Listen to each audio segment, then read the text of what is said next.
You know, when you're wrestling with some bit of English grammar, maybe a tricky tense, or when to use the, and you just wish someone would lay it all out clearly. Yeah, cut through the noise. Exactly. Well, that's what we're aiming for right here today.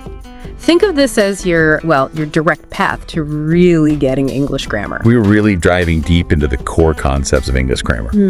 The plan is to pull together information from lots of different learning materials. Right. And kind of synthesize it into something really clear and solid. So by the end, you'll have this reliable framework, a go-to reference. Precisely. We've gone through a whole stack of stuff, you know, from basic verbs right up to complex sentences. Our mission really is to make it all accessible, maybe even memorable for you. Let's make it stick. Okay, let's jump in. Where better to start than with verbs? They're the engines of our sentences, right? Absolutely central. And they come in all sorts of shapes and sizes. It's funny, sometimes learners try to sound, more formal by using really complex verb phrases, but it can sometimes sound a bit, awkward. Yeah, unnatural. Sometimes simple is definitely better. It often is. Elegance in simplicity. Okay, so verbs. One area that often trips people up is verbals. Gerunds, for example. What's the deal with gerunds? Right. A gerund, think of it like a verb wearing a noun costume. It's the ing form of the verb, but is doing a noun's job in the sentence. Like the subject or object? Exactly. You often see them after prepositions, like, I'm looking forward to our lunch. Or, she objects to this job. Okay, so to is a preposition there, not part of an infinitive. Precisely. Or after certain verbs, like in She Dreams About Holidays, in all these cases, the ing word is acting like a noun. Okay, so an action word acting as a thing makes sense. And there are certain verbs that just seem to like having a gerund follow them, aren't there? Yes, there's a definite pattern.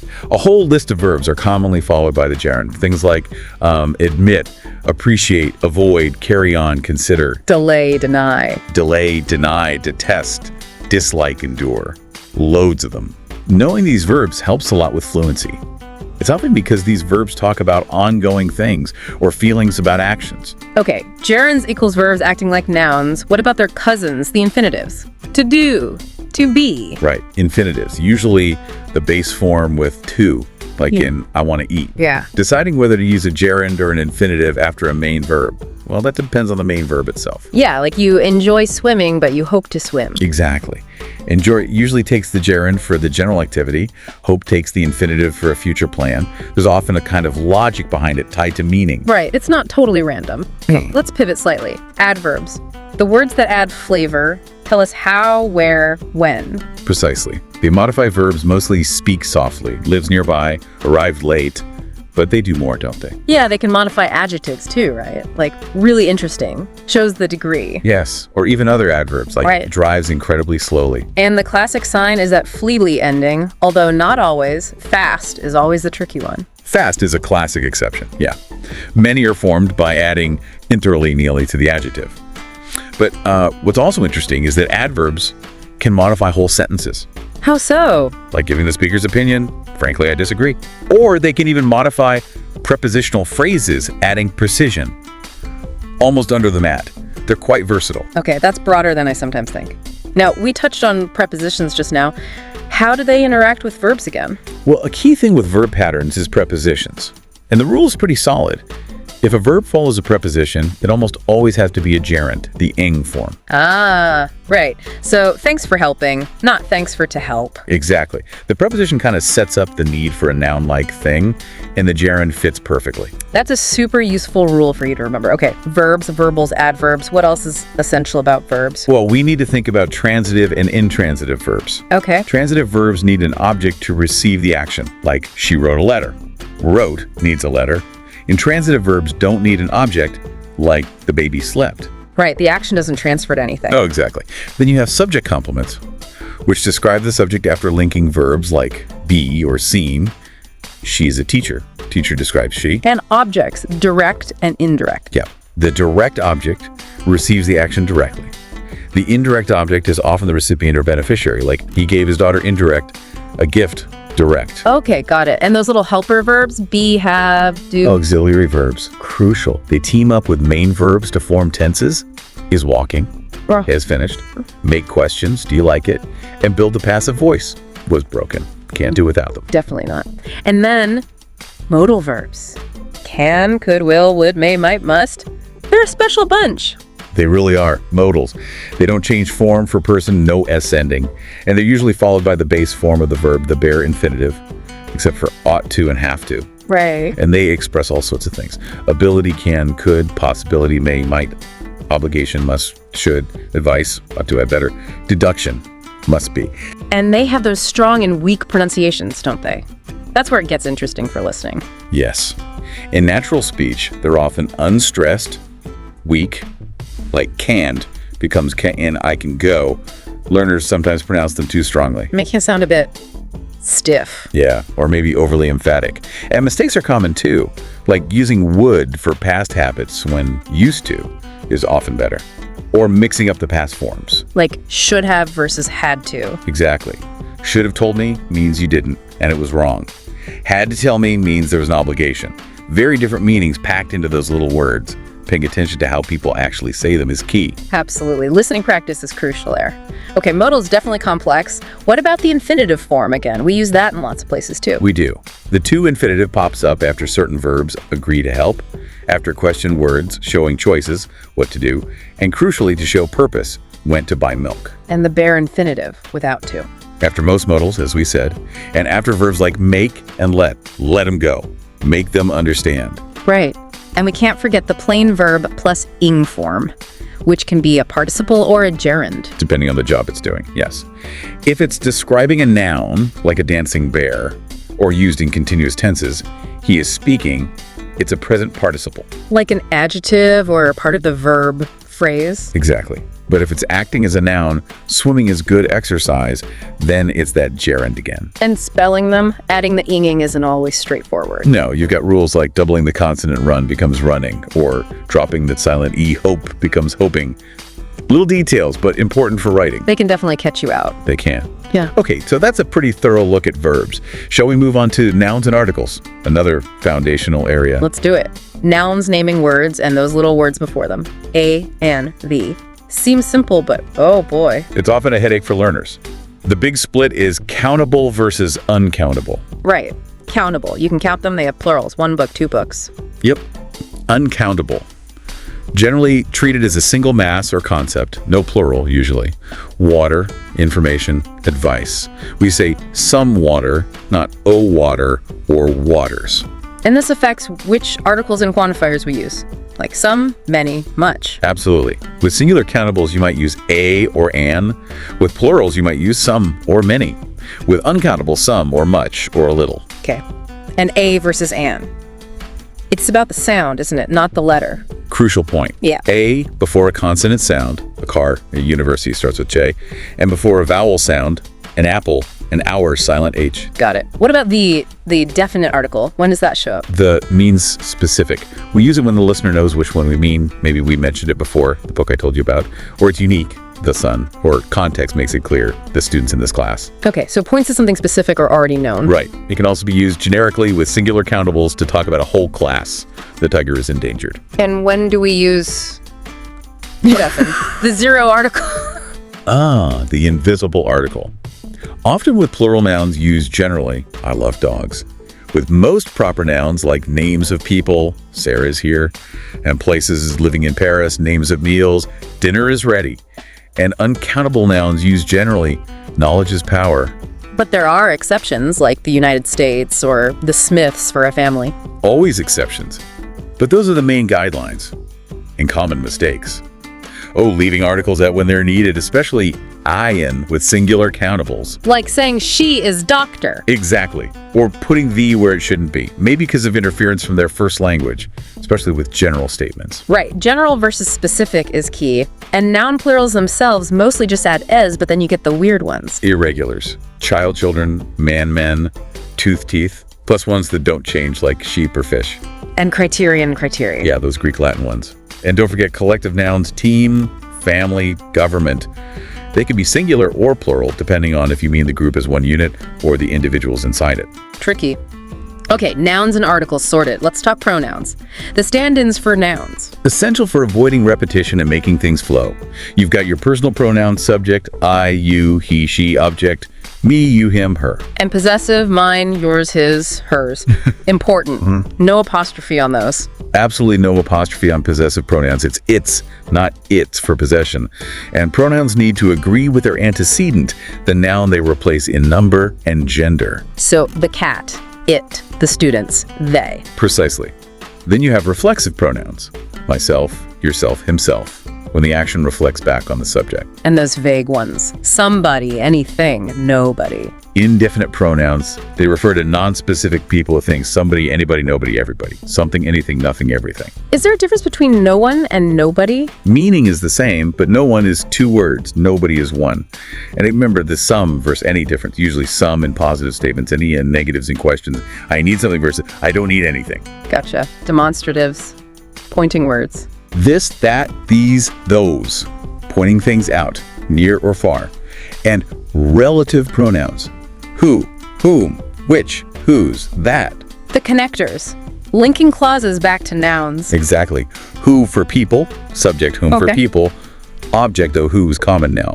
Which for things, whose for possession, that for people or things. Often in defining clauses. Where for place, when for time. Right. And again, remember possessive pronouns, mine, yours, have no apostrophe. But possessive indefinite pronouns do somebody's coat. Easy to mix up. Definitely. Another common confusion is case I versus me, especially with Anne. Ah, yes. John and I went, or John and me went. The trick is to remove the other person. Would you say me went? No. So it's John and I went. And they invited Sarah and removed Sarah. They invited me, so Sarah and me. Exactly. That little trick usually works. Okay, pronouns covered.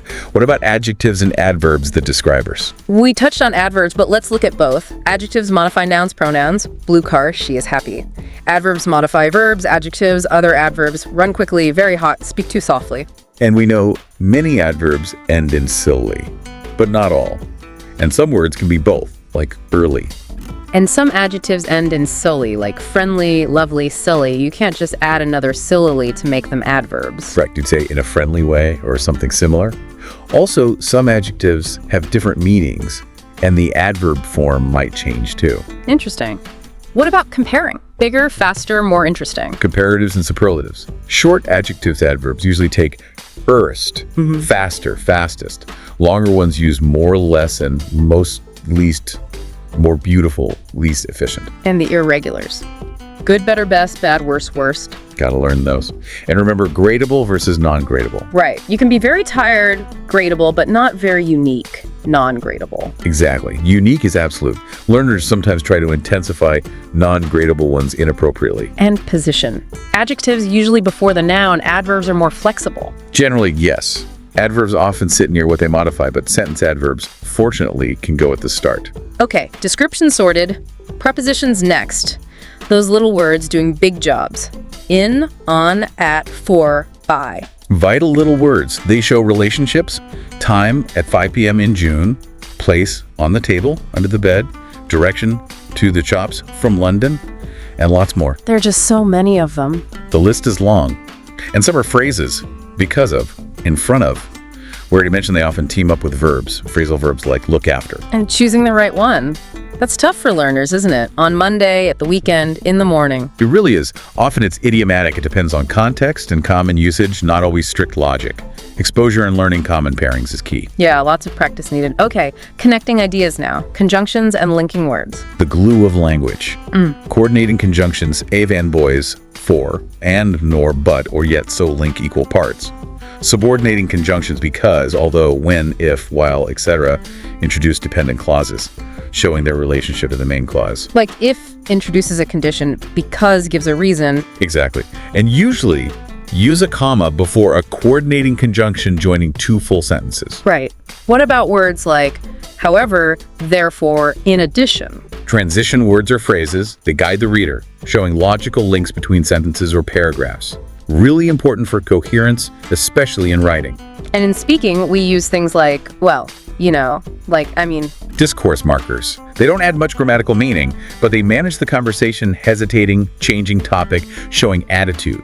Very natural in spoken English. Right, part of the flow. Okay, we've got the parts. How do we put them together? Sentence structure. Okay, the basics. Subject, who, what does the action, predicate, the verb part, object receives action, complement describes subject, object. The sentences can be simple, one main clause, Compound, two main clauses joined by fanboys. or complex, one main clause plus one or more dependent subordinate clauses. And those dependent clauses can act like adjectives, describing nouns, adverbs, giving time, reason, etc., or even nouns. Exactly. Relative clauses are a type of adjective clause. We also have participle clauses, which are shorter ways to add info. And the passive voice. Where the subject receives the action, the cake was eaten, used when the doer is unknown or unimportant. Or you want to focus on the receiver. Then there's reported speech, telling someone what another person said. Which usually involves shifting tenses back, changing pronouns. And time, place, words, yeah.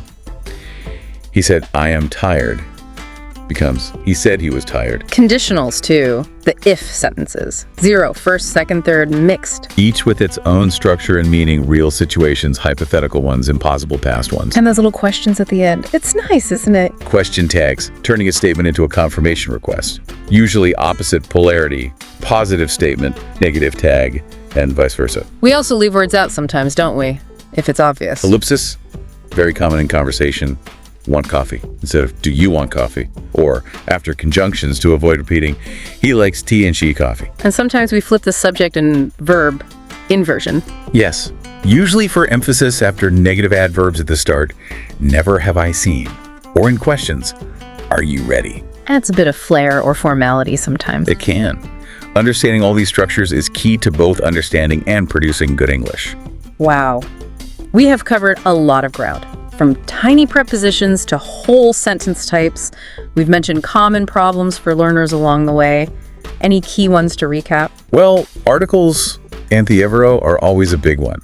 Prepositions, which one to use when, verb tenses and forms, especially modals and things like the present perfect, Yeah. and constructing complex sentences correctly, passive voice, reported speech, conditionals. These areas often need focused practice. Getting the basics of countable, uncountable nouns right helps too. So for you listening, really nailing those fundamentals we've discussed will make a huge difference. Absolutely. It builds a strong foundation for everything else. Okay, well that brings our deep dive pretty much to a close. We've really tried to unpack English grammar today, give you that clear overview we talked about at the start. Hopefully you feel you have a more structured, clearer map of how English works now. It should help you feel more confident, less maybe overwhelmed by it all. And remember, this isn't just a one-off listen. Think of this as that comprehensive reference we aimed for. Dip back into specific bits whenever you need a refresher. Keep noticing these patterns in the English you see and hear. Yeah, absolutely. And maybe consider this. Really, understanding grammar isn't just about being correct. How might a deeper grasp actually unlock more nuance, more clarity, maybe even more power in your own communication? What could that mean for you?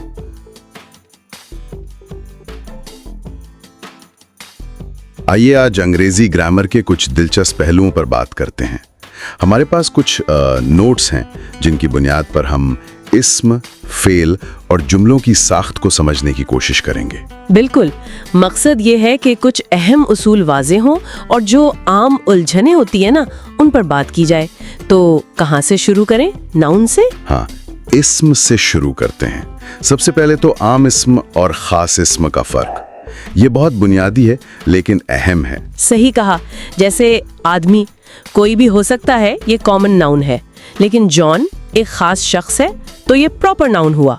और proper nouns जैसे England या जनवरी हमेशा बड़े हर्फ यानी capital letter से शुरू होते हैं। ये तहरीर में बहुत जरूरी है। बिल्कुल। अच्छा, और फिर आती है मिल्कियत यानी पोजेशन। वाहिद इस्म के साथ एपोस्ट्रोफी और एस, जैसे बिल्ली की आंखें, द कैट्स आईज। हाँ, लेकिन अगर जमा इस्म पहले ही एस पर खत्म हो रहा हो, जैसे लड़के बॉयज, तो वहां सिर्फ एपोस्ट्रोफी आता है। बॉयज बैग्स, एस दोबारा नहीं लगाते। ये एक छोटा सा नुक्ता है जो अक्सर लोग भूल जाते हैं। ठीक। और जमा बनाने की कवायद, खासतौर पर वो अल्फाज जो वाई पर खत्म होते हैं। हाँ, वो भी दिलचस्प हैं। अगर वाई से पहले वावल यानी ए, ई, आई, ओ, यू में से कोई हर्फ हो तो बस एस लगा दें, जैसे बॉय, से बॉयज। अच्छा, लेकिन अगर Y से पहले कॉन्सोनेंट हो, मतलब बाकी हुरूफ में से कोई, तो फिर Y को हटाकर IES लगाते हैं, जैसे लेडी से लेडीज। समझ गया। ये सोती हम आहंगी के लिए है शायद। अच्छा, अब वर्ब्स यानी फेल की तरफ चलते हैं। जमाने, टेंसेस, खास तौर पर हाल के। प्रेजेंट सिंपल और कंटिन्यूअस में अक्सर गड़बड़ होती है। हाँ, ये बहुत आम है। देखिए ना, प्रेजेंट सिंपल इस्तेमाल होता है मामूलात, आदात या मुस्तकिल हकायक के लिए। जैसे मेरी ट्रेन 11 बजे चलती है, माई ट्रेन लीव्स एट 11। ये एक तयशुदा बात है। ठीक है। और प्रेजेंट कंटिन्यूअस? वो उस काम के लिए है जो अभी बोलते वक्त हो रहा है। सब तुम्हारा इंतजार कर रहे हैं। Everybody is waiting for you, मतलब अभी इंतजार कर रहे हैं। लेकिन कुछ अफ़ाल हैं जो कंटिन्यूअस में इस्तेमाल नहीं होते, है ना? State verbs. बिल्कुल, जैसे बिलीव, नो, लाइक, ये हालत बताते हैं, अमल नहीं। तो आप ये नहीं कहेंगे कि I am knowing the answer, ये गलत है। आप कहेंगे आई नो द आंसर। हाँ, ये गलती मैंने भी बहुत सुनी है।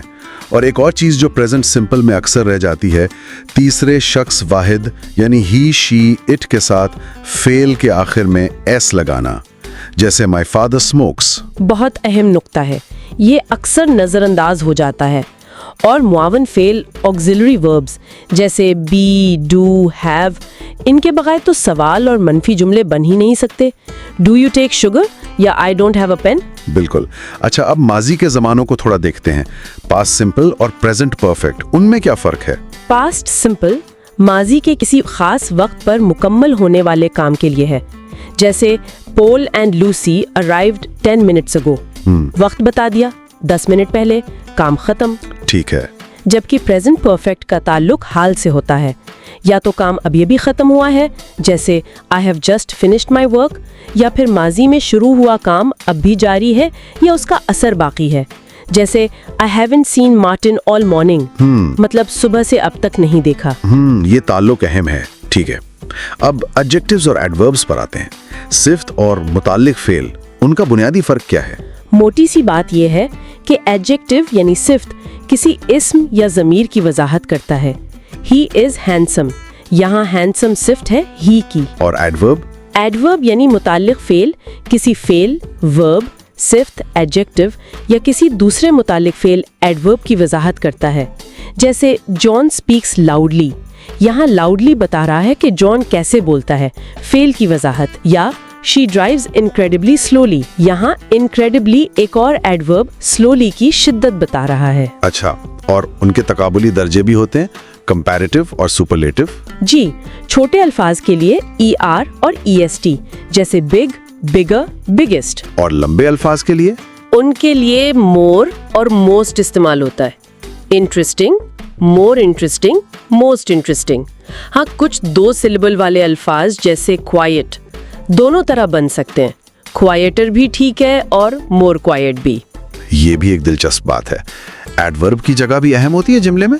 बहुत ज्यादा, खास तौर पर फ्रीक्वेंसी एडवर्ब्स जैसे ऑलवेज, ऑफन, समटाइम्स, ये आमतौर पर मूल फेल से पहले आते हैं। I often go there. ठीक है। आखिर में कुछ आम मसाइल या चैलेंजेस पर बात कर लें। हुरूफ जार, प्रेपोजिशंस बहुत तंग करते हैं अक्सर। हाँ, वक्त और जगह के लिए सही प्रेपोजिशन का इंतखाब अहम है, जैसे at 5 o'clock, on Sunday, in the morning, in the box, on the table. गलत प्रेपोजिशन से मतलब बदल सकता है। बिल्कुल। और वर्ब पैटर्न्स, कुछ फेल के बाद इन्फिनिटिव 2+ वर्ब आता है, कुछ के बाद जेरुंड ING। जी, ये भी याद रखने वाली चीज है, जैसे we decided to go infinitive और आई एंजॉय रीडिंग जेरुंड। इनकी कोई सख्त मंतिक नहीं, बस ये पैटर्न सीखने पड़ते हैं। और वो मिकदार बताने वाले अल्फाज, क्वांटिफायर्स, जैसे फ्यू और अ फ्यू?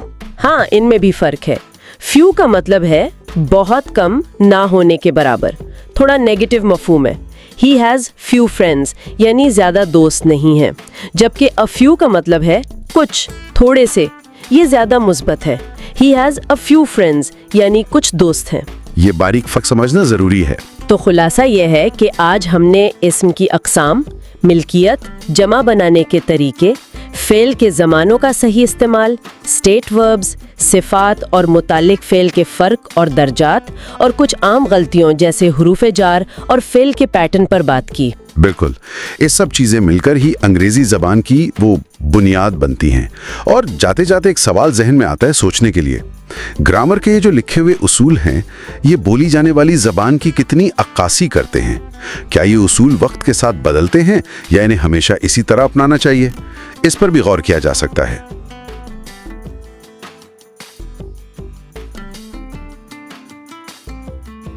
आज हमारे सामने अंग्रेजी व्याकरण से जुड़े कुछ दस्तावेज हैं। रोजमर्रा के इस्तेमाल वाले कुछ नियम हैं इसमें। हाँ। हमारा इरादा है कि इन नियमों की जो बारीकियां है ना, उन्हें इस तरह से सामने रखें कि सुनने वालों को सब कुछ एकदम साफ हो जाए। बिल्कुल, एक तरह की ऑडियो गाइड बन जाए, है ना? हाँ बिल्कुल। तो चले शुरू करते हैं आर्टिकल से, ए, एन और द। हाँ, ये आर्टिकल्स देखो, ये लगते छोटे हैं पर मतलब साफ करने में बड़े काम के हैं। स्रोत बताते हैं कि ए और एन का चक्कर क्या है। हाँ, ये बताते हैं कि जब किसी एक गिनी जा सकने वाली चीज का जिक्र पहली बार करते हैं तब ए या एन लगता है, सिंगुलर काउंटेबल नाउन के साथ। सही, जैसे मैंने एक चिड़िया देखी, आई सॉ अ बर्ड। हाँ, पहली बार। और अगर वही चिड़िया खास हो जाए, मतलब जिसका जिक्र पहले हो चुका हो या पता हो किसकी बात हो रही है, तब द आता है, द बर्ड। बिल्कुल, लेकिन दिलचस्प बात ये भी है, जैसा स्रोत में है, कि कई जगह द लगता ही नहीं। हाँ, जैसे शहरों के नाम के पहले आमतौर पर नहीं लगता, या फिर वो एब्स्ट्रैक्ट नाउन्स, भाववाचक संज्ञाएं। हाँ, जैसे ऑनेस्टी या लव के पहले सामान्य तौर पर द नहीं लगाते। ये छोटी छोटी बातें हैं पर बहुत जरूरी है स्पष्टता के लिए। सही कहा, और यही स्पष्टता शायद टेंसेस में भी चाहिए होती है, मतलब क्रिया के काल में। अरे बिल्कुल, टेंसेस तो हैं ही अहम। स्रोत भी प्रेजेंट सिंपल और प्रेजेंट कंटिन्यूअस के फर्क पर जोर दे रहे हैं। इसमें बहुत लोग अटकते हैं। हाँ, मैंने देखा है। तो प्रेजेंट सिंपल कब? देखो, प्रेजेंट सिंपल है आदतों के लिए या जो बातें सामान्य रूप से सच हैं। जैसे स्रोत का उदाहरण बढ़िया है, टानिया स्पीक्स जर्मन।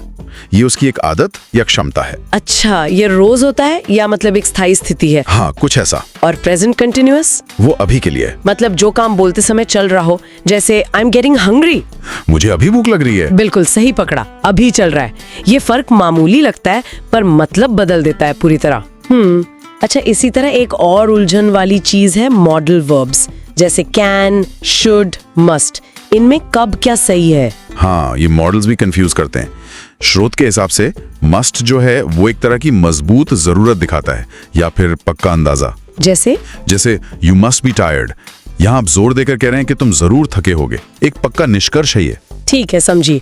और शुड थोड़ा नरम है, ये सलाह या राय के लिए होता है, जैसे यू शुड मीट मैक्स। अच्छा, मतलब ये बस एक सुझाव है, कोई मजबूरी नहीं। हाँ बिल्कुल, कोई जबरदस्ती नहीं।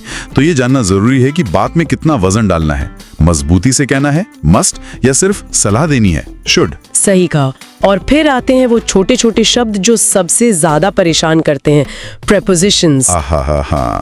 इन, ऑन, एट, फॉर, टू, ये सिरदर्द बन सकते हैं। स्रोत भी यही कहते हैं कि कुछ क्रियाओं के साथ खास प्रपोजिशंस ही लगते हैं, जैसे अप्लाई के साथ फॉर, वेट के साथ फोर, लिसन के साथ टू।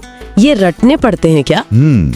कुछ हद तक तो ध्यान रखना पड़ता है, क्योंकि गलत प्रपोजिशन से मतलब गड़बड़ा सकता है। हाँ, यह वाक्य अजीब लग सकता है सुनने में। बिल्कुल, सोचो, वेटिंग फॉर समवन मतलब किसी का इंतजार करना, और वेटिंग ऑन समवन मतलब किसी की सेवा करना। कितना फर्क है। हाँ, ये तो है। अच्छा, एक और आम सवाल जो आता है वो है सम और एनी का। इसमें क्या पेच है? देखो, स्रोत इसे काफी साफ करते हैं। ज्यादातर मामलों में एनी का इस्तेमाल होता है नकारात्मक वाक्यों में, जैसे I refuse to give them any money, मैंने कोई भी पैसा देने से मना कर दिया। सही। या फिर सवालों में do you have any homework, क्या कोई होमवर्क है। और सम आमतौर पर सकारात्मक वाक्यों में आता है, आई नीड सम हेल्प, मुझे थोड़ी मदद चाहिए। ठीक है। या फिर ऐसे सवालों में जहां आपको उम्मीद है कि जवाब हाँ होगा, जैसे किसी को कुछ ऑफर करते हुए would you like some coffee. अच्छा, समझ गई, ये तो काफी सीधा है। आखिर में एक और चीज है, रिपोर्टेड स्पीच, किसी की कही बात को बाद में बताना। हाँ, इनडायरेक्ट स्पीच भी कहते हैं इसे। इसमें सबसे आम बदलाव जो स्रोत बताते हैं वो है टेंस का पीछे जाना, बैक शिफ्ट कहते हैं इसे। अच्छा, टेंस पीछे चला जाता है, मतलब अगर किसी ने प्रेजेंट सिंपल में कुछ कहा था तो जब हम उसे बाद में बताएंगे तो पास्ट सिंपल का इस्तेमाल करेंगे। कोई उदाहरण है स्रोत में? हाँ है, जैसे direct speech, he said I am going home, उसने कहा मैं घर जा रहा हूँ। ठीक है। इसे जब रिपोर्ट करेंगे तो बनेगा he said he was going home, उसने कहा कि वो घर जा रहा था। देखा, एम का वॉज हो गया। हाँ, प्रेजेंट कंटिन्यूअस का पास्ट कंटिन्यूअस बन गया। बिल्कुल, ये सबसे आम बदलाव है रिपोर्टेड स्पीच का। तो हमने आज क्या क्या देखा? आर्टिकल्स का सही इस्तेमाल, प्रेजेंट सिंपल और कंटिन्यूअस का फर्क। हाँ, फिर मस्ट और शुड जैसे मोडाल्स की बारीकियां, सही प्रेपोजिशंस चुनना कितना जरूरी है, सम और एनी के नियम, और आखिर में रिपोर्टेड स्पीच में ये टेंस का बदलना, ये सब हमारे स्रोतों में था। हाँ, और देखो, ये सिर्फ स्कूल के नियम नहीं है, ये असल जिंदगी की बातचीत को ठीक और असरदार बनाते हैं। सही बात है, भाषा की इन छोटी छोटी चीजों को समझने से हमारी बात ज्यादा साफ पहुंचती है। बिल्कुल, संवाद बेहतर होता है। तो अब जाते जाते सुनने वालों के लिए एक सवाल छोड़ जाते हैं। क्या व्याकरण के इन नियमों को समझना सिर्फ हमारी भाषा सुधारता है, या फिर ये हमारे सोचने के तरीके और दूसरों को समझने की हमारी काबिलियत पर भी कोई असर डालता है? सोचने वाली बात है।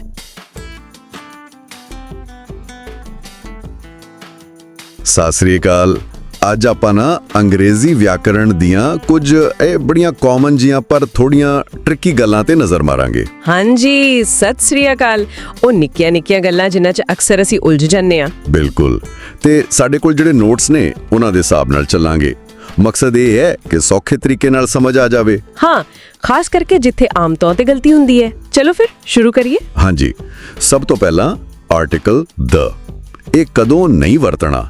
ਨੋਟਸ ਕਹਿੰਦੇ ਨੇ ਜਿਵੇਂ ਸ਼ਹਿਰਾਂ, ਝੀਲਾਂ ਜਾਂ ਫਿਰ ਐਬਸਟ੍ਰੈਕਟ ਨਾਊਨਸ, ਮਤਲਬ ਭਾਵਵਾਚਕ ਨਾਉਨ, ਉਹਨਾਂ ਅੱਗੇ ਨਹੀਂ ਲਾਉਣਾ।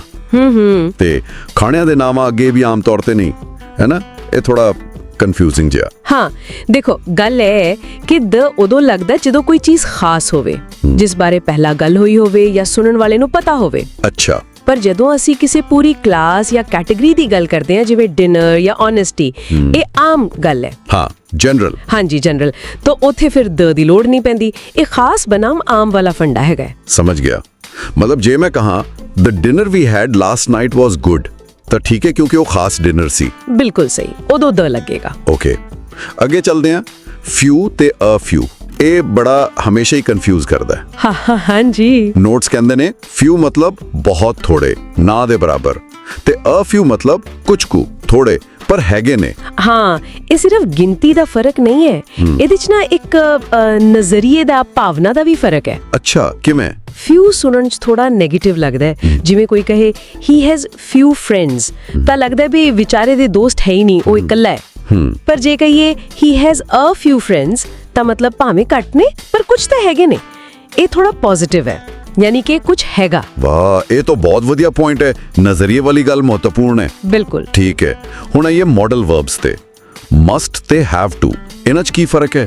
ਨੋਟਸ ਮੁਤਾਬਿਕ ਮਸਟ ਹੁੰਦਾ ਹੈ ਆਪਣੀ ਅੰਦਰੂਨੀ ਮਜਬੂਰੀ ਜਾਂ ਕੋਈ ਸਟਰੋਂਗ ਸਲਾਹ। ਹਾਂਜੀ। ਤੇ ਹੈਵ ਟੂ ਬਾਹਰਲੀ ਮਜਬੂਰੀ, ਕੋਈ ਨਿਯਮ ਵਗੈਰਾ।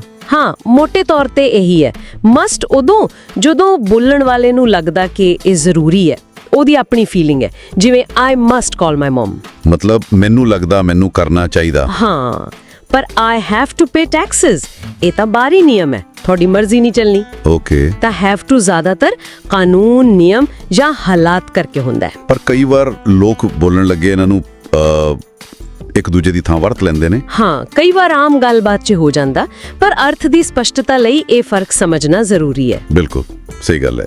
ਅੱਛਾ, ਅਖੀਰ 'ਚ ਗੱਲ ਕਰਦੇ ਹਾਂ ਕੁਐਸਚਨ ਟੈਗਸ ਦੀ। ਹਾਂਜੀ। ਜਿਵੇਂ ਵਾਕ ਦੇ ਪਿੱਛੇ ਲੱਗ ਜਾਂਦੇ ਨੇ ਇਜ਼ਨਟ ਇਟ, ਡੋਂਟ ਯੂ। ਹਾਂਜੀ, ਇਹ ਵੀ ਬੜੇ ਕੰਮ ਦੇ ਨੇ। ਇਹਨਾਂ ਦਾ ਇੱਕ ਤਾਂ ਸਟਰਕਚਰ ਹੈ, ਪੋਜ਼ਿਟਿਵ ਵਾਕ ਨਾਲ ਨੈਗੇਟਿਵ ਟੈਗ ਤੇ ਨੈਗੇਟਿਵ ਨਾਲ ਪੋਜ਼ਿਟਿਵ, ਹੈ ਨਾ? ਹਾਂ, ਤੇ ਮਕਸਦ ਹੁੰਦਾ ਜਾਂ ਤਾਂ ਪੁਸ਼ਟੀ ਕਰਨਾ ਜਾਂ ਫਿਰ ਸਹਿਮਤੀ ਲੈਣਾ। ਪਰ ਇਹਦੇ 'ਚ ਇੱਕ ਹੋਰ ਗੱਲ ਵੀ ਸੀ, ਉਹ ਇੰਟੋਨੇਸ਼ਨ ਵਾਲੀ, ਆਵਾਜ਼ ਦੇ ਉਤਾਰ ਚੜਾਅ ਦੀ। ਬਿਲਕੁਲ, ਉਹੀ ਤਾਂ ਅਸਲ ਚੀਜ਼ ਹੈ ਇਹਦੇ 'ਚ।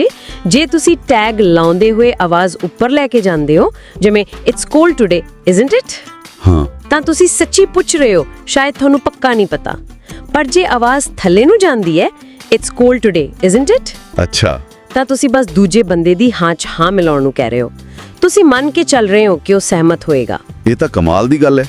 ਮਤਲਬ ਸਿਰਫ ਲਹਿਜਾ ਬਦਲਣ ਨਾਲ ਸਵਾਲ ਦਾ ਪੂਰਾ ਮਕਸਦ ਹੀ ਬਦਲ ਜਾਂਦਾ। ਹਾਂਜੀ, ਬਿਲਕੁਲ, ਇਹ ਗੱਲਬਾਤ ਨੂੰ ਬਹੁਤ ਨੈਚੁਰਲ ਬਣਾਉਂਦਾ। ਤਾਂ ਅੱਜ ਆਪਾਂ ਕਾਫੀ ਕੁਝ ਕਵਰ ਕਰ ਲਿਆ। ਦ ਕਦੋਂ ਛੱਡਣਾ, ਫਿਊ ਤੇ ਏ ਫਿਊ ਦਾ ਉਹ ਨਜ਼ਰੀਏ ਵਾਲਾ ਫਰਕ, ਮਸਟ ਤੇ ਹੈਵ ਟੂ ਦੀ ਵਰਤੋਂ, ਤੇ ਕੁਐਸਚਨ ਟੈਗਸ ਵਿੱਚ ਲਹਿਜੇ ਦੀ ਖੇਡ। ਹਾਂਜੀ, ਇਹ ਭਾਵੇਂ ਨਿੱਕੀਆਂ-ਨਿੱਕੀਆਂ ਗੱਲਾਂ ਲੱਗਦੀਆਂ ਨੇ, ਪਰ ਅੰਗਰੇਜ਼ੀ ਬੋਲਣ ਤੇ ਸਮਝਣ ਵੇਲੇ ਇਹਨਾਂ ਨਾਲ ਬਹੁਤ ਫਰਕ ਪੈਂਦਾ। ਸਹੀ ਗੱਲ ਹੈ। ਉਮੀਦ ਹੈ ਸੁਣਨ ਵਾਲਿਆਂ ਨੂੰ ਇਹ ਜਾਣਕਾਰੀ ਕੰਮ ਆਵੇਗੀ। ਯਕੀਨਨ। ਤੇ ਸੋਚਣ ਵਾਲੀ ਗੱਲ ਇਹ ਵੀ ਹੈ ਕਿ ਜਦੋਂ ਅਸੀਂ ਇਹਨਾਂ ਬਾਰੀਕੀਆਂ ਨੂੰ ਸਮਝ ਲੈਂਦੇ ਆ ਤਾਂ ਕੀ ਸਾਡੀ ਭਾਸ਼ਾ ਸਿਰਫ ਤਕਨੀਕੀ ਤੌਰ ਤੇ ਸਹੀ ਹੁੰਦੀ ਹੈ ਜਾਂ ਅਸੀਂ ਸੱਭਿਆਚਾਰਕ ਤੌਰ ਤੇ ਵੀ ਵਧੇਰੇ ਕੁਸ਼ਲਤਾ ਨਾਲ ਗੱਲ ਕਰ ਪਾਉਂਦੇ ਆ? ਇਸ ਬਾਰੇ ਸੋਚਣਾ ਵੀ ਦਿਲਚਸਪ ਹੈ।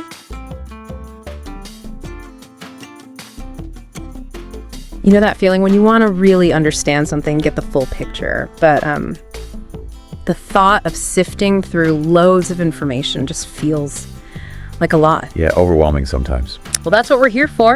Welcome to the deep dive. We take those stacks of articles, those research papers, your own scattered notes, whatever you've got, and we pull out the crucial bits, the key insights, to get you well informed quickly and thoroughly. Think of it as getting straight to the heart of the matter.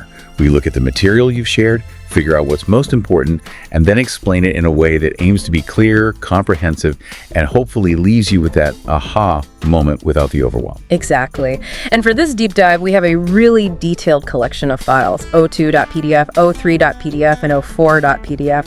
Our goal today is pretty direct, to go through these sources with a fine-tooth comb, extract every single essential detail about English grammar and, well, how we use it, and create a comprehensive audio resource. By the time we're done, you'll have a solid understanding of the core concepts in these documents, almost as if you'd spent hours reading them yourself. Right.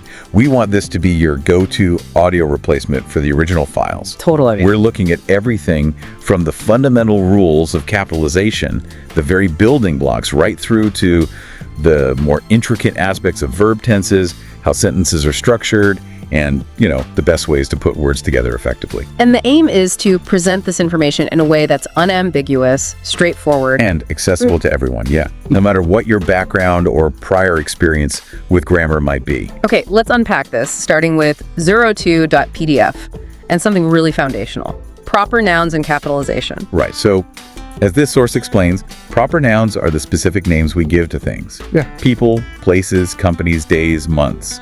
They're the unique labels in our language, kind of. And the absolute must-do rule with these. Always capitalize the first letter. It's a fundamental rule. The source gives us a really helpful list of examples. For people, we have names like John and Mary. Standard stuff. For places, think of England and London. Yeah. Companies like Ford and Sony. Then specific shops and restaurants, Macy's, McDonald's. Okay. Moving to time, January, Sunday. And even titles of specific works like War and Peace or Titanic. It's interesting to see the variety there. And it's not just single words either, is it? Absolutely not. We also capitalize names of countries like the Philippines, the United States, groups of islands like the Virgin Islands, the British Isles, and even mountain ranges like the Himalayas, the Alps. And sometimes the is part of that name. Yeah, often with those larger entities, the is considered part of it, and it gets capitalized if it's the first word of a sentence, naturally. Okay, here's where it gets a bit more nuanced, maybe. The use of the with some proper nouns, it doesn't seem to follow one simple rule, does it? That's right. It's tricky. While we generally don't use the before individual names or most place names, there are common exceptions. The source points out we typically use the with hotels like the Ritz Hotel.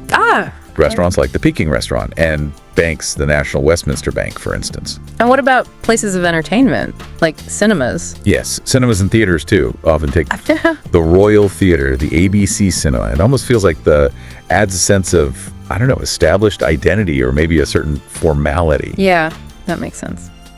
Okay, moving on. Still looking at ua2.pdf. Let's talk about those useful words.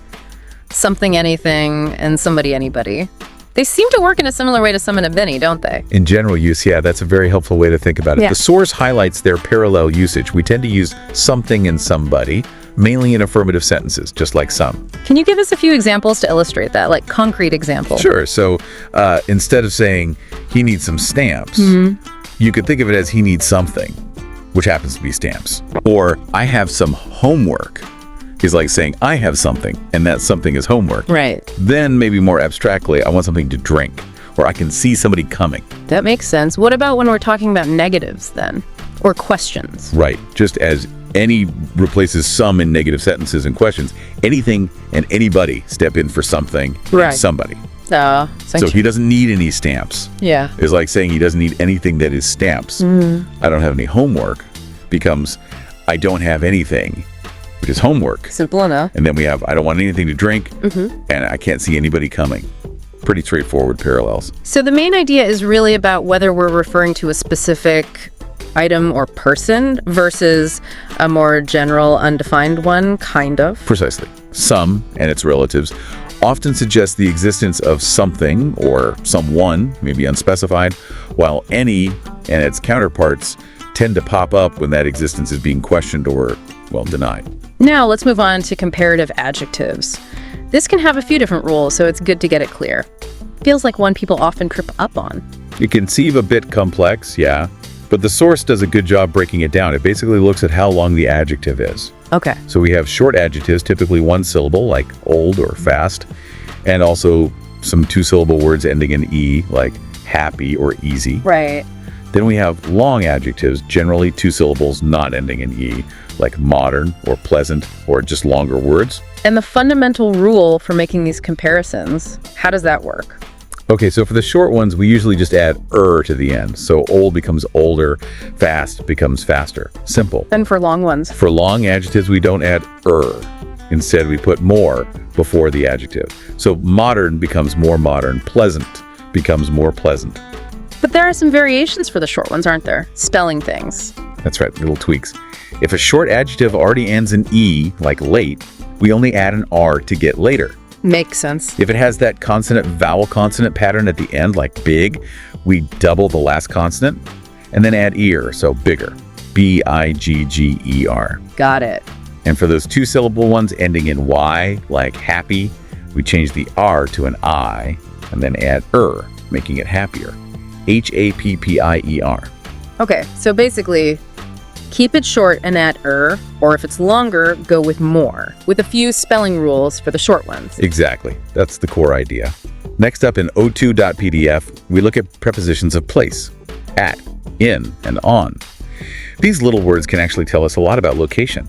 What's interesting here is how we use them in standard expressions. Yes, it feels like there's some common pairings that you just sort of learn over time, right? Like they just sound right together. That's often the case. The source gives us some typical combinations. We usually use at with specific points or places like home, work, and school. So I am at home. Right. He's at work. Or the children are at school. It suggests a specific location or maybe a general place of activity. And in, what does that usually imply? In often implies being enclosed within something, or maybe referring to a larger, more general area. Like transport. Yeah, for transport, we say in a car, in a taxi, in a helicopter, being inside. Okay. And also for broader geographical locations, like do you work in an office? I have a meeting in New York. Do you live in Japan? Even Jupiter's in the solar system. It gives a sense of being contained within a space. What about on? Where does that fit? On often indicates being on a surface or using a specific mode of public transport. Public transport. Yeah, so we say on a bus, on a train, on a plane. Right. It can also refer to being literally on a surface, like the author's name's on the cover. Right. Or, more abstractly, there are no prices on this menu. Or, you are standing on my foot. Ouch. Okay. We also see it for things on walls. There was a no smoking sign on the wall. It often suggests contact with the surface. That last example in the source really brings it all together, doesn't it? I live on the 7th floor at 21 Oxford Street in London. It does. It's perfect. It neatly combines all three. On for the specific floor, at for the precise address, and in for the wider location of London. What's kind of fascinating is how we move from the general to the specific. Using these prepositions, they really help orient us. Okay, still with prepositions, let's look at prepositions of time. Again, focusing on in and on from o2.pdf. Similar patterns here. Yeah, just like with place, there's some very common expressions with in and on for time. In tends to be used for broader periods within a day. In the morning, in the afternoons, in the evening. Plural too, in the mornings. Right, pluralizing like in the mornings indicates a general habit. It refers to a general part of the day. So these are more general time frames. What about on? On becomes more specific. It often refers to particular days or parts of days that include a specific day. So we say on Tuesday morning, on Saturday mornings, on Sunday afternoons, on Monday evening. The key difference is that on usually includes a specific day of the week. And there's a really important rule about when we don't use these time prepositions, right? This trips people up. Yes, this is crucial to remember. We don't use at, in, or on when we're using words like last, next, every, or this to specify a time. Examples. The source gives clear ones. I went to London last June, not in last June. He's coming back next Tuesday, not on next Tuesday. I go home every Easter, not at every Easter. And we'll call you this evening, not in this evening. Why is that? Well, those words last, next, every, this, they already provide enough temporal detail. They specify which June or Tuesday or evening, so the preposition becomes redundant, unnecessary. That's a really helpful point to clarify. Okay, let's shift our focus slightly and talk about subordinating conjunctions, also from 02.pdf. These are the words that help us connect ideas, build more complex sentences. Exactly. Subordinating conjunctions are words that introduce what we call a dependent clause.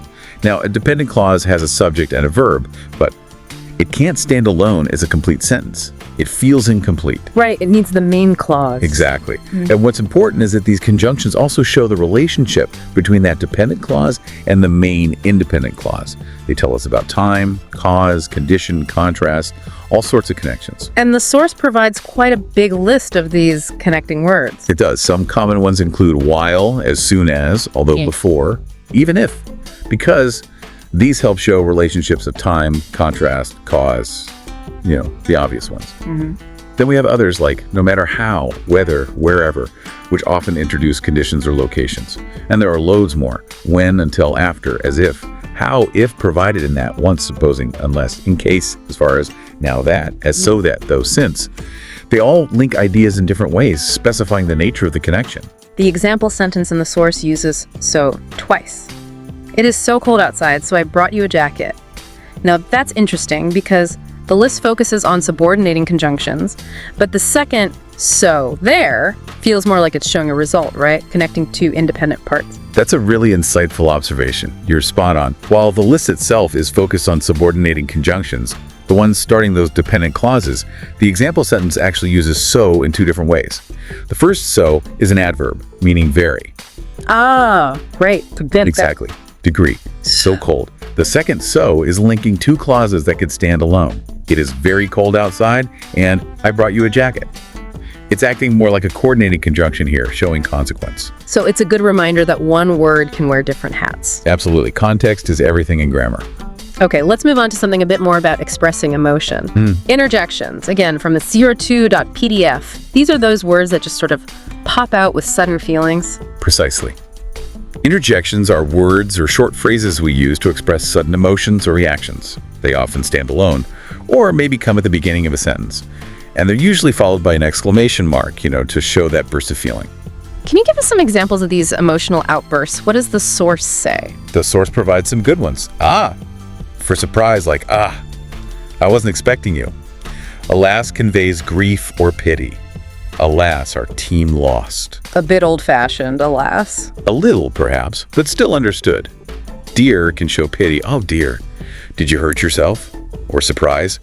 Dear me, that's quite something. What about A? That seems to have a few different uses listed. It does. It's quite versatile. It can ask for repetition, like in the example. It's a long way. I said it's a long way. Okay. It can also inquire about opinion. Nice weather, eh? So surprise, eh? You're leaving already. Or even invite agreement. Let's go, eh? The meaning really comes from the context and, importantly, how you say it, the intonation. And air. We all use that when we're thinking. That's a classic disfluency. Absolutely. Is the sound of hesitation. For example, the capital of Canada is Ottawa. It just signals you're pausing to think or find the word. Yep.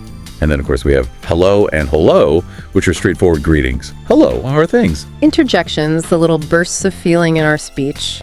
Okay, now let's dive into the world of gerunds, still in 02.pdf. These are verb forms that do a sneaky job of acting like nouns. Exactly. Think of a gerund as a verb wearing a noun's costume. It's formed by adding -ing to the base verb, right? Like swim becomes swimming. Right. And then it can do all the things a noun can do in a sentence. It can be the subject, the object, or the complement. Can you give us some examples of these verb nouns in action? Subject, object, complement. Sure. As a subject, swimming is good exercise. Here, swimming is an action, but it's the subject of the verb is. Okay. As an object. He enjoys reading. Reading is an action, but it's the object of the verb enjoys. What does he enjoy? Reading. And compliment, as a compliment. Her hobby is painting. Here, painting follows the verb is, and it renames or describes the subject hobby. So they're quite flexible, and the source points out that they can even have objects of their own. That seems very verb-like still. Yes, that's another way they retain some verb characteristics even while functioning as nouns. They can still take direct objects. Like, So instead of just smoking is bad, you can have smoking cigarettes is bad. Cigarettes is the object of the gerund smoking. I see. Similarly, she dislikes writing long letters. Long letters is the object of the gerund writing. And they often follow prepositions, don't they? That feels very common. Extremely common. Gerunds frequently come right after prepositions. The source gives examples like, they're looking forward to visiting you. Tus is the preposition, visiting is the gerund. Okay. He insisted on paying for dinner. On is the preposition, paying is the gerund. She is interested in learning French. In is the preposition, learning is the gerund. It's a very standard pattern. Finally, for AO2.pdf, we get a short list of verbs that are commonly followed by a gerund. Not a complete list, I assume. No, definitely not exhaustive, but it gives a good feel. While there isn't one simple rule for all verbs, there are certain ones that very often take an ing form afterwards. The source lists a few: admit, appreciate, avoid, carry on, consider, defer, delay, deny, detest, dislike, endure. So you'd say, she admitted taking the cookie. Exactly. Or, I appreciate you helping out. Or, he avoided answering the question. The verb that follows these specific verbs is typically in the gerund form. Okay, so that brings our detailed look at AO2.pdf to a close. Wow, we've covered a lot of ground there, from the fundamentals of proper nouns right through to the versatile nature of gerunds. Indeed, a lot packed in there. And now we turn our attention to O3.pdf, which seems to take a broader look at paragraph development, sentence structure, and a really wide array of grammatical concepts aimed at improving writing. The core idea behind this section seems to be that a strong understanding of how language actually functions is key to communicating effectively. Obvious, maybe, but crucial. Okay, the first thing this section mentions is the predicate of a sentence. For anyone who needs a quick reminder on that. Sure. The predicate is basically the part of a sentence that tells us something about the subject. It includes the verb and everything that follows it. Okay. The source uses the example, my brother lives in California. Here, my brother is the subject. Who or what the sentence is about. Right. And lives in California is the predicate. It essentially answers the question, what is the subject doing? Or what is being said about the subject? And the source points out that while the predicate usually follows the subject, like in that example, its position can change sometimes. Exactly. Especially in questions, like, are you coming to the party?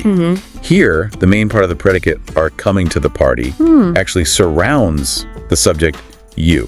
Got it. Then the text moves on to an important distinction between action verbs and linking verbs. Right. This is fundamental. Action verbs are pretty clear. They describe an action someone or something does, right? Like run or eat. Yes, like ran and the dog ran, or painted in she painted. They show activity. Linking verbs, on the other hand, they don't really show action. They connect the subject to a word or phrase in the predicate that describes or identifies the subject. Like is or seems. Exactly. Is, am, are, was, were, seems, becomes, appears, feels, looks, smells, tastes, sounds. These are common ones. The exercise in the source asks us to identify which type the verbs are. For example, he seems tired. Seems would be a linking verb because it connects he to the description tired. Perfect. It links the subject he to the adjective tired. And this coffee smells delicious links coffee to delicious. Correct. But then compare that to she smelled the flowers. Their smelled is definitely an action. She's doing the smelling. Precisely. Context is everything. Look can be linking if it means appears. She looks happy, but it's an action if it means directing your gaze. She looked out the window. Same with taste. Yep. You tasted the soup. That's an action. But the soup tasted salty. That's linking soup to salty.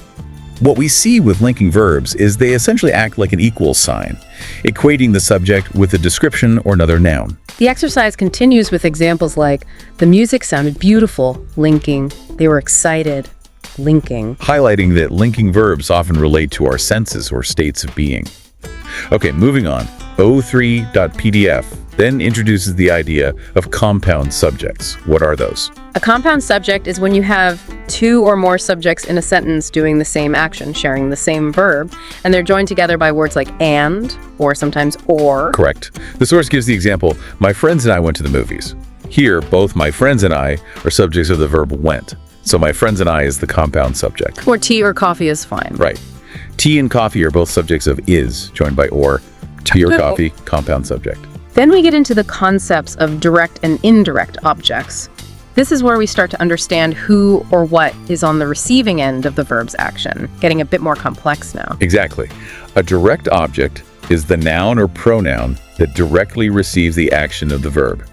It answers what or whom after the verb. So in the chef prepared a delicious meal, what's the direct object? Meal. What did the chef prepare? A delicious meal. Meal receives the action of prepared. And she reads several books a month. Several books. What does she read? Several books. Okay, clear. And the indirect object, that's the person or thing that benefits from the action but isn't directly acted upon, right? It answers to whom or Yeah. for whom. Yes, exactly. The source uses the sentence, he gave his sister a present. Here, present is the direct object, what was given. Right. His sister is the indirect object because she's the one who received the present. The action was done to or for her. And it usually comes before the direct object. Typically, yes. He gave his sister, IO, a present, DO. That's the common order. Next up, antecedents and pronouns. This is all about making sure our writing is clear and avoids unnecessary repetition. Sounds important for good style. Precisely. An antecedent is simply the noun that a pronoun refers back to. It's the word the pronoun replaces. Example. The source gives one like, when the students finished their exams, they celebrated. Here, the students is the antecedent, The noun. and they is the pronoun referring back to students. It emphasizes the composition hint. Using pronouns helps us avoid repeating nouns over and over. It makes writing flow much better. But pronouns can be a bit tricky because their form changes depending on how they're used in a sentence, subject, object, possessive. Exactly. The source uses the name Emily as an example. Emily can be the subject. Emily smiled. Yeah. The direct object, the clown amused Emily.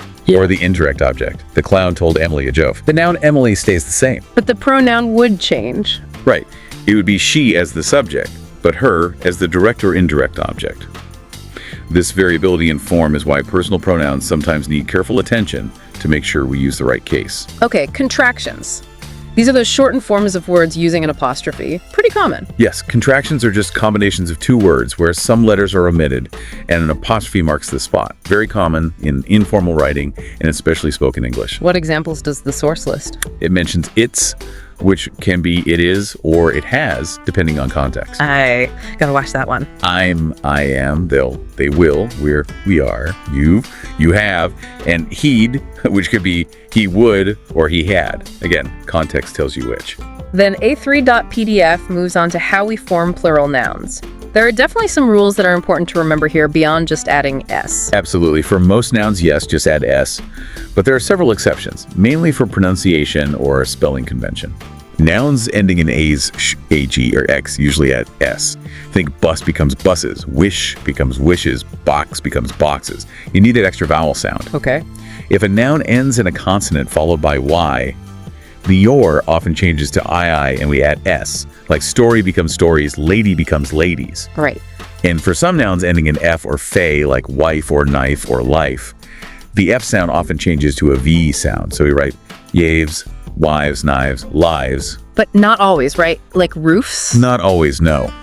English loves its exceptions. Roofs is common, though roofs exists. Beliefs, not believes. These variations ensure we pronounce and spell plurals correctly, but yeah, some just have to be learned. Next, we have the idea of changing predicate nouns into predicate adjectives. What's the difference between these two again? Okay, so after a linking verb, you can have either. A predicate noun renames or identifies the subject. A predicate adjective describes a quality of the subject. Example of changing one to the other. The source gives examples like transforming the movie was a bore. Here, bore is a noun renaming movie. You can change it to the movie was boring. Now, boring is an adjective describing the movie. I see another one. Their trip was a disaster. Disaster now becomes their trip was disastrous. Disastrous adjective. It's about shifting the focus from what something is, a noun label, to what it is like, an adjective description. And then we move on to adverbs, those versatile words that can modify verbs, adjectives, or even other adverbs. They add detail. Yes. As the source explains, an adverb gives us more information about how, when, where, or to what extent an action is performed or a quality exists. So he spoke softly. Right. Softly modifies the verb spoke, telling us how he spoke. She is a very talented singer. Here, very modifies the adjective talented, telling us to what extent she is talented, the degree. They worked incredibly quickly. And here, incredibly modifies the adverb quickly, intensifying it, showing the extent of their speed. So adverbs can modify other adverbs too. The exercise asks why certain words are adverbs, like eagerly, in the dog wagged its tail eagerly. It modifies the verb wagged, tells us the manner of the wagging. How did it wag? Eagerly. Or late in he arrived quite late. It modifies the verb arrived, telling us when he arrived, and quite modifies late, telling us the degree. Following that, ota3.pdf presents a list of common prepositions above, before, behind, during, near, under, with, without. It's a good reminder of just how many of these essential connecting words we use. It really is. They're the glue that helps show relationships in space, time, logic. Very important little words. And it highlights that often the same idea can be expressed either using an adverb or a prepositional phrase. That's interesting for style. Exactly. Saying she answered quickly, using an adverb, conveys pretty much the same meaning as saying she answered in a quick manner, using a prepositional phrase. Why have both? Well, having both options gives us flexibility. We can vary our sentence structure, maybe add a slightly different nuance. The exercise asks us to practice this, like changing, he looked sadly at the empty chair, to, he looked with sadness at the empty chair. The text then briefly mentions conjunctions again, noting they connect words or groups of words, and that coordinating conjunctions the panboys for, and, nor, but, or, yet so link elements that are grammatically equal. Right, like joining two nouns or two verbs or two independent clauses. And there's a composition hint about using and to connect elements of the same type, keeping the structure parallel. Like she sang loudly and clearly. Both adverbs. Exactly. That parallel structure adverb and adverb feels balanced. It might sound slightly less smooth if you wrote she sang loudly and with clarity, mixing an adverb and a prepositional phrase, though it's not strictly wrong. Parallelism is often clearer. Then we move into the section on writing effective sentences, emphasizing clarity and unity, basically, focusing on one main idea per sentence. Yes, the source provides examples contrasting unclear sentences with clear ones, and sentences lacking focus with those that are unified. It shows how to improve them by being more precise and centered in our ideas. Like revising, the car was old and it needed repairs, but it still ran well on short trips. Right, that's a bit rambling. It could be revised to something more focused like, although the old car needed repairs, it still ran well on short trips. Using although creates a clear relationship between the ideas. It also stresses avoiding ambiguity, especially with pronouns, making sure it's totally obvious who or what the pronoun is referring to. Absolutely. Vague pronoun references are a classic way to confuse your reader. The example of the teacher telling the student that they needed to work harder. Who is they? The teacher, the student, both. Needs clarification. Exactly. A clearer version would be specific. The teacher told the student, you need to work harder. Or the teacher said that she felt the student needed to work harder. Depends on the meaning. And of course, choosing the right word precision in vocabulary is crucial for conveying meaning accurately. Indeed. The source gives examples of inexact word choices and suggests more precise alternatives. Like maybe replacing the company tried to get around paying taxes with the slightly more formal or direct, the company tried to avoid paying taxes. Word choice matters. The text then moves on to techniques for combining sentences effectively, using things like compound subjects and predicates to make writing more concise and show the relationship between ideas better. Yeah, this is about taking related simple sentences and merging them smoothly. Instead of two choppy sentences like the rain stopped, the sun came out, you can combine them. How? Using a compound predicate. The rain stopped and the sun came out. Or maybe a compound sentence. The rain stopped and the sun came out. It shows the sequence more fluidly. We also see examples of how to introduce variety into writing by using verbals, participles, gerunds, and infinitives instead of just simple clauses all the time. Add sophistication. Definitely. Instead of two separate sentences like, she saw the beautiful sunset, it made her feel peaceful, you could use a participial phrase at the beginning. Seeing the beautiful sunset, she felt peaceful. It connects the ideas more elegantly. Subordinate clauses and forming complex sentences are also covered, highlighting the role of those subordinating conjunctions, again, like because, although, when, in creating clauses that depend on the main part of the sentence. Right. The source provides another partial list of these conjunctions and gives examples of how they connect a subordinate dependent clause to an independent clause. Like, because it was raining, they stayed inside. The first part can't stand alone, but it gives the reason for the main action. Sentence fragments and run-on sentences, common errors that can make writing unclear or just wrong, are also explained, along with how to fix them. Yeah, essential stuff. A fragment is incomplete, missing a subject or verb, or just not a full thought, like running down the street. What about it? Needs more. Exactly.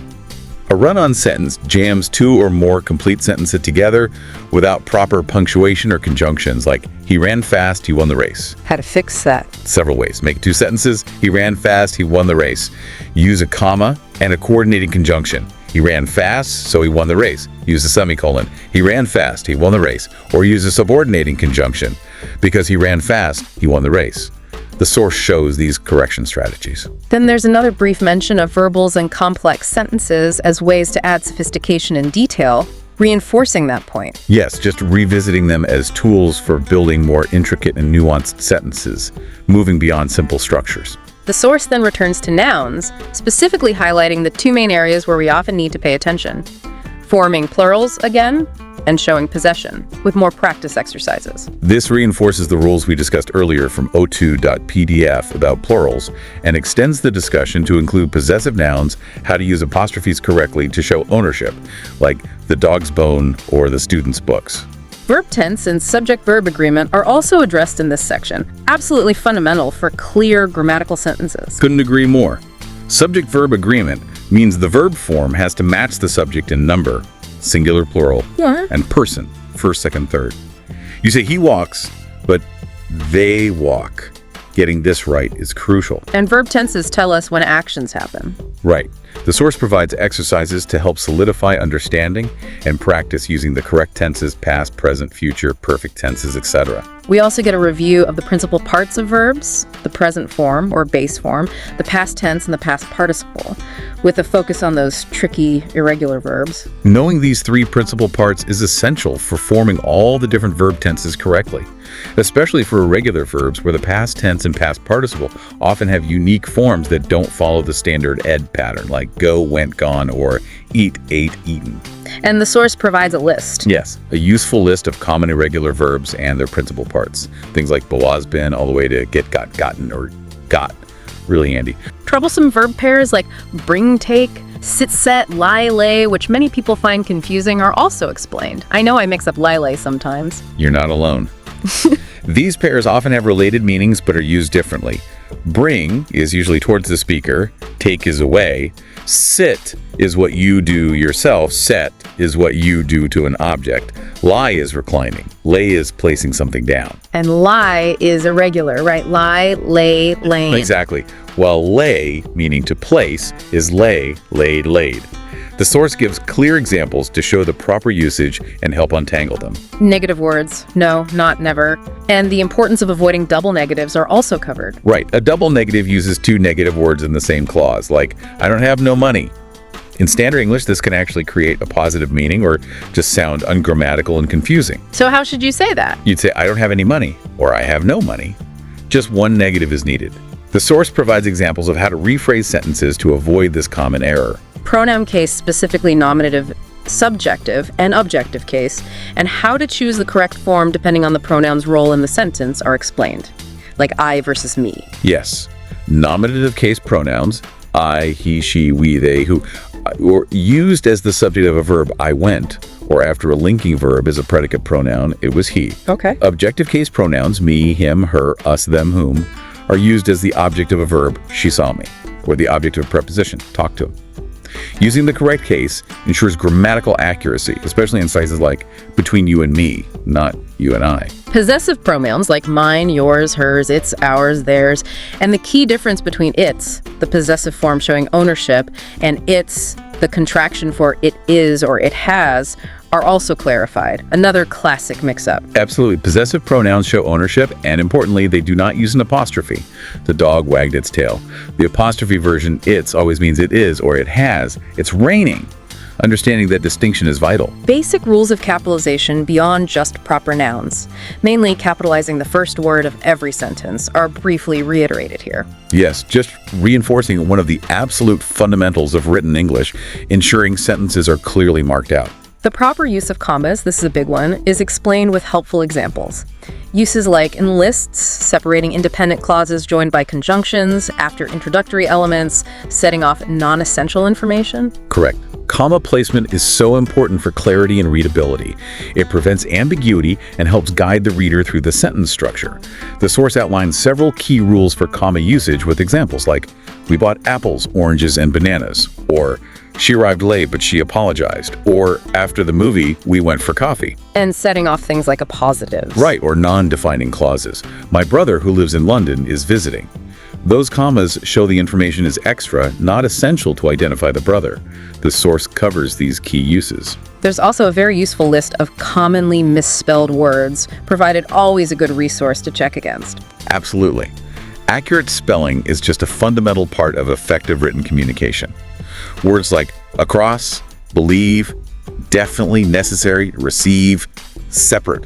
The list covers many common stumbling blocks. Rules for adding suffixes to words, particularly when the base word ends in Y, are discussed, like when to change the Y to I and when to keep it. Yes. Generally, if the Y follows a consonant, you change it to I before adding most suffixes, except ing Cree. So happy becomes happier or happiness. Apply becomes applied. But not applying. Right, you keep the Y before ing, applying, and if the Y follows a vowel, you usually just keep the Y. Play becomes player or played. These rules help ensure correct spelling when adding endings. Finally, for O3.pdf, the principles of paragraph unity focusing on one main idea per paragraph and effective paragraph development, supporting that idea with logical reasoning and evidence are covered. Back to structure now. Exactly. A well-constructed paragraph should have a clear central topic, usually stated in a topic sentence. All the other sentences in that paragraph should relate directly to and support or explain that main idea.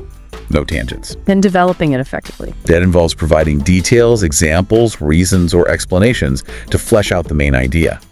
The source also discusses strategies like presenting reasons in a logical order, perhaps building from the least important to the most important, or saving the strongest point for just before the concluding sentence, the clincher. And the lesson concludes with a suggestion to vary sentence beginnings. Why is that important? Starting sentences in different ways. Sometimes with the subject, sometimes with a prepositional phrase, sometimes with a participle, sometimes with an adverb, makes the writing more interesting and less monotonous. It creates better rhythm and flow. The source mentions Thomas Hardy's writing as an example of using this variety effectively. The section ends by mentioning the index of the book and its purpose as a helpful tool for finding specific information. So yeah, O3.pdf really does provide a very thorough grounding in key writing principles, from sentence level up to paragraph level. It truly does. A lot of practical advice there. And now we turn our attention to our final source, O4.pdf, which explores word classes and the ways we combine words in English. This section seems particularly focused on common challenges faced by language learners. Okay. And one of the key points it makes right away is that in English, the class, a word belongs to noun, verb, adjective, isn't always fixed. It often depends on how that word is used in a particular sentence. Context again. That's a really important concept.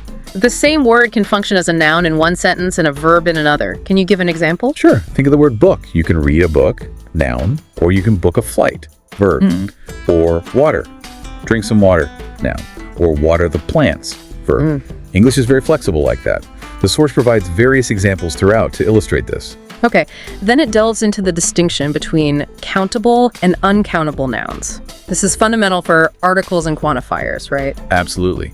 Countable nouns are things we can count as individual units. They have singular and plural forms, like chair, chairs, idea, ideas. Uncountable nouns refer to things we generally see as a mass or concept, not individual items. They usually only have one form, like water, information, furniture, advice.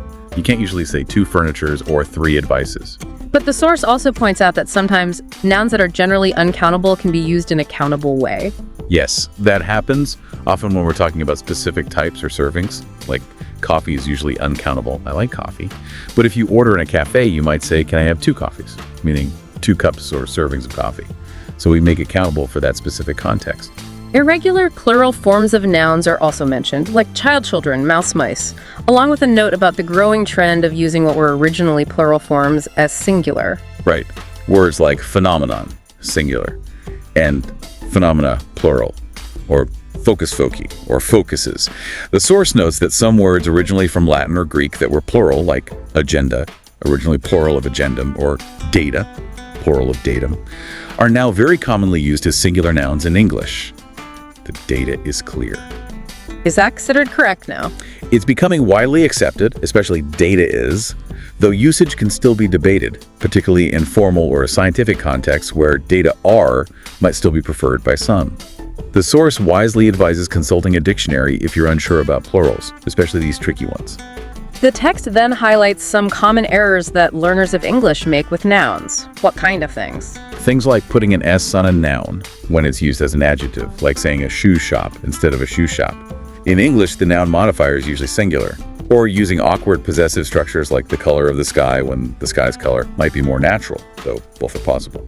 Also getting the stress wrong in compound nouns, like lighthouse versus lighthouse. The source also discusses noun plurals and how they are pronounced, noting the different sounds the final S or E's can make, Z, S, or E's. Depends on the preceding sound. Exactly. After a voiceless sounds like P, T, K, F, the S sounds like S, cats, maps. After voice sounds like B, D, G, V, M, L, R, vowels, it sounds like Z, dogs, birds, cars, trees. And after sibilant sounds like S, Z, D, you add ES, and it sounds like E's, buses, prizes, churches, judges. The source gives examples, which is helpful for learners' pronunciation. The concept of the zero article, which means leaving out an or they, is introduced. When do we do that? Often in idioms and fixed expressions at home, by car, in bed, go to school. Also when referring to general concepts or uncountable nouns or plural nouns in a general sense. Like information is power. Exactly. Or cats like milk. We're talking generally. So no article is needed before information or cats or milk. Learners sometimes overuse articles in these general contexts. The use of indefinite articles, aharian, and the definite article, I'll explain again, but maybe focusing more on the general versus specific reference idea. Yes. Aharian is typically used for something mentioned for the first time, or one of many non-specific I saw a cat. The I is used when the listener knows which specific one we mean. Maybe it was mentioned before, the cat was black, or it's unique, the sun, or the context makes it clear, could you open the door?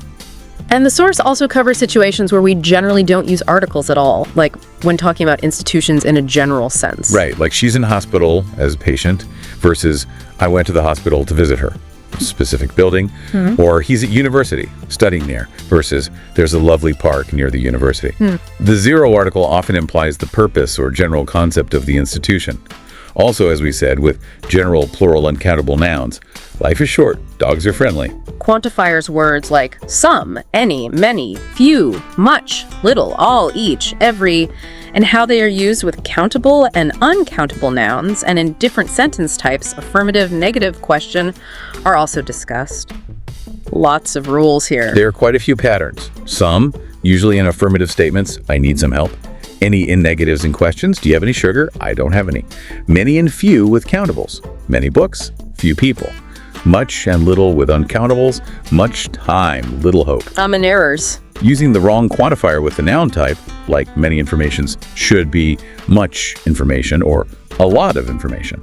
Or confusion between similar words like other and another. Another means one more, countable, singular. Other is more general, plural, or uncountable.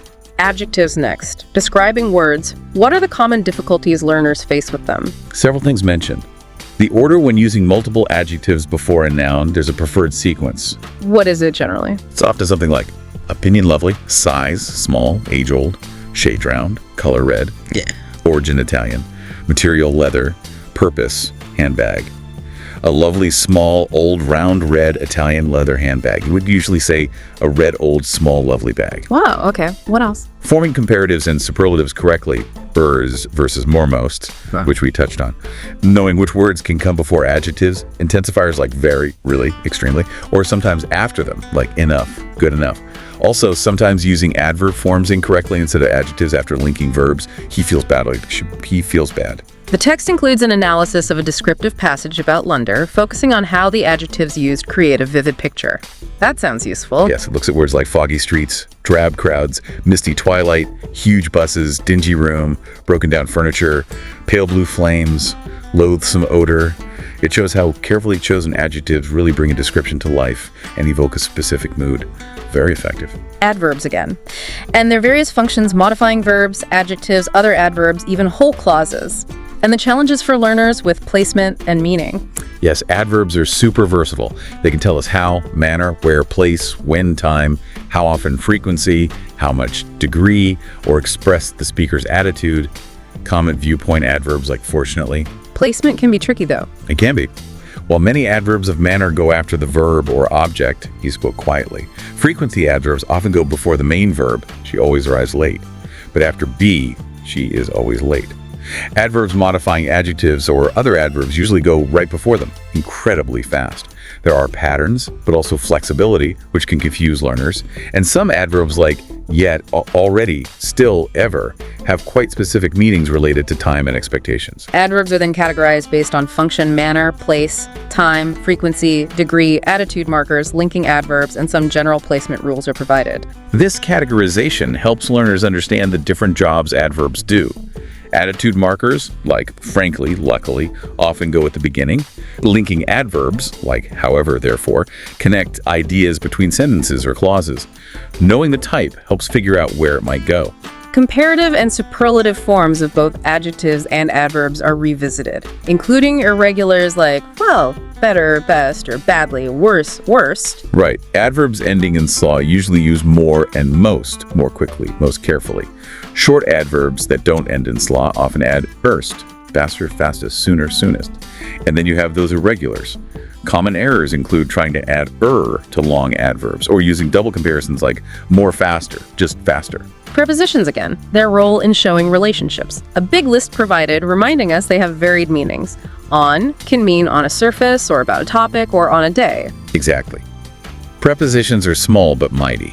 They link nouns, pronouns to other words, showing location, in, on, under, time, at, before, during, direction, to, from, through, and many other relationships. The meaning often depends entirely on the context and the words around them. Distinguishing them from adverbs can sometimes be tricky too, like he looked up adverb versus he looked up the chimney preposition. The text also discusses dependent prepositions, those that just go with certain verbs, adjectives, or nouns, like rely on, interested in, fond of. Yes, these are collocations that just have to be learned. There's often no logical reason why it's on and not in or at, it's just the convention. Learners often make mistakes here, transferring patterns from their own language. And using of for possession, like the leg of the table. Right, that's another way to show possession, besides the apostrophe S. We often use of for inanimate things, the roof of the house, or more abstract concepts, the importance of education, whereas as is more common for people and animals, John's car, the cat's tail. The different types of verbs, main verbs carrying the meaning, and auxiliary verbs, helping verbs like be, have, do, and their roles are explained. Crucial distinction. Main verbs express the action or state, run, think, is. Auxiliaries help form tenses, is running, has thought, questions, do you think, negatives, he is not running, and passive voice, it was done. Do is particularly important for making questions and negatives in the simple present and past tenses. The various forms of verb can take base form, eat, infinitive to eat, ing form eating, past tense ate, past participle eaten are detailed, highlighting regular walked versus irregular eaten. Yes, knowing these forms is absolutely essential for constructing sentences correctly. Regular verbs are easy, add for past tense and past participle. Irregular verbs, as we saw, have unique forms that need memorization, and this is a major challenge for learners. Question tags those little questions at the end, like us, isn't it? Us, do you, are explained. How they're formed and the role of intonation. Right. The basic pattern is positive statement, negative tag. It's nice, isn't it? Negative statement, positive tag. You haven't finished, have you?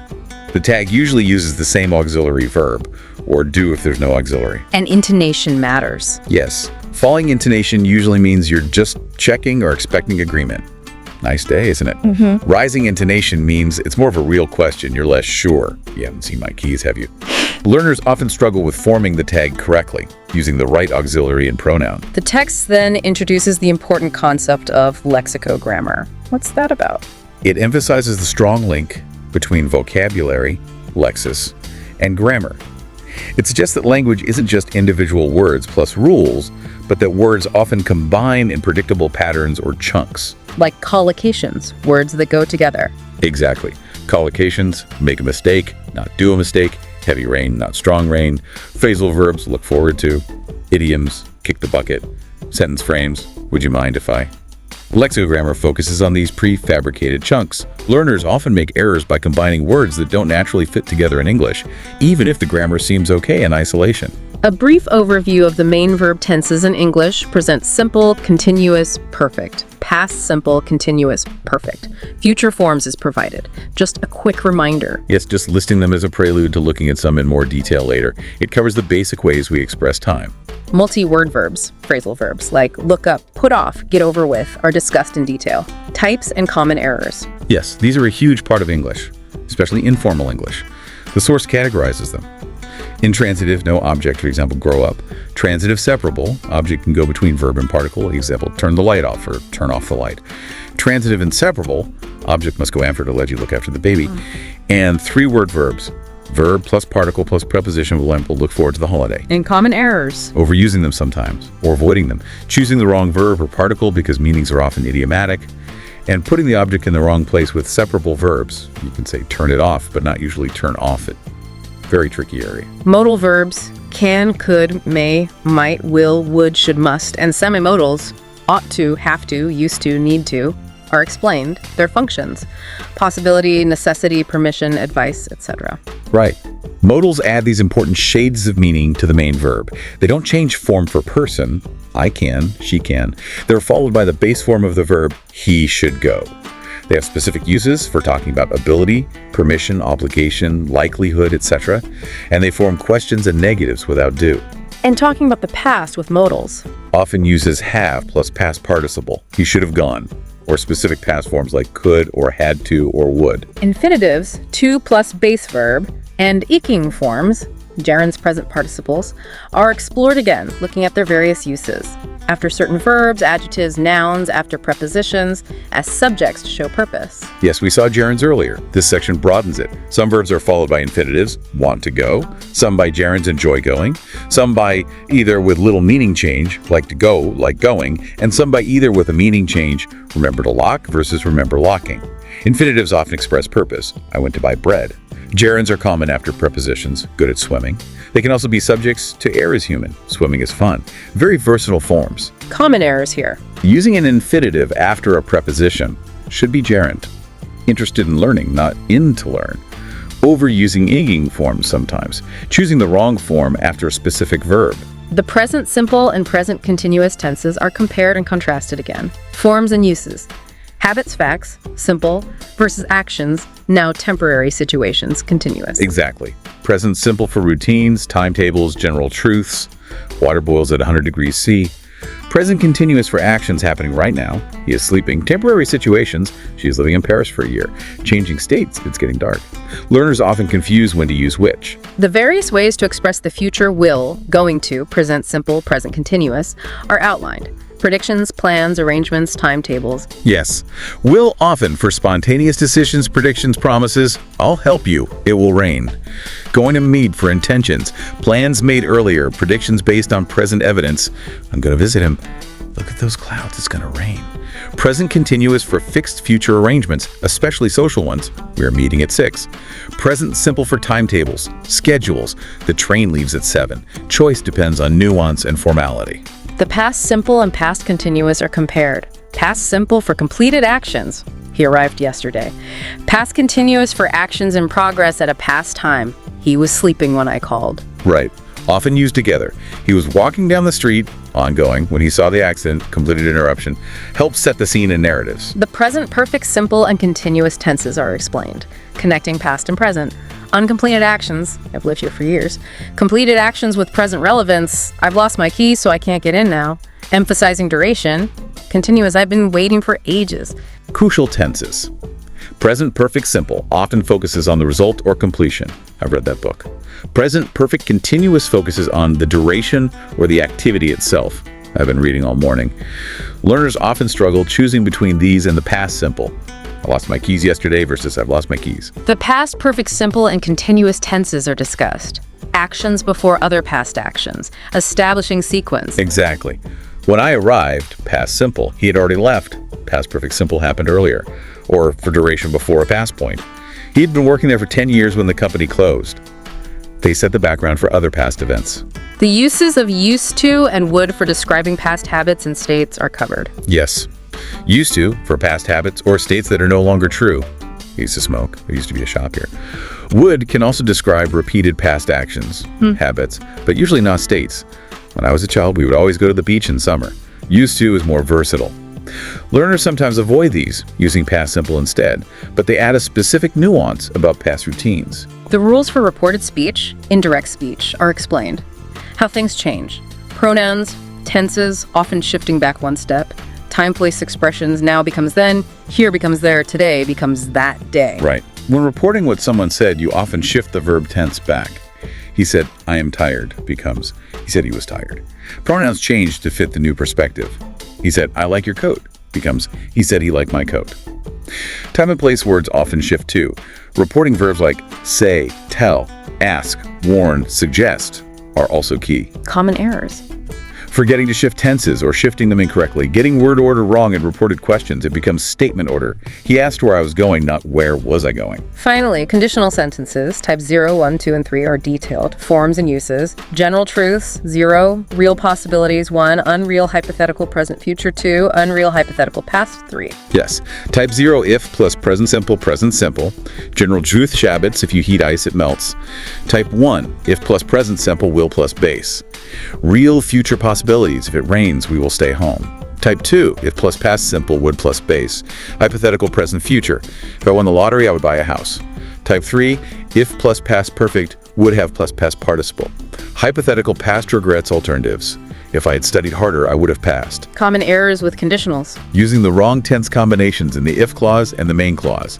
Confusing type 2 and type 3. Using will in the if clause in type 1, usually just present simple. Wow.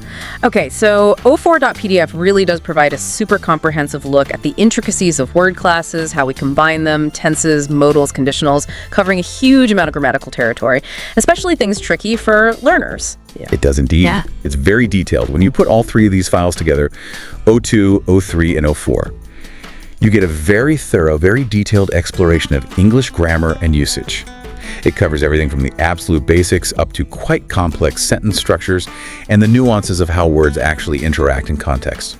So to summarize this, pretty extensive deep dive, we've meticulously examined O2.pdf, O3.pdf, and O4.pdf, extracting a vast amount of information on everything from proper nouns and capitalization right through to the complexities of verb tenses, clause structures, word combinations, sentence patterns, the works.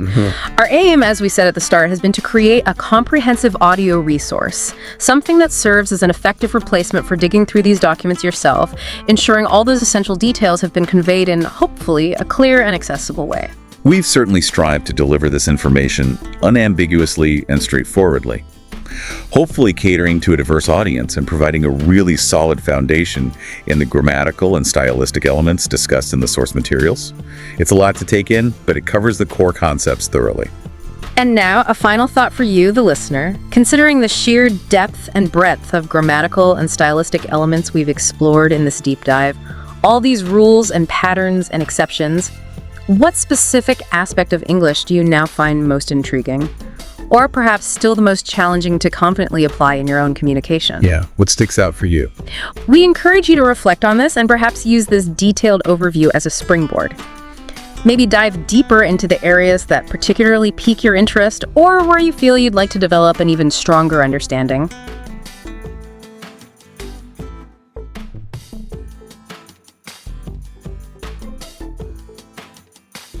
नमस्कार, आज हमारे हाथ लगे हैं अंग्रेजी व्याकरण से जुड़े कुछ नोट्स और वर्कबुक के हिस्से। जी। तो आज हम इनमें से कुछ पेचीदा लेकिन मजेदार बातें निकालकर समझने की कोशिश करेंगे। जी। जैसे क्रियाएं हैं, आर्टिकल्स हैं और भी कुछ खास चीजें बिल्कुल सीधी सादी भाषा में। जी। चलिए देखते हैं इन स्रोतों में क्या मुख्य बातें हैं। बिल्कुल, अंग्रेजी व्याकरण मतलब कभी कभी उलझा हुआ से रखता है, पर हाँ, कुछ बुनियादी बातों को पकड़ने से ना भाषा का इस्तेमाल काफी सुधर सकता है। हाँ। आज हम ऐसे ही कुछ नुक्ते देखेंगे। हाँ, तो सबसे पहले वर्ब्स यानी क्रियाओं को लेते हैं। हाँ जरूर। मुझे याद है स्कूल में ये रेगुलर और इरेगुलर वर्ब्स रटना, उफ, एक बड़ा काम लगता था। हाँ हाँ, वो लिस्ट्स होती थी। जैसे पेंट, पेंटेड, पेंटेड तो ठीक था, आसान था, पर वो सिंग, सैंग, संग या गो, वेंट, गॉन, उसमें अलग कहानी थी। इनमें असल फर्क क्या है? मतलब क्यों है ये दो तरह के? देखिए, फर्क बस उनके पास्ट टेंस और पास्ट पार्टिसिपल रूप बनाने के तरीके में है। बहुत सिंपल है। रेगुलर वर्ब्स में नियम एकदम सीधा है, अंत में ईडी लगाओ, हो गया। जैसे आपने कहा पेंटेड। हाँ, पेंटेड। इरेगुलर वर्ब्स के रूप वो अनियमित होते हैं, उनका कोई एक पैटर्न नहीं होता, उन्हें याद करना पड़ता है। और मजे की बात यह है कि ये जो अनियमित क्रियाएं हैं ना, ये अक्सर भाषा की सबसे पुरानी और सबसे ज्यादा इस्तेमाल होने वाली क्रियाएं होती हैं। अच्छा, ये तो इंटरेस्टिंग है। हाँ, और एक बड़ा ही अनोखा उदाहरण है क्रिया टू बी। हाँ, जिसके स्रोत बताते हैं कि 9 अलग अलग रूप हैं। सोचिए, 9 रूप। हाँ, मैंने भी पढ़ा था। To be, be, was, were, जी। Been, being, am, is, are, ये सब उसी एक क्रिया के रूप हैं। हाँ, ये टू बी तो हमेशा से खास रहा है। अच्छा, अब आते हैं आर्टिकल्स द और एन पर। जी। ये कब और कहाँ लगते हैं, इसमें तो अक्सर गड़बड़ हो जाती है। बिल्कुल, इसमें काफी कंफ्यूजन होता है लोगों को। स्रोत कहते हैं द खास या निश्चित चीजों के लिए है, डेफिनेट, जैसे द मून, हाँ, क्योंकि आसमान में चांद एक ही है, और एन आम या अनिश्चित चीजों के लिए जी। इनडेफिनेट, जैसे लाखों तारों में से कोई भी एक तारा, अ स्टार। सही। लेकिन क्या ये नियम हमेशा ऐसे ही काम करता है? मतलब असलियत में ये कहाँ-कहाँ लागू नहीं होता।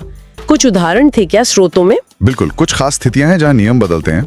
ध्यान देने वाली बात ये है, जैसे ज्यादातर देशों के नाम के साथ द नहीं लगता, जैसे इंडिया, फ्रांस, ब्राजील, इनके आगे द नहीं आता। अच्छा, हाँ लेकिन अगर देश के नाम में स्टेट्स, किंगडम, रिपब्लिक जैसे शब्द हों, हाँ हाँ, जैसे अमेरिका या यूके, बिल्कुल, तो द जरूर लगता है, जैसे the United states, the United kingdom. Okay.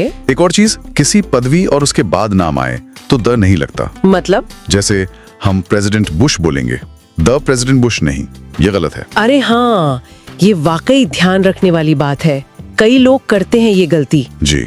अच्छा, स्रोतों में एक और कमाल की बात मिली मुझे।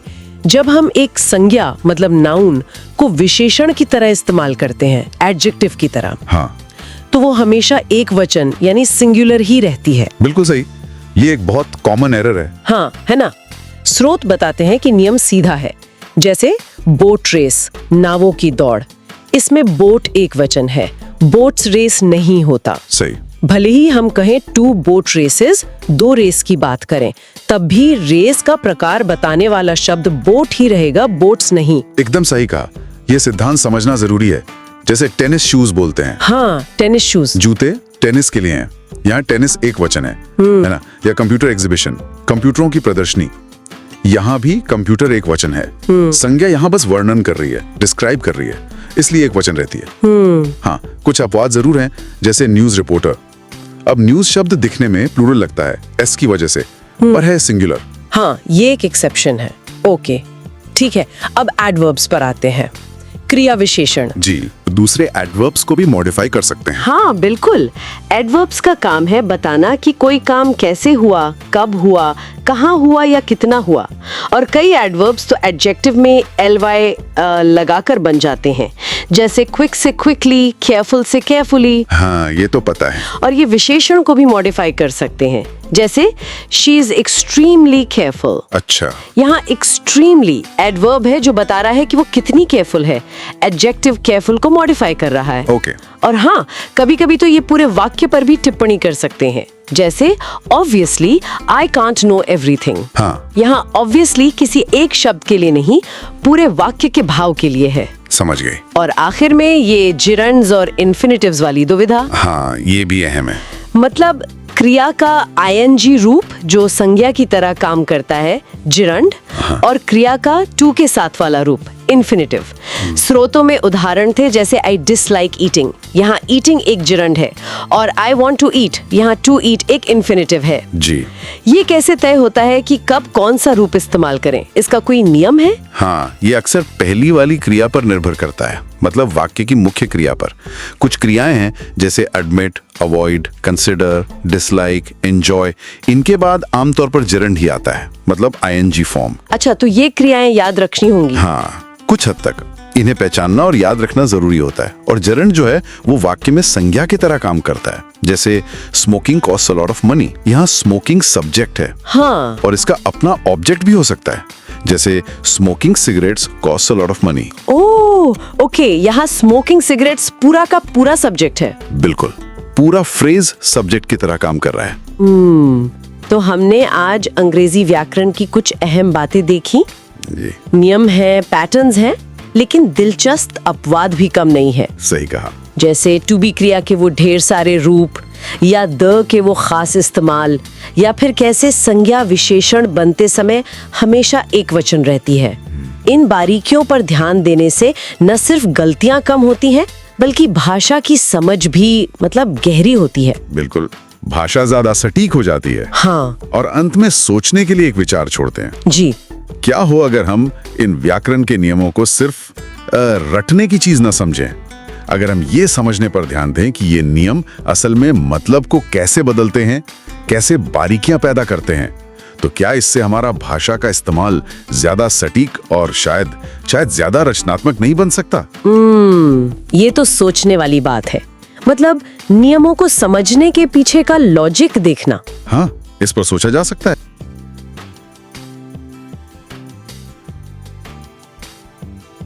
Welcome to this deep dive.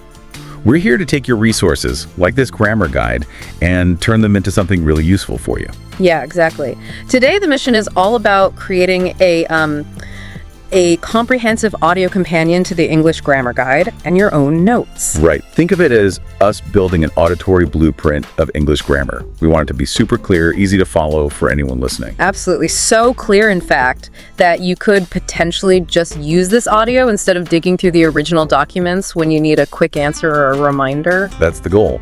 And the source material looks pretty solid. It really does. We've got these detailed bits from the English Grammar Guide itself, contributors like Diane Hall for British English, Professor Susan Bardoon for American English. Oh, right. And Tom Booth, the author. Plus Tim Bowen as a consultant. Impressive backgrounds. Open University, School of International Training. It definitely adds credibility. No doubt. Plus, we have your personal notes dated May 5th, 2025. They look like they add some good extra perspectives or highlights. So our job is to weave all of this together, right, into one exhaustive audio guide, make sure every key point is crystal clear. Precisely. Accessible and thorough. That's what we're aiming for. Okay, let's jump in then, starting with, well, the basics. Present simple. The guide mentions that for he, she, it, you add an S to the verb. Seems simple enough. It does, but it's fundamental, isn't it? That S is like the main marker for the third person singular in the present simple. It's how we know it's she speaks, not I speak. Yeah, or he watches versus you watch. Exactly. It signals the subject. But you know, English always has its twists. It's not always just adding S, is it? Sometimes it's S. What's the deal there? Good point. The guide lays this out clearly. You add S if the verb ends and sounds like esh, chi-o, ssx, or s, or z. And washes, watches, goes. Kisses, boxes, buzzes. Yeah, if you think about it, just adding an S to wash would sound awkward, wouldn't it? Yeah, wash is quite neat to say. So the S helps with pronunciation. Often, yes. It smooths it out. Okay, that makes sense. Now, the guide is very specific. These S, or S endings, are only for affirmative sentences, and only when the subject is he, she, it, or like a singular name like John. Why is that distinction so important? Oh, that's crucial. Your notes hit on this too. That ending is only for that very specific context. Present simple, affirmative, third person, singular. Right. It doesn't apply in questions or negatives, even with he, she, or it. Okay, so he works, but then it's does he work or he does not work. Exactly. The auxiliary verb does sort of takes over that marker. It's like the desk jumps over to the does. That's actually Yeah. a helpful way to think about it. It is, yeah. So forming negatives in the present simple. How does that work then? Well, for most verbs not be, we'll get to that, you bring in the auxiliary do or does plus not before the main verb. And the main verb stays in its base form. Yes, the base form. So it's does not or doesn't for he, she, it, and do not or don't for I, you, we, they. Your notes mention this too, that do is the standard way to negate these verbs. That's right. So I try becomes I don't try, and she tries. That becomes she doesn't try. See, the S from tries disappears. Precisely. The auxiliary does handles the tense and person marking. But be is different. Your notes flag this one. Yeah, be is always a bit of a special case, isn't it? To negate am is are. You just add not after the verb. So I am not, you are not, or aren't, he is not, or isn't. No do needed. Nope. Be plays by its own rules. A grammatical maverick, as you said. Definitely. Okay, what about questions? Turning present simple statements into questions. Two main ways, according to the guide. If the verb is be, you just invert the subject and the verb. Like you are ready becomes are you ready? Exactly. Or he is here becomes is he here? The sub. Simple swap. Straightforward. But for all the other verbs, For those, you bring in do or does before the subject. Just like negatives, it's does for he, she, it, and do for the others. and the main verb again goes back to its base form. Yes. So they want to go becomes do they want to go? And she needs help becomes does she need help? And look, the S from needs is gone again in the question. That pattern of the marker shifting is really clear. It is. And the guide even has a common mistakes section pointing this out. Don't keep the S on the main verb in questions or negatives with does. That's a key takeaway for clear communication. This kind of step-by-step breakdown is exactly what we need for this audio resource, making it super clear. Agreed. Now, the guide flags be in the present, simple as irregular. We've sort of touched on why, but what really sets it apart? Well, like we said, it forms negatives and questions without do. That's the big one. Plus, its forms am, is, are, don't follow that standard base verb plus S rule for the third person singular either. Right, you'd never say he be or he best or anything like that. It has its own unique set. I am, you are, he shite is. Exactly. Unique conjugations. And the guide also mentions contractions like I'm, your, he's, isn't, aren't. Those are vital for sounding natural, aren't they? Oh, absolutely crucial. They're everywhere in spoken English and informal writing. Understanding and using them is key for fluency and just, sounding like a regular speaker. Okay, moving on slightly, the guide touches on imperatives, commands, requests. Right, imperatives. Usually just the base form of the verb. The subject you is typically implied. Stop, listen. Exactly. And the guide points out using please makes it polite, please sit down, or sit down, please. And adding do for emphasis. Do be quiet. Yes, adds a bit of force or formality, and then there's let's, plus the base form for suggestions, including the speaker, like let's go. So quite a few ways to give instructions or make suggestions there. Okay, next up, the past simple. The basic rule seems to be adding ed to regular verbs. That's the main principle for regular verbs, yes. Walk becomes walked, play becomes played. And unlike the present simple, the guide says the past simple form usually stays the same regardless of the subject. Correct. I walked, you walked, he walked, they walked, it's all walked. That definitely simplifies things a bit. Phew. But then, the irregular verbs rear their heads, the ones that don't follow the ed rule. Ah, yes, the infamous irregulars. The guide acknowledges them, though it doesn't list them all here. They just have their own unique past forms you have to learn. Like go becomes went, it is ate, see is saw. Exactly those. They're a big part of the language, so memorization is key there. Okay.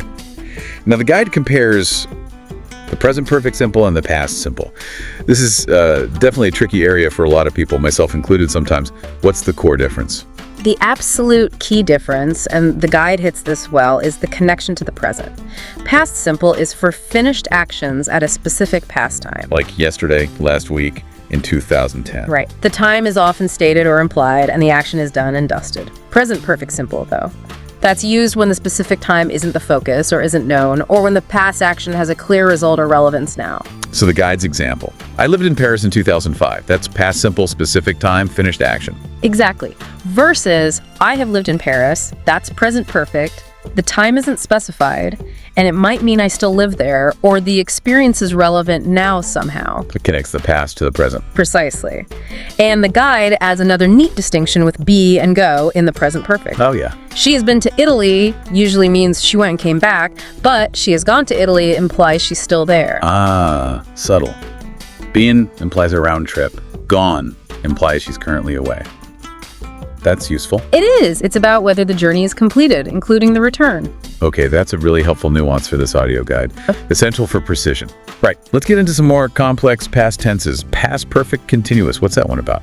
Okay, past perfect continuous, formed with had been plus the ing form, the present participle. Right. Its main job is to talk about an action that was in progress over a period of time before another specific point or event in the past. It often emphasizes the duration. So, like the guide's timeline shows, it's an action happening leading up to another past action. Exactly. If I say, I had been waiting for hours when the bus finally arrived, the had been waiting shows the long duration before the bus came. Got it. Emphasizing the lead up. Now, the guide also brings in used to for past habits or states. How's that different from, say, the past continuous? Very different functions. Used to, plus the base verb talks specifically about things that were true or happened regularly in the past but are not true anymore. Like I used to play the piano means I don't anymore. Precisely. The guide stresses you don't use past continuous for that kind of past habit. Now, would plus the base verb can describe repeated actions in the past. When I was a kid, we would always go to the beach in summer. Right. But, and this is key, would isn't typically used for past states. For a past state that's no longer true, you need used to. So I used to live there, but not I would live there if you mean a finished state. Correct. That's a really important distinction the guide clarifies. Used to for states and habits, would only for repeated actions. Okay, valuable clarification. The guide then loops back to past simple versus present perfect simple again, adding more detail. Yeah, it's hammering home that past simple is for completed actions at definite past times with no necessary link to now. She wrote the letter. Finished, done. Whereas present perfect simple always has that bridge to the present. Either the time is indefinite or there's a current result. Right. I have finished my work means the result is now I'm free. The guide's example about Eve still being in London, present perfect, versus a completed past trip, past simple, really nails that ongoing versus finished difference. Present perfect links past and present. Past simple stays firmly in the past. You got it. And then it briefly mentions past continuous, again, action in progress at a past point. I was watching TV at 8 p.m. And past perfect action completed before another past point. He had already eaten when I arrived. So past continuous is like a snapshot of an ongoing action. Past perfect sets up a sequence. This happened before that. Exactly. And past perfect continuous, as we said, combines duration leading up to a past point. And it reminds us again about used to and would for those past habits and actions. Okay, that feels like a solid grasp of the past tenses. Let's shift gears to the future. The guide kicks off with going to. Right, the going to future, formed with be, am, is, are, plus going to, plus the base verb. And its main uses. Two main ones, really. First, for future plans or intentions that were decided before the moment of speaking. We are going to repaint the kitchen next weekend. A pre-existing plan. Yes. And second, for predictions based on present evidence. Something you can see or know now that points to a future event. Like, look at those dark clouds, it's gonna rain. Perfect example. You see the evidence now. And of course, the guide mentions the common contractions. I'm going to, she's going to. Very common in speech. Makes it sound more natural, definitely. Okay, next up, the future with will. How is that different from going to? Will has a few key roles. One is predictions, often based more on opinion or general belief, maybe without strong present evidence. I think it will be a close game. So less about current signs, more about expectation. Often, yes. Another crucial use is for spontaneous decisions made right now at the moment of speaking. Like the phone rings and you say, I'll get it. Exactly. You didn't plan it, you just decided instantly. Or offering help. That looks heavy. I'll help you carry it. So going to often feels more planned or evidence-based. Will can be more spontaneous or based on belief.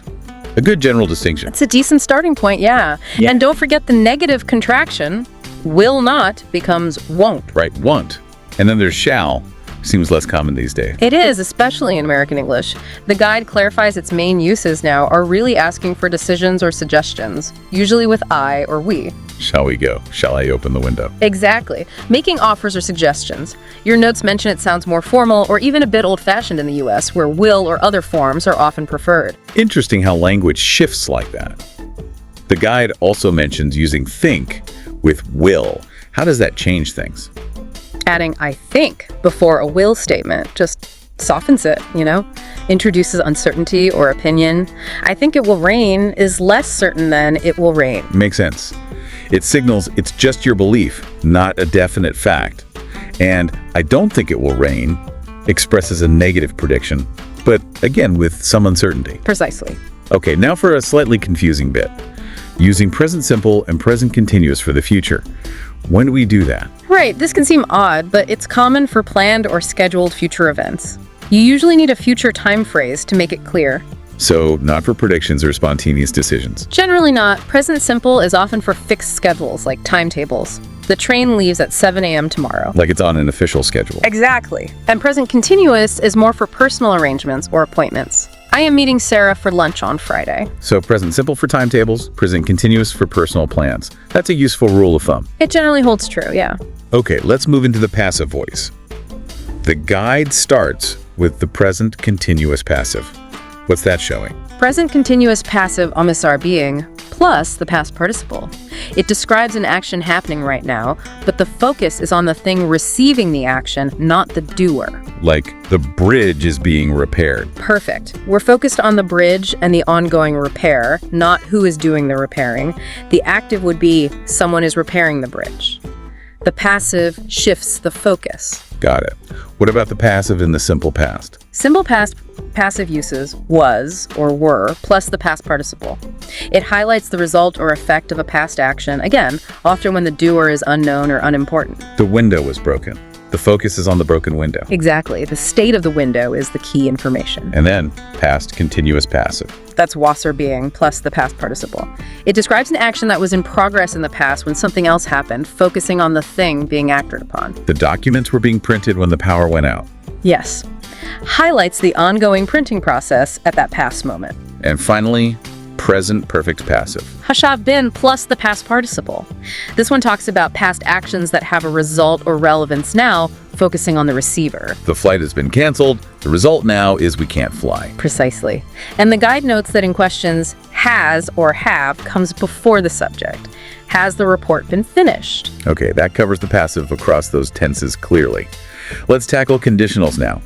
The guide jumps into the second conditional first, the unreal one. What makes it unreal? Good question.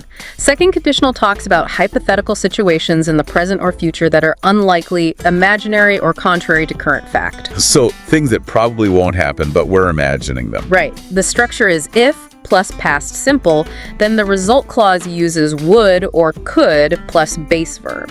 If I won the lottery, I would travel the world. Winning is unlikely, so it's hypothetical. Exactly. And remember the comma if the if clause comes first. Got it. Now the third conditional, how's that different? Third conditional looks back at the past. It imagines a different outcome for a past situation that cannot be changed now, often used for regrets or speculating about what might have been. So it's impossible because the past is fixed. Precisely. The structure is if plus past perfect, had plus past participle, then the result clause uses would have or could have plus past participle. If I had known you were coming, I would have baked a cake. But I didn't know, so I didn't bake one. And I can't change that now. Perfect example. Reflecting on an unchangeable past. Makes sense. Then there's the zero conditional. What situations does that cover? Zero conditional is for general truths, scientific facts, or things that always happen under certain conditions. Cause and effect, that's generally true. Like habits or rules. Yes. The structure is usually if or when plus present simple, and the result clause is also present simple. If you heat ice, it melts. Always true. Exactly. In the guide notes, you can swap the clauses around, and if or when can go in the middle without a comma. Ice melts if you heat it. Okay, so that's for facts and general truths. And the last one, the first conditional. First conditional talks about real and possible future situations and their likely results, things that could plausibly happen. So unlike the second conditional, these are realistic possibilities. Right. The structure is if plus present simple, and the result clause uses will plus base verb. If it rains tomorrow, I will stay home. Rain is a real possibility. Exactly. And the guide gives a super important reminder here. Never use will, would, or would have in the if clause itself in any of these conditional types. Right. That's a common mistake, isn't it? Always keep the will or would in the result clause. Crucial rule for accuracy. Okay, conditionals covered. Let's shift to asking questions. The guide lists various question words. Can we quickly run through what they ask about? Sure. Who asks about people? How asks about manner or method? Which asks for a choice from a limited set? When is for time? Where is for place? Whom is the formal object form of who. Right. Whose asks about possession. And how, plus an adjective or adverb like how long or how often, asks about degree or frequency. The guide also points out the difference between what and which. Yeah. What is generally for open-ended questions with many possible answers, which implies you're choosing from a smaller known set of options. Like, what is your favorite color versus which of these shirts do you prefer? Exactly. And similarly, when asks for a specific time, while how often asks about frequency. Okay. And how do we actually build questions using these words? What's the usual sentence structure? Typically, the question word comes first. Then, for most verbs, not be, you need an auxiliary verb like do, does, did, can, have, followed by the subject, then the main verb in its base form. So, question word, auxiliary subject, main verb. That's the basic pattern. If the original statement already has an auxiliary, you use that same one after the question word. Like, she can swim becomes what can she do? Right. If there's no auxiliary in the statement, like in present simple or past simple affirmatives, you usually add do, does, or did. They like pizza becomes what do they like? We had to do. Exactly. And if the main verb is be, then the form of be just comes right after the question word, before the subject. No extra auxiliary needed. He is late becomes why is he late? Perfect. You just move the is. Okay, that structure seems clear. Yeah. Now, reported speech.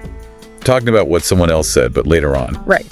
Reported speech or indirect speech. The main thing the guide highlights is backshifting. Backshifting. Yeah, the verb tense in the original direct speech usually shifts one step back into the past when you report it. So present simple becomes past simple. Usually, yes. Present continuous becomes past continuous. Present perfect becomes past perfect. Will becomes would. Can often becomes could. And pronouns might change too. And time words. Absolutely. Pronouns like I might become he or she. Time words like now might become then. Today might become that day. Here might become there. You adjust everything to fit the perspective of the person reporting. So if someone says directly, I am working now, later I might report, he said that he was working then. Exactly. Am went to was, now went to then, I went to he. Are there exceptions to the backshift? Yes, the guide mentions one key one. If the original statement is still true or relevant now, you might not backshift the tense. Like, he said that the earth is round, because it still is. Right.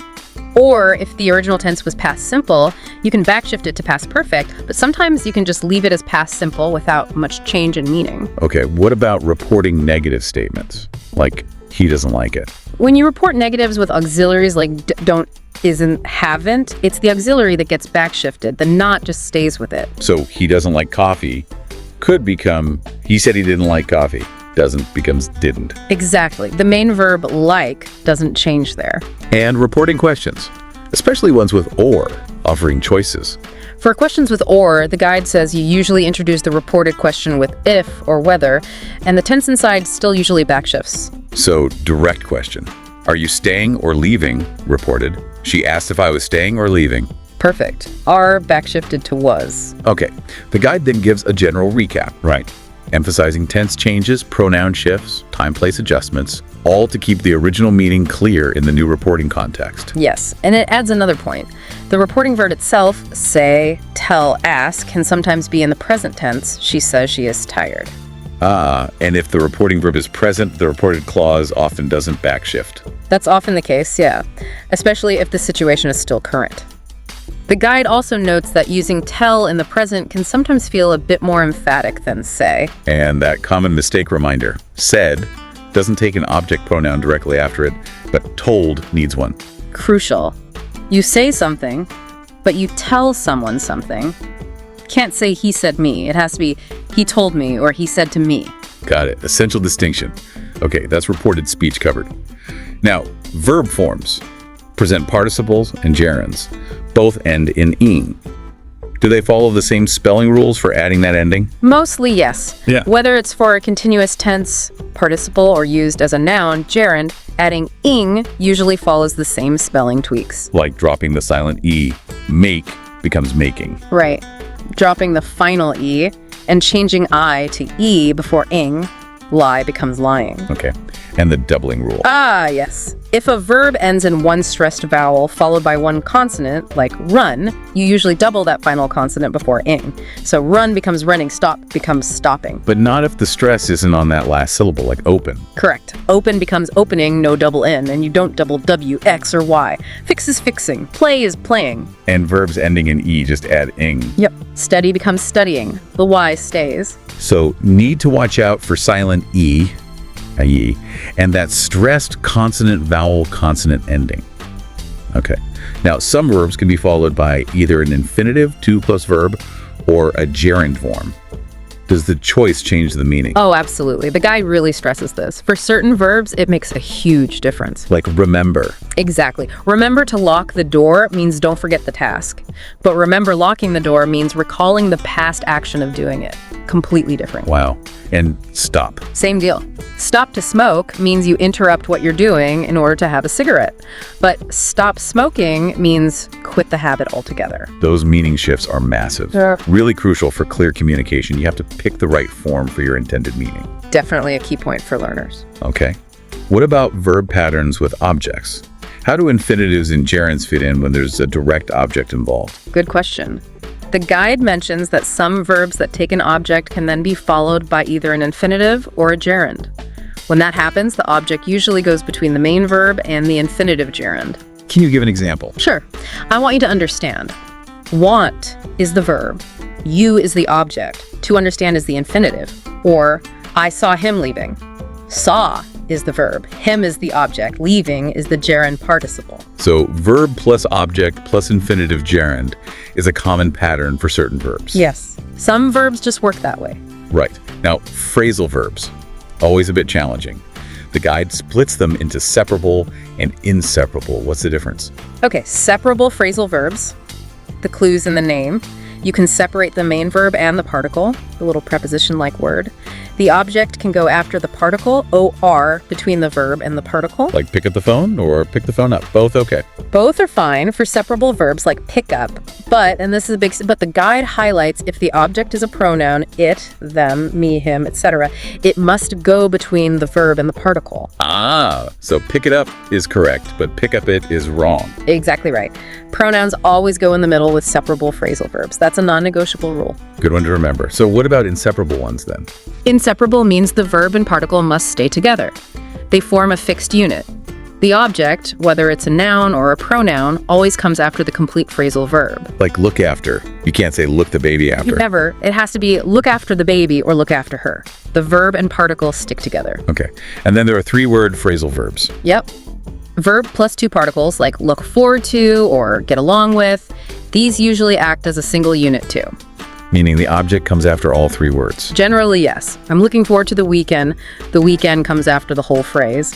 And often, these have idiomatic meanings quite different from the individual words. Phrasal verbs definitely add richness and complexity. Okay, let's talk modal verbs. Possibility, obligation, deduction. They do a lot of work, don't they? They really do. Modals like can, could, may, might, must, should, will, would, add all sorts of nuances. Key things the guide points out. They're followed by the base form of the verb, no to, and they don't change for the subject. So he can swim, not he can swim. Exactly. And each one can have several different meanings depending on context. The guide zooms in on must and have to for future and past obligation. What's the rule there? Right. Must doesn't really have a standard future or past tense form for obligation. So for future obligation, we use the future of have to, will have to. You will have to finish this tomorrow. Yes. And for past obligation, we use the past of have to, had to. I had to leave early yesterday. Correct. The guide makes it clear. Things like will must or a past form like musted just don't exist for obligation. You use have to. Good to know. What about using modals for speculating or making deductions? Guessing about things. Modals are perfect for that. Must plus base verb suggests strong certainty about the present based on evidence. He's not answering his phone, he must be busy. And for the past. For past deductions, it's must have plus past participle. The ground is wet, it must have rained last night. Okay. And the opposite, when you're sure something isn't true.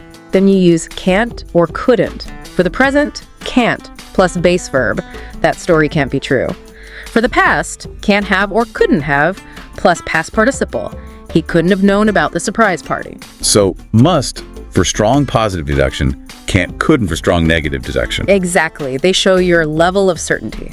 And what about just possibility? Like maybe. The guide mentions might. Might is a very common way to express possibility, past, present, or future.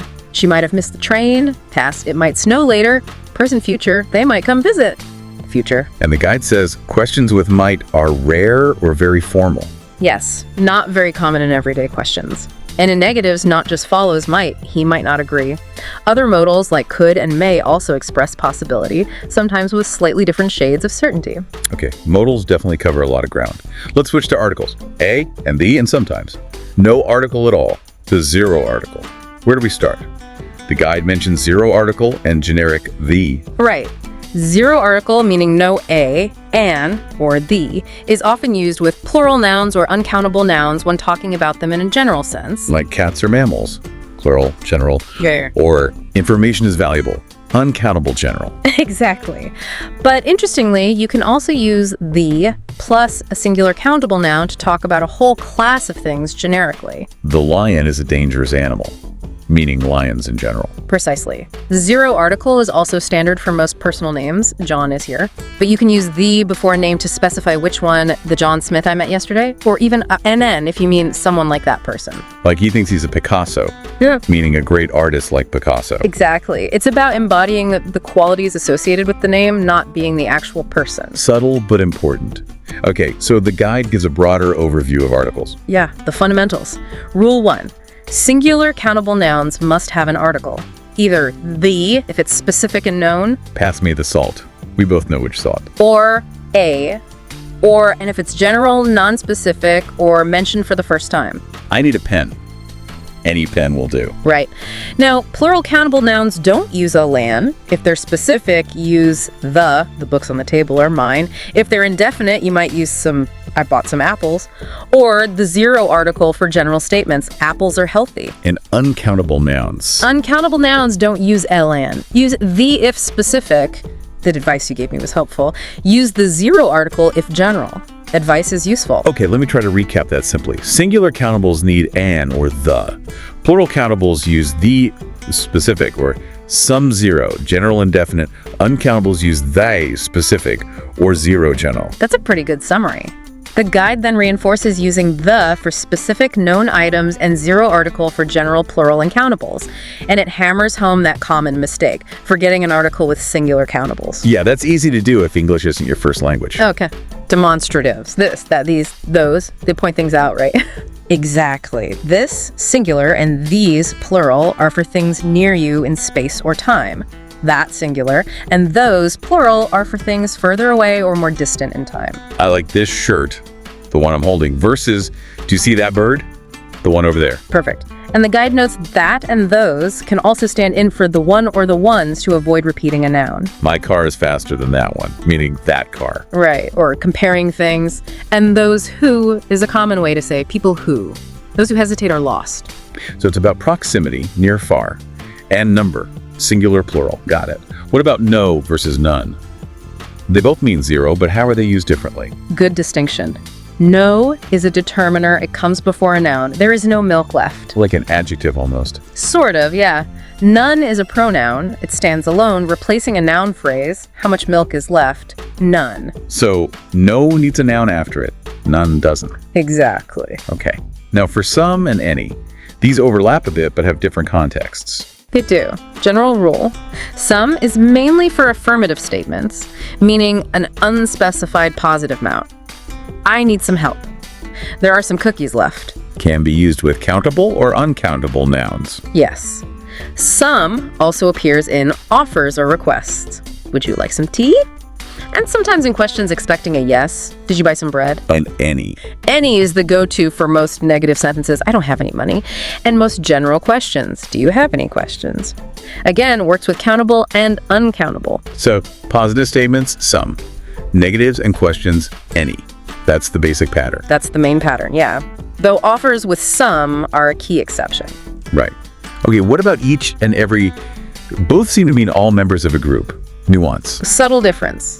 Each often focuses more on the individuals within the group, treating them separately, often used with smaller, definite numbers.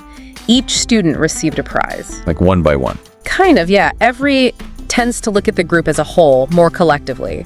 Often used with larger, less defined groups or general statements. Every house on the street has a garden. So each individual focus, every collective focus. That's a good way to think about it, though the line can blur sometimes. Okay. And either, neither, both. These deal with pairs, right? Two options. Exactly. Either means one or the other of two. Used with a singular noun, you can take either road. Both means the two together. Used with plural nouns or pronouns. Both roads lead to the city. We both want to go. Right. And neither means not one and not the other. Also used with a singular noun. Neither road is safe at night. And they can stand alone as pronouns too. Which shirt do you want? Either is fine. Yes. And you also have either of, neither of, both of, used before plural pronouns or determiners plus plural nouns. Neither of them knew the answer. Your notes mention neither takes a positive verb. Ah, yes. Crucial point. Neither itself is negative, so the verb stays positive. Neither candidate is perfect. Neither candidate isn't perfect. Got it.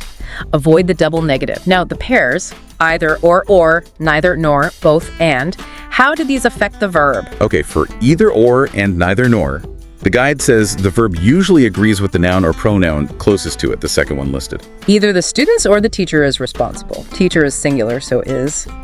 Neither the teacher nor the students are responsible. Students is plural, so are. Exactly. Agreement with the closer subject. Now, both and always links to things, so it always takes a plural verb. Both the book and the movie were excellent. Were, plural. Correct. That verb agreement rule for either and neither nor is definitely one to watch. Okay, let's talk nouns themselves. Singulars and plurals. The basic rule is add s, right? That's the default, yeah. Book becomes books. But English loves its spelling rules. Oh, yes. Nouns ending in S, C, Z, S, E. Study, yes. Yeah. Bus, S, buses. Box, X, boxes. Church, churches. Nouns ending consonant plus would. Change would to lies. Cities, cities. But vowel plus U just adds win, wood, toys. Nouns ending O. Often adds this, potato, potatoes, but sometimes just splits, especially after a vowel. Radios or with some shorter words, photo, hodos, a bit inconsistent. And or would. Often changes to wids, wife, wives, leaf, leaves. But again, exceptions exist. Roof, roofs. So many variations. And then there are the totally irregular plurals. The ones that just change completely. Man, men, child, children, feet, mouse, mice. You just have to learn them. And some that don't change at all. Right. Sheep stays sheep. Fish often stays fish, unless talking about different species. Deer stays deer. Okay, now countable versus uncountable nouns, the big distinction. Key concept. Countable nouns are things you can count individually. They have singular and plural forms. 1 chair, 2 chairs. Uncountable nouns are things seen as a mass or concept, not usually counted as individual units, usually only have a singular form. Exactly, like water, information, furniture, advice. You can't say 2 furnitures. But the guide says you can make uncountables countable sometimes. Yes, by using units or containers. 2 bottles of water, 3 pieces of advice, some items of furniture, or sometimes the word itself can be used countably with a specific meaning, like 2 coffees, meaning 2 cups of coffee. Okay. What about collective nouns, team, family, government?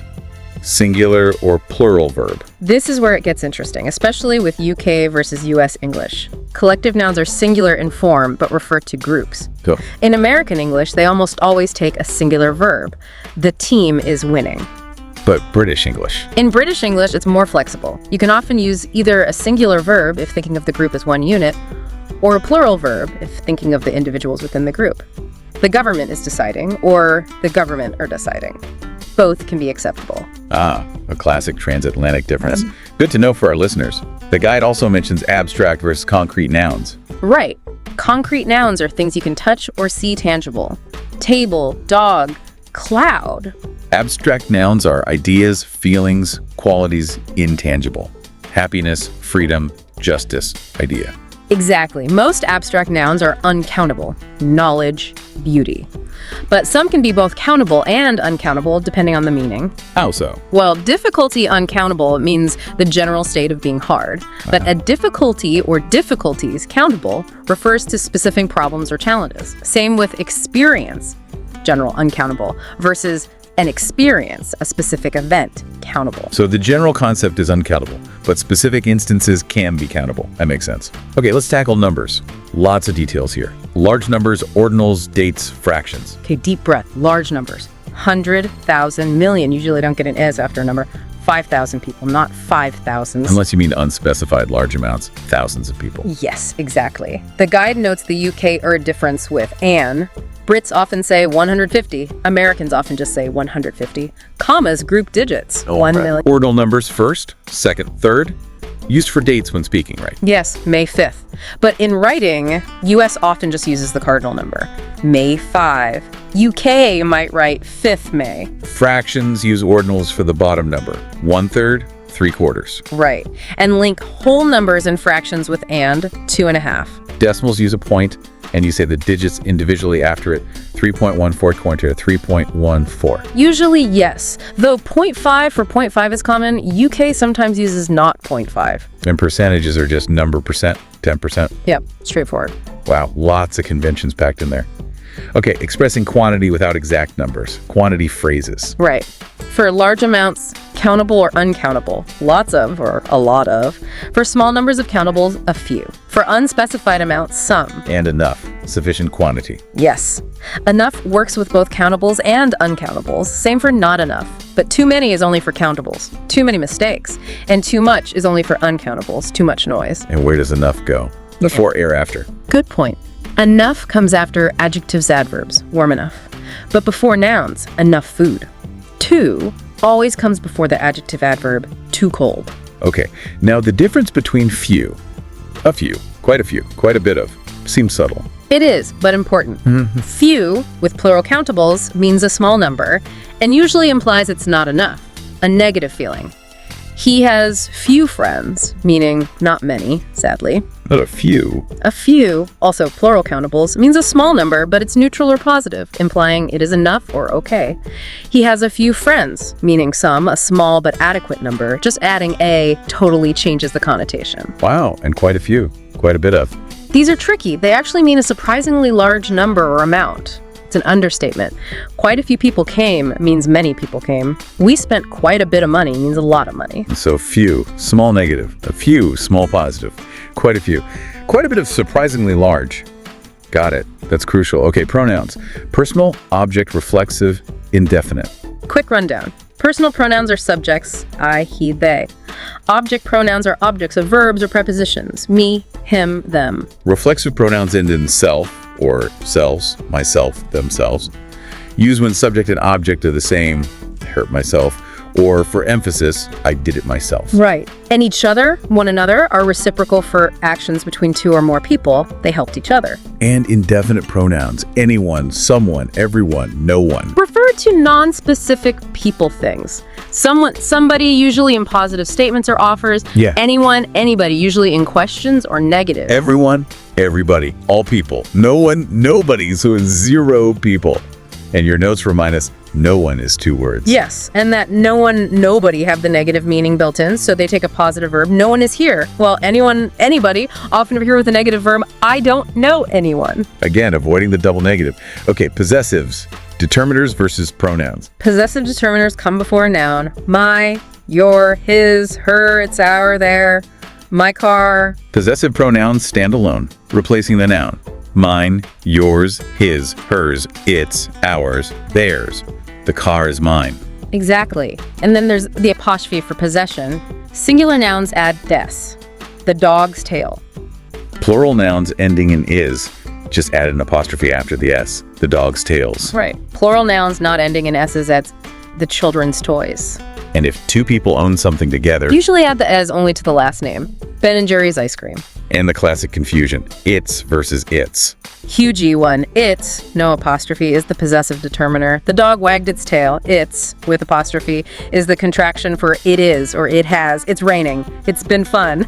Gotta get that right. Definitely a critical detail for clear writing. Okay, relative clauses, adding info about nouns, defining versus non-defining. Defining relative clauses give essential information needed to identify which noun we mean. Note commas, introduced by who, people, which things, Yeah. that people things, whose possession. The woman who lives next door is a doctor. The clause tells us which woman. Exactly. Non-defining clauses give extra non-essential information. They're set off by commas, introduced by who, people, which, things like that here usually, whose. My brother, who lives in London, is visiting. The clause adds info, but we already know which brother. Perfect. And whom is the formal object pronoun, mostly in defining clauses, the man whom I met. Quantifiers, like some of, many of, can go with whom or which in non-defining clauses. He has 3 sisters, all of whom are lawyers. Okay, what about adding ever to question words, whoever, whatever, whenever? Adding ever makes them broader, meaning it doesn't matter who, what, when, or any person, thing, time. Take whatever you want, anything. Whoever arrives first gets the best seat. Any person. Exactly. Whichever, whatever can also be determiners. Take whichever route you prefer. Whenever can mean every time that. However can mean in whatever way or regardless of how, however hard you try. Got it. Adds emphasis on the any aspect. Now the word there plus be, what's its function? There is, there are, there was, there were, etc., is used to state the existence or presence of something, often introducing it for the first time. The focus isn't on location, but just that something exists. There's a problem. There were many people. Right. It works across tenses. There has been an accident. There will be food. There are going to be changes. So it's like an existential placeholder subject.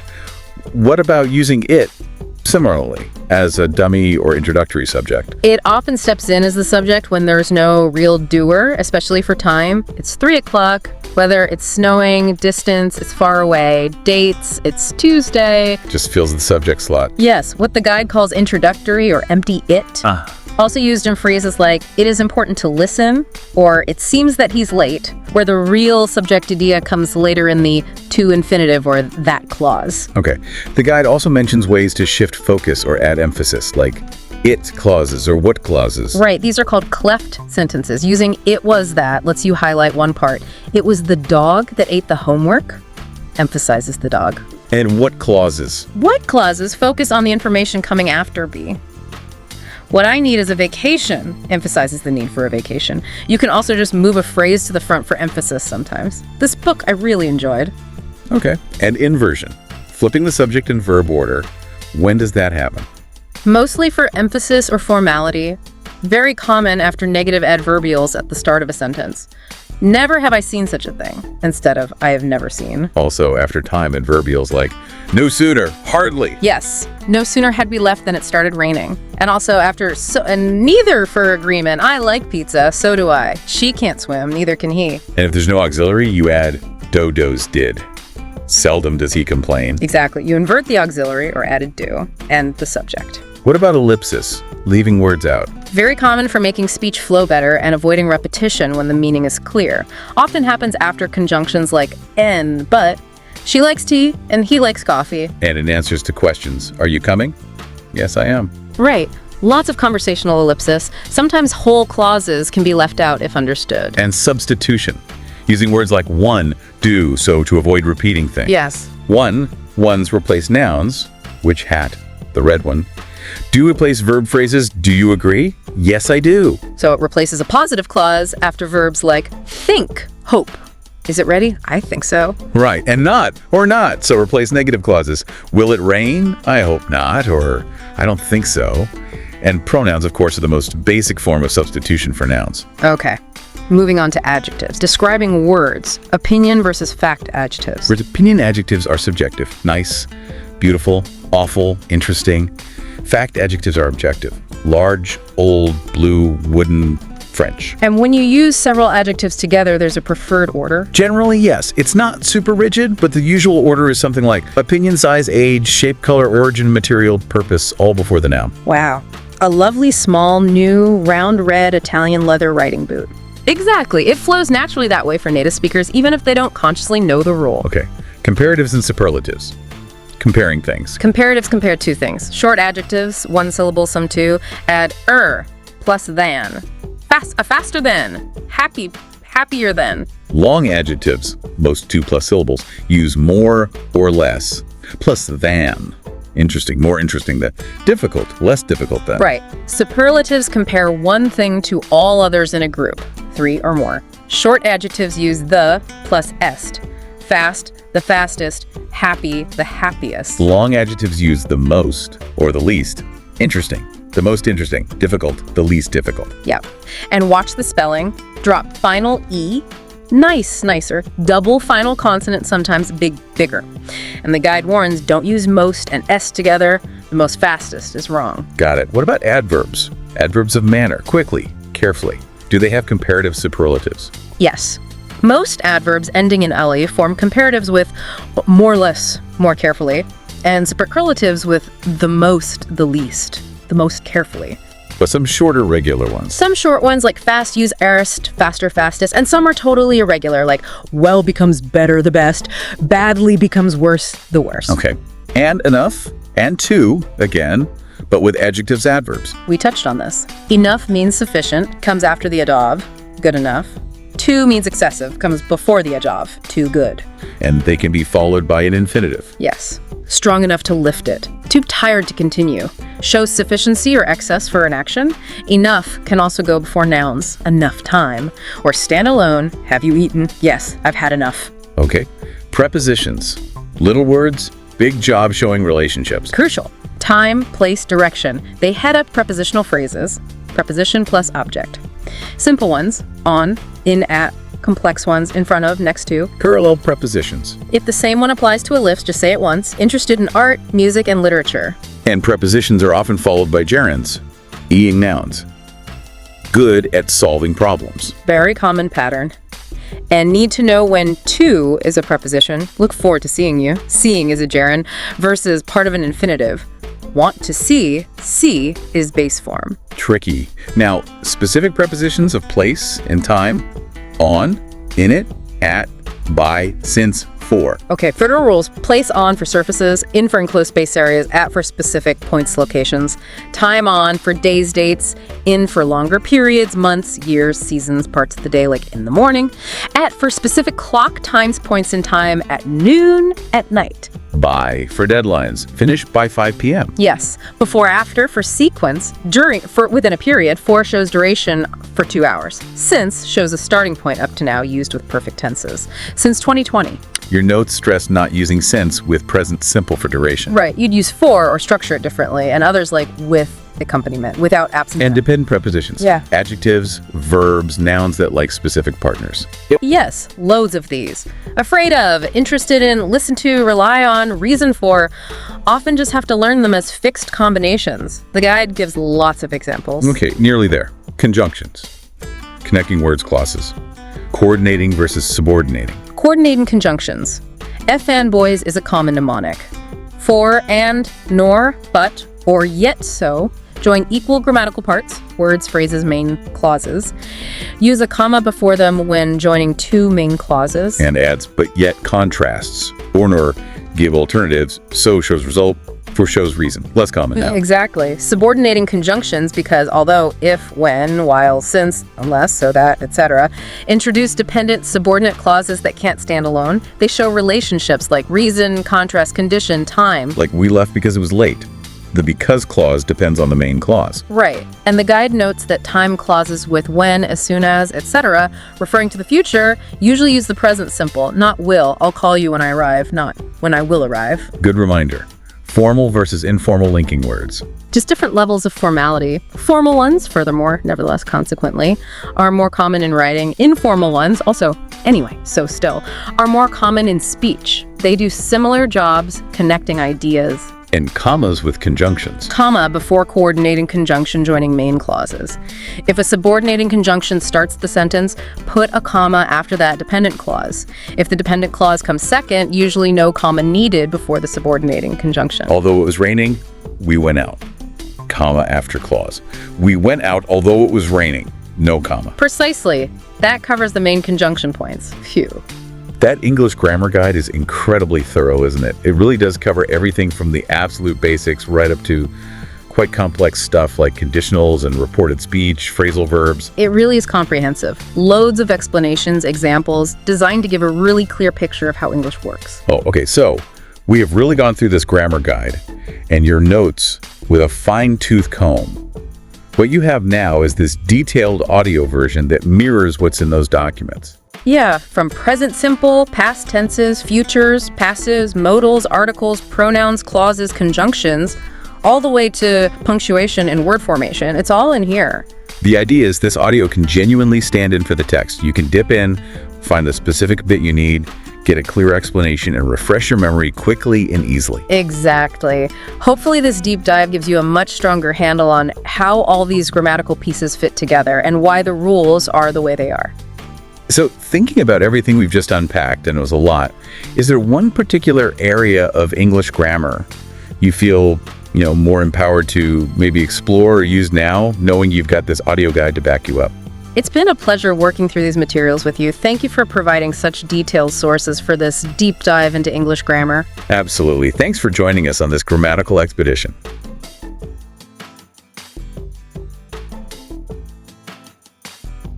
नमस्कार। हाँ, आज हम कुछ अंग्रेजी व्याकरण guide देख रहे हैं। हाँ, और कोशिश करेंगे कि कुछ बुनियादी नियम जो अक्सर उलझा देते हैं उन्हें थोड़ा साफ करें। बिल्कुल। तो हमारा फोकस रहेगा प्रेजेंट सिंपल पर, खास तौर से बी और डू डज का इस्तेमाल। हाँ, और साथ में भविष्य के लिए विल और गोइंग टू का फर्क भी समझेंगे। ये बहुत ही आम है, पर इनमें गलतियां भी खूब होती हैं। सही कहा। तो चलिए प्रेजेंट सिंपल से ही शुरू करते हैं। गाइड कहता है कि ये तथ्यों के लिए है, आदतों के लिए है। हाँ, या ऐसी बातें जो हमेशा सच होती हैं, जैसे the sun rises in the east. इसमें क्रिया का बेस फॉर्म लगता है, ज्यादातर कर्ताओं के साथ, जैसे आई गो, वी लर्न, दे ईट, सीधा सादा। बिल्कुल। लेकिन वो जो तीसरा पुरुष एक वचन है, ही, शी, इट, वहां थोड़ा ध्यान देना पड़ता है। हाँ, वो एस या ई एस वाला नियम है ना। एग्जैक्टली। क्रिया के आखिर में एस या ई एस लगता है, जैसे he goes, she learns, it works. और ये ई एस कब लगता है? वो कुछ खास अक्षरों के बाद। हाँ, अगर क्रिया श, च, ओ, एस, एक्स या जी पर खत्म हो रही हो, जैसे वॉच का वॉचेस, मिक्स का मिक्सेस, गो का गोज। अच्छा, तो गो का गोज नहीं होगा, हमेशा गोज। ये छोटी छोटी डिटेल्स हैं जो मतलब जरूरी हैं। बहुत जरूरी। और एक आम गलती है कि लोग ये एस लगाना भूल जाते हैं, खासकर बोलते समय। हाँ, ये होता है। अच्छा, पर सवाल और नेगेटिव वाक्यों में क्या होता है? वहां तो डू और डज आ जाते हैं। हाँ, लेकिन सिर्फ सामान्य क्रियाओं के साथ, बी के साथ नहीं, ये ध्यान रखना है। ओके। तो डू या डज हम इस्तेमाल करते हैं सवाल पूछने के लिए या वाक्य को नेगेटिव बनाने के लिए। डज लगता है फिर से ही, शी, इट के साथ, जैसे डज ही लिव हियर। बिल्कुल। और नेगेटिव में he does not live here या शॉर्ट में ही डजंट लिव हियर। और बाकी सबके साथ डू, जैसे डू दे नो या दे डोंट नो। हाँ जी। और यहाँ भी गलती होती है, जैसे लोग कह देते हैं ही डोंट नो, जो गलत है। सही है ही डजंट नो। तो फिर बी क्रिया का क्या? मेरा मतलब है इज, एम, आर, इनके साथ डू डज क्यों नहीं? अच्छा सवाल है। देखिए, बी एक स्पेशल वर्ब है, वो अपनी मदद खुद कर लेता है। मतलब सवाल बनाने के लिए आपको बस कर्ता और बी की जगह बदलनी है। शी इज रेडी का सवाल बनेगा इज शी रेडी, कोई डू या डज नहीं चाहिए। अच्छा, और नेगेटिव? नेगेटिव के लिए बी के बाद बस नॉट लगा दीजिए। दे आर रेडी का negative they are not ready या दे आंट रेडी। ठीक है, तो बी के साथ डू डज का इस्तेमाल बिल्कुल नहीं करना है, ये साफ हो गया। हाँ, ये एक पक्का नियम है। चलिए अब भविष्य की बात करते हैं। विल और गोइंग टू, इनमें क्या खास फर्क है जो गाइड बताते हैं? ये भी काफी दिलचस्प है। देखिए, विल का इस्तेमाल अक्सर तब होता है जब हम बोलते समय कोई फैसला लेते हैं, जैसे दरवाजे की घंटी बजी और मैंने कहा okay I will see who it is. बिल्कुल, उसी पल लिया गया फैसला। will का इस्तेमाल हम प्रस्तावों के लिए भी करते हैं, जैसे will you help me या वादों के लिए I promise I will call you। और भविष्यवाणियों के लिए भी है ना, जैसे I think it will rain today। हाँ, पर ये वो भविष्यवाणी होती है जो ज्यादातर अपनी राय या अंदाजे पर आधारित हो, कोई पक्का सबूत जरूरी नहीं है। अच्छा, तो फिर going to कब इस्तेमाल होता है? गोइंग टू तब आता है जब इरादा या योजना पहले से बनी हो, बोलने से पहले ही तय हो चुका है। जैसे I am going to start my new job next week। मतलब ये पहले से तय है। एकदम सही। या फिर ऐसी भविष्यवाणी के लिए जिसके लिए अभी कोई संकेत या सबूत दिख रहा हो, जैसे आसमान में काले बादल देखकर कहना, Oh look, it is definitely going to rain। हाँ, क्योंकि बादल दिख रहे हैं, ये सिर्फ अंदाजा नहीं है, एक तरह का सबूत है। तो सारा खेल कॉन्टेक्स्ट का है। क्या फैसला अभी लिया या पहले से प्लान था, या कोई सबूत दिख रहा है? प्लानिंग या सबूत पर आधारित भविष्यवाणी के लिए ये बारीकियां समझने से बात ज्यादा साफ हो जाती है। हाँ, और भाषा ज्यादा सटीक लगती है। तो संक्षेप में कहें तो हमने प्रेजेंट सिंपल में SES का नियम देखा, डू, डज और बी का फर्क समझा। हाँ, और भविष्य के लिए will और going to के बीच का महत्वपूर्ण अंतर भी। ये सब बुनियादी बातें हैं, लेकिन बहुत जरूरी हैं। बिल्कुल। और यहाँ एक सोचने वाली बात यह है कि जब कोई इन बेसिक नियमों को अच्छे से समझ लेता है, तो क्या इससे अंग्रेजी की जो थोड़ी मुश्किल रचनाएं हैं, जैसे कंडीशनल्स या पैसिव वॉइस, उनको सीखना आसान नहीं हो जाता? हाँ, ये तो है। नींव मजबूत हो तो आगे बढ़ना आसान होता है। शायद सुनने वालों को इस पर ध्यान देना चाहिए कि असल बातचीत में ये कैसे इस्तेमाल होते हैं। हाँ, पैटर्न पे गौर करना चाहिए। इसी विचार के साथ आज की ये बातचीत यहीं खत्म करते।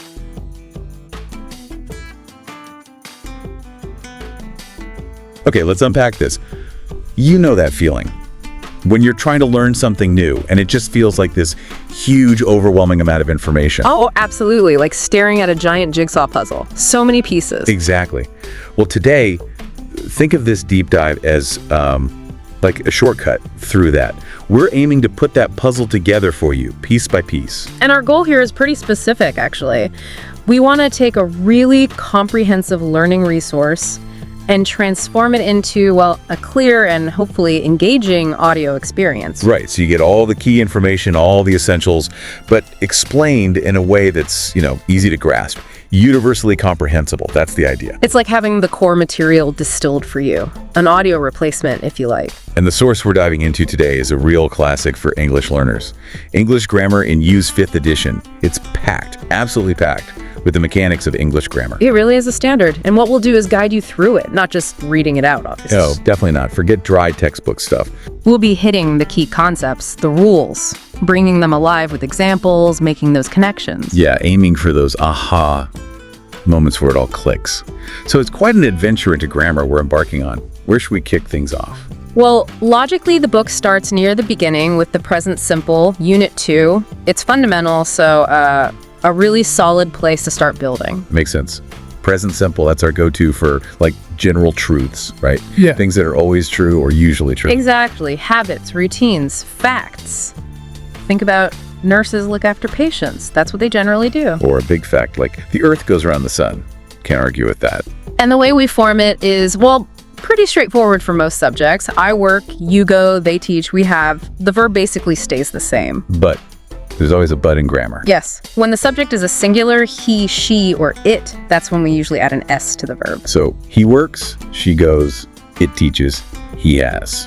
Got it. Now that S ending, it has a few little spelling quirks. Ah, yes. Like if the verb ends in certain letters. Right. Yes, S. Yes, S. Right. S, S, S, S, G, S, X, or sometimes O, then you add ES. So pass becomes passes, watch becomes watches. Like the museum closes at 4. CLOSES. Yeah? And what about verbs ending in Y? Good question. If it's a consonant, then Y, like study, the EIY changes to I's. So he studies, But if it's a vowel, then Y, like play? then you just add SS, she plays. Simple as that. Okay. Something else about the present simple, stative verbs. Yes, that's a really important concept. Stative verbs describe states, not actions. Feelings, thoughts, senses, possession. things like that. Like know, believe, understand, like want, need, seem. Exactly. And the key thing is we don't usually use these in continuous tenses. The book specifically mentions promise, suggest, apologize, advise, insist, agree, refuse. So you wouldn't say, I'm wanting a coffee. Not typically, no. You just say, I want a coffee. Or the example, I promise I won't be late, not I'm promising. It sounds unnatural. Right. It's about the state of promising, not an action in progress. Okay, maybe a few quick examples from the book's exercises to nail this down. Sure. Exercise 2.1 has good ones. Tanya speaks German very well. Speaks because Tanya's singular. Okay. Ben and Jack go to the same school. Go because Ben and Jack are plural. Right. Bad driving causes accidents. Causes with ease because bad driving is a singular concept. The museum closes at 4 on Sundays. Closes again, singular museum. And my parents live in a small village. Live because parents is plural. Perfect. That feels clear. Shall we move on to the present continuous then? Unit 3. Let's do it. So present continuous, this is for actions happening right now at this very moment, or for temporary situations. Like if someone asks, what are you doing? You'd answer using the present continuous. Yes. Or the example, I'm living with friends temporarily. Yeah. That word temporarily is a big clue. It's not a permanent state. This is where the contrast with the present simple gets interesting, isn't it? General versus temporary or right now. Absolutely key difference. Present simple, for the general, the always true, water boils at 100 degrees Celsius. That's a fact. But present continuous for something happening around now, maybe temporary, the river's flowing really fast today. It's always like that. Precisely. Or think about questions. Do you speak English? That's a general ability question. Versus, are you listening to the radio? Which is asking about right now. Exactly. Now, there's a slightly different use of the present continuous with the word always. Ah, yeah. This is for complaining, right? When something happens too often. Usually, yes. It often carries a negative feeling like annoyance or criticism. The book gives examples like, you're always losing your keys. I feel seen. Or, that car is always breaking down. I'm always making the same mistake. I'm always leaving my phone at home. The always plus ing really emphasizes that repetitive, often frustrating habit. Got it. And just like with the simple tense, there are stative verbs we generally avoid in the continuous, even here. Yes, the same principle applies. Verbs describing states of mind, senses, feelings, like recognize, think, when it means believe or have an opinion, seem, believe, meaning accept as true. So exercise 4.2's examples. Do you recognize him? Not are you recognizing? Correct. Or what do you think I should do for an opinion? Not what are you thinking? Unless you mean the process of thought itself. Okay. And he seems okay now, not he is seeming. And I don't believe it, rather than I'm not believing it. Right. Exercise 3.3 seems to drill down on this simple versus continuous difference too. It does. It contrasts are you listening now with do you listen a lot, general habit. And the Nile flows, general truth, versus the river's flowing fast, current situation. I don't do any sport, general, versus asking about usual activities like what do you usually do or what does your father do? Answer, he's an architect, all present simple for routines or states. But then it shows I'm learning to drive and my father is teaching me. Those are activities in progress around now, so continuous is right. Exactly. Even if not happening at this exact second, they're ongoing projects. Okay, that makes sense. Shall we move into the past? Past continuous in Unit 6. Let's. So, past continuous. We use this for actions that were in progress at a specific time in the past. Setting the scene, kind of. Yeah. Like background description in a story. That's a great way to put it. Or just saying what was happening at a particular past moment. Yesterday, she was wearing trousers. That tells us about her state of dress at that time. Okay. Exercise 6.1 gives more examples. Helen was wearing trousers yesterday. Pretty straightforward. I wasn't listening, so the action of listening was not in progress at that past time. We were sitting at the back. Describes where we were and what we were doing over a period. Steve was working on a farm this time last year, an ongoing activity during a specific past period. They weren't looking in my direction. Lack of action in progress. It was snowing, classic scene setting, background weather. Where are you going when I saw you? Asking about an action in progress at a past point. Now, the really useful bit is how past continuous interacts with the past simple. Right, for interrupted actions. A longer background action, past continuous, interrupted by a shorter completed one, past simple. Precisely. Exercise 6.2 is full of these. I was watching TV when the phone rang. Watching TV was the longer action. While I was having a shower, there was a power cut. Having a shower interrupted. It was raining when I got up. Rain was the background condition. When we arrived, They were having dinner. Their dinner was in progress. She was walking home when it started to rain, walking home interrupted by the rain. And exercise 6.3 gives a nice little narrative. Yeah. Last night, I dropped a plate when I was doing the washing up. Fortunately, it didn't break. Perfect example. Sets the scene for the sudden action dropped. Excellent. So moving forward again, present, perfect simple. Units 7 and 8. This one can be tricky. It can, but it's incredibly useful. It connects the past with the present. We use it for a few key things. First, past actions with a result now. Like Tom has lost his key. The result now is he can't find it. Exactly. Second, for recent events, often giving news, there's been an accident. Third, for life experiences, often using ever or never. Have you ever been to Paris? And fourth, for actions in unfinished time periods like today or this week, or actions that started in the past and continue. I haven't eaten much today. The day isn't over yet. Okay. And the structure is have or has plus the past participle. That's right. Have or has plus the past participle, like gone, seen, eaten, finished. Regular ones often end in "-ed", but you need to learn the irregular ones. Appendix 1 in the book is essential for that. Ah, the irregular verb list. Yes.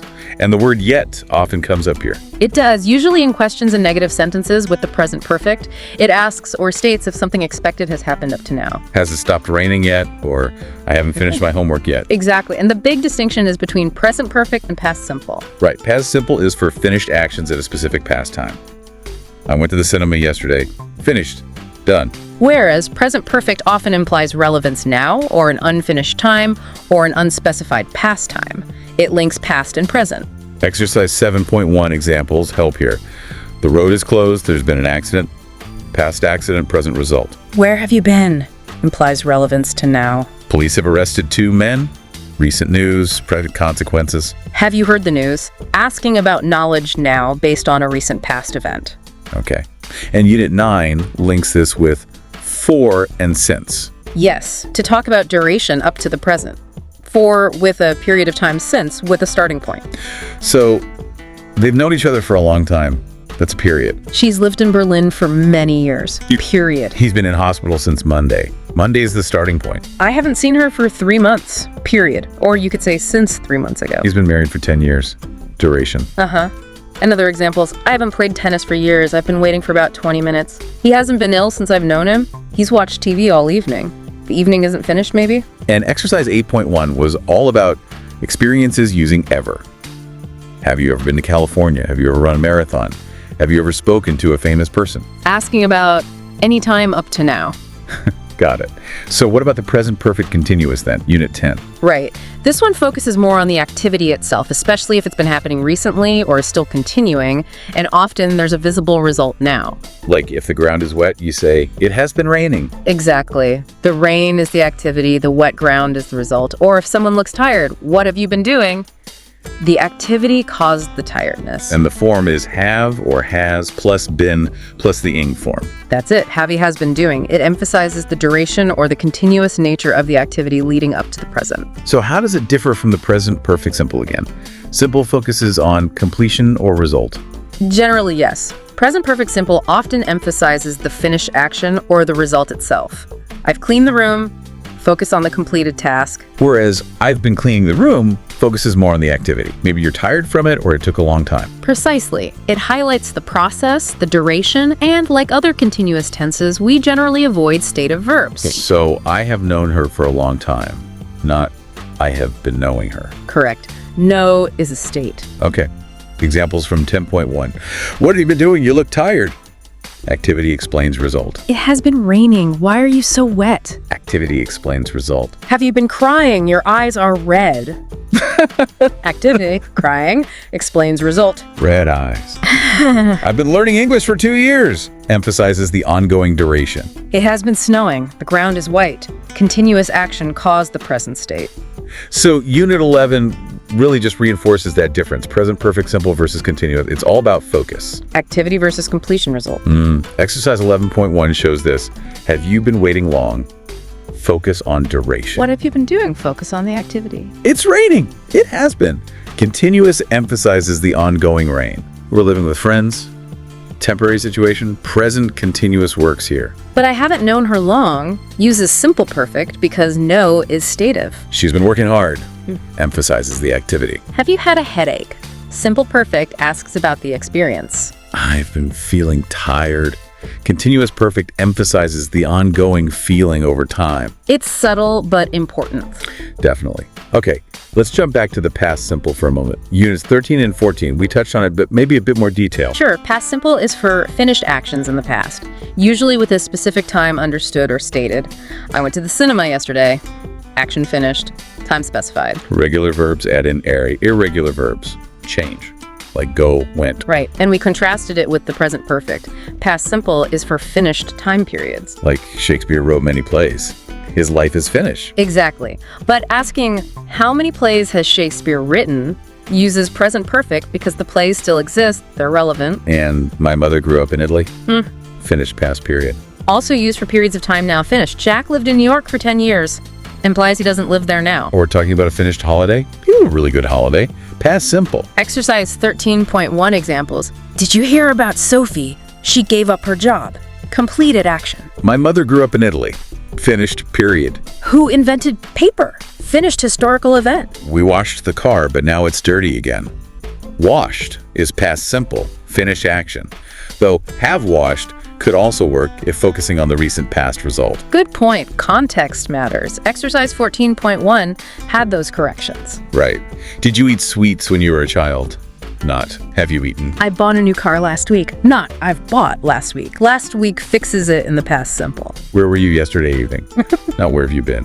Finished time. Maria left school in 1999. Not has left. Specific past date. Have you seen Mike? Yes, he went past a few minutes ago. Present perfect question relevant now. Past simple answer for a specific finished past moment. Perfect. When was this bridge built? Not, when has this bridge been built? Finished event. And 14.2 just reinforces making past simple sentences. I lost my key. Did you go? I bought. Where were you? Etc. So that sets us up nicely for the past perfect. Unit 15, the past in the past. Right. An action completed before another past action. When I got to the station, the train had already left. Train left first, then I arrived. Form is had plus past participle. Had left, had finished, had seen. It clarifies the sequence of past events. Okay, 15.1 examples. When we got to the cinema, the film had already started. Film started first. I didn't go to the party because I was tired. I had worked hard all day. Working hard happened before feeling tired and deciding not to go. It wasn't raining when we went out. The sun was shining, but it had been raining, so the ground was wet. The raining happened earlier. Got it. And then there's the past perfect continuous, unit 16. Yes, similar idea, but focusing on the duration of the activity that was happening before another past event. So, emphasizing the how long part of the earlier past action, I had been waiting for 20 minutes when the bus finally came. The waiting was ongoing before the bus arrived. And the form is had been plus ing. Had been waiting, had been working. That's the one. It combines the earlier than idea with the ongoing activity idea. Okay, 16.1 examples. It wasn't raining when we went out, but it had been. Implies a period of rain before they went out. Catherine was tired because she had been working hard. The hard work was ongoing before she felt tired. I've been waiting for 20 minutes. Duration of the earlier activity. Makes sense. Now, a slight shift with Unit 17. Used to. Yes. For past habits or states that aren't true anymore, I used to live alone. Implies I don't now. Simple form. Used to plus base verb. I used to play tennis. And questions and negatives use did. Did you used to live here? I didn't used to like spicy food. Exactly. And importantly, don't confuse I used to do something, past habit state, with I'm used to doing something, accustomed to something now. Right. Different meaning entirely.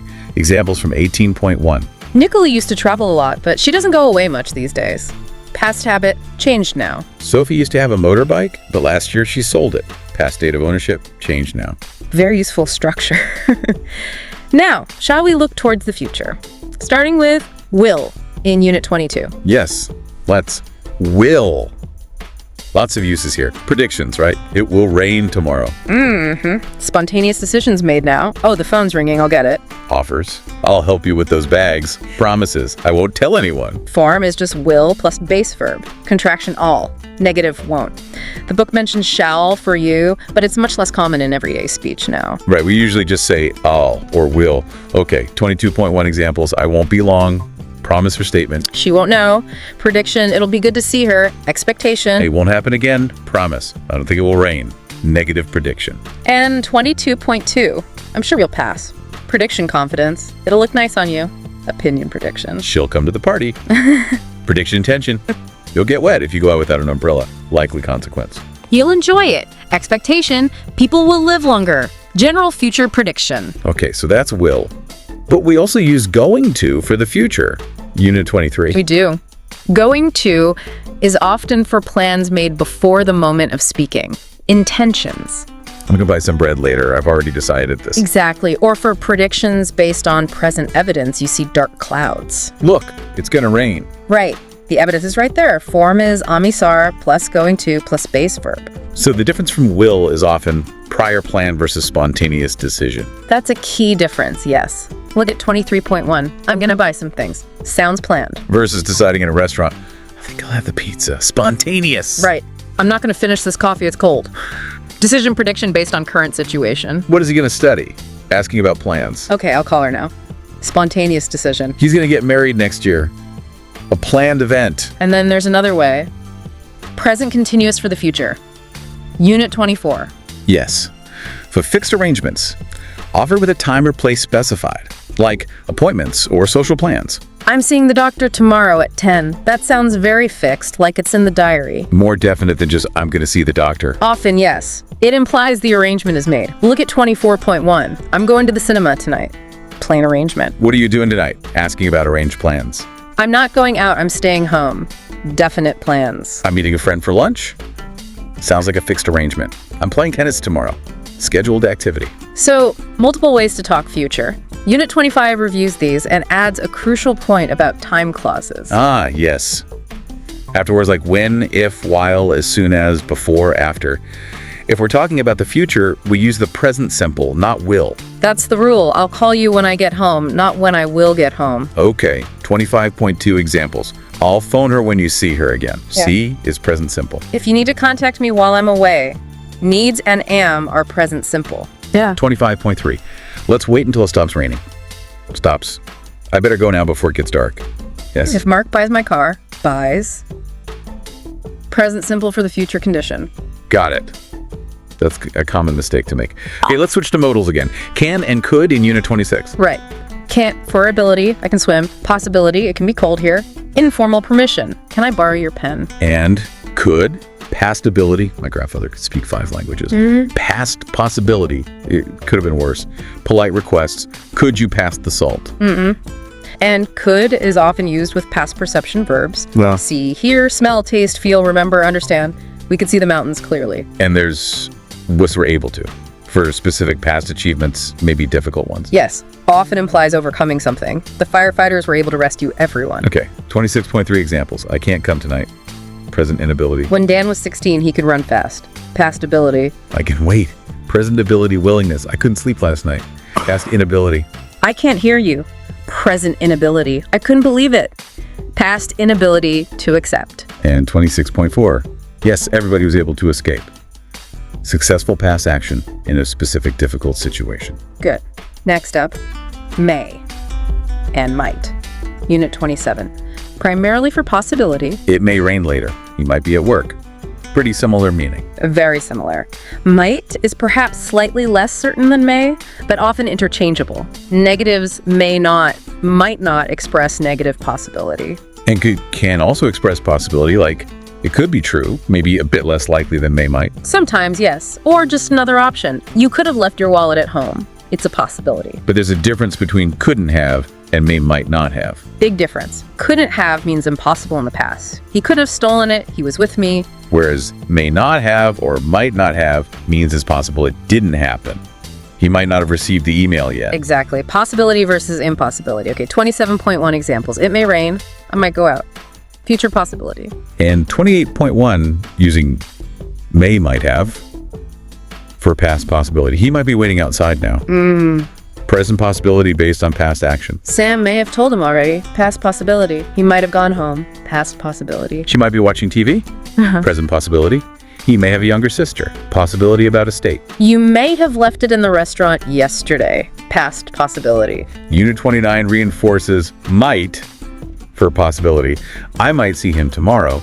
And also for hesitant suggestions. Yes, like, you might try restarting the computer. A gentle suggestion. 29.1, I might go out later. I might not go to work tomorrow. Possibility. 29.3, I might see him. We might be able to get tickets. I might not have time. I might be able to go. All possibilities. And Unit 30 has might as well.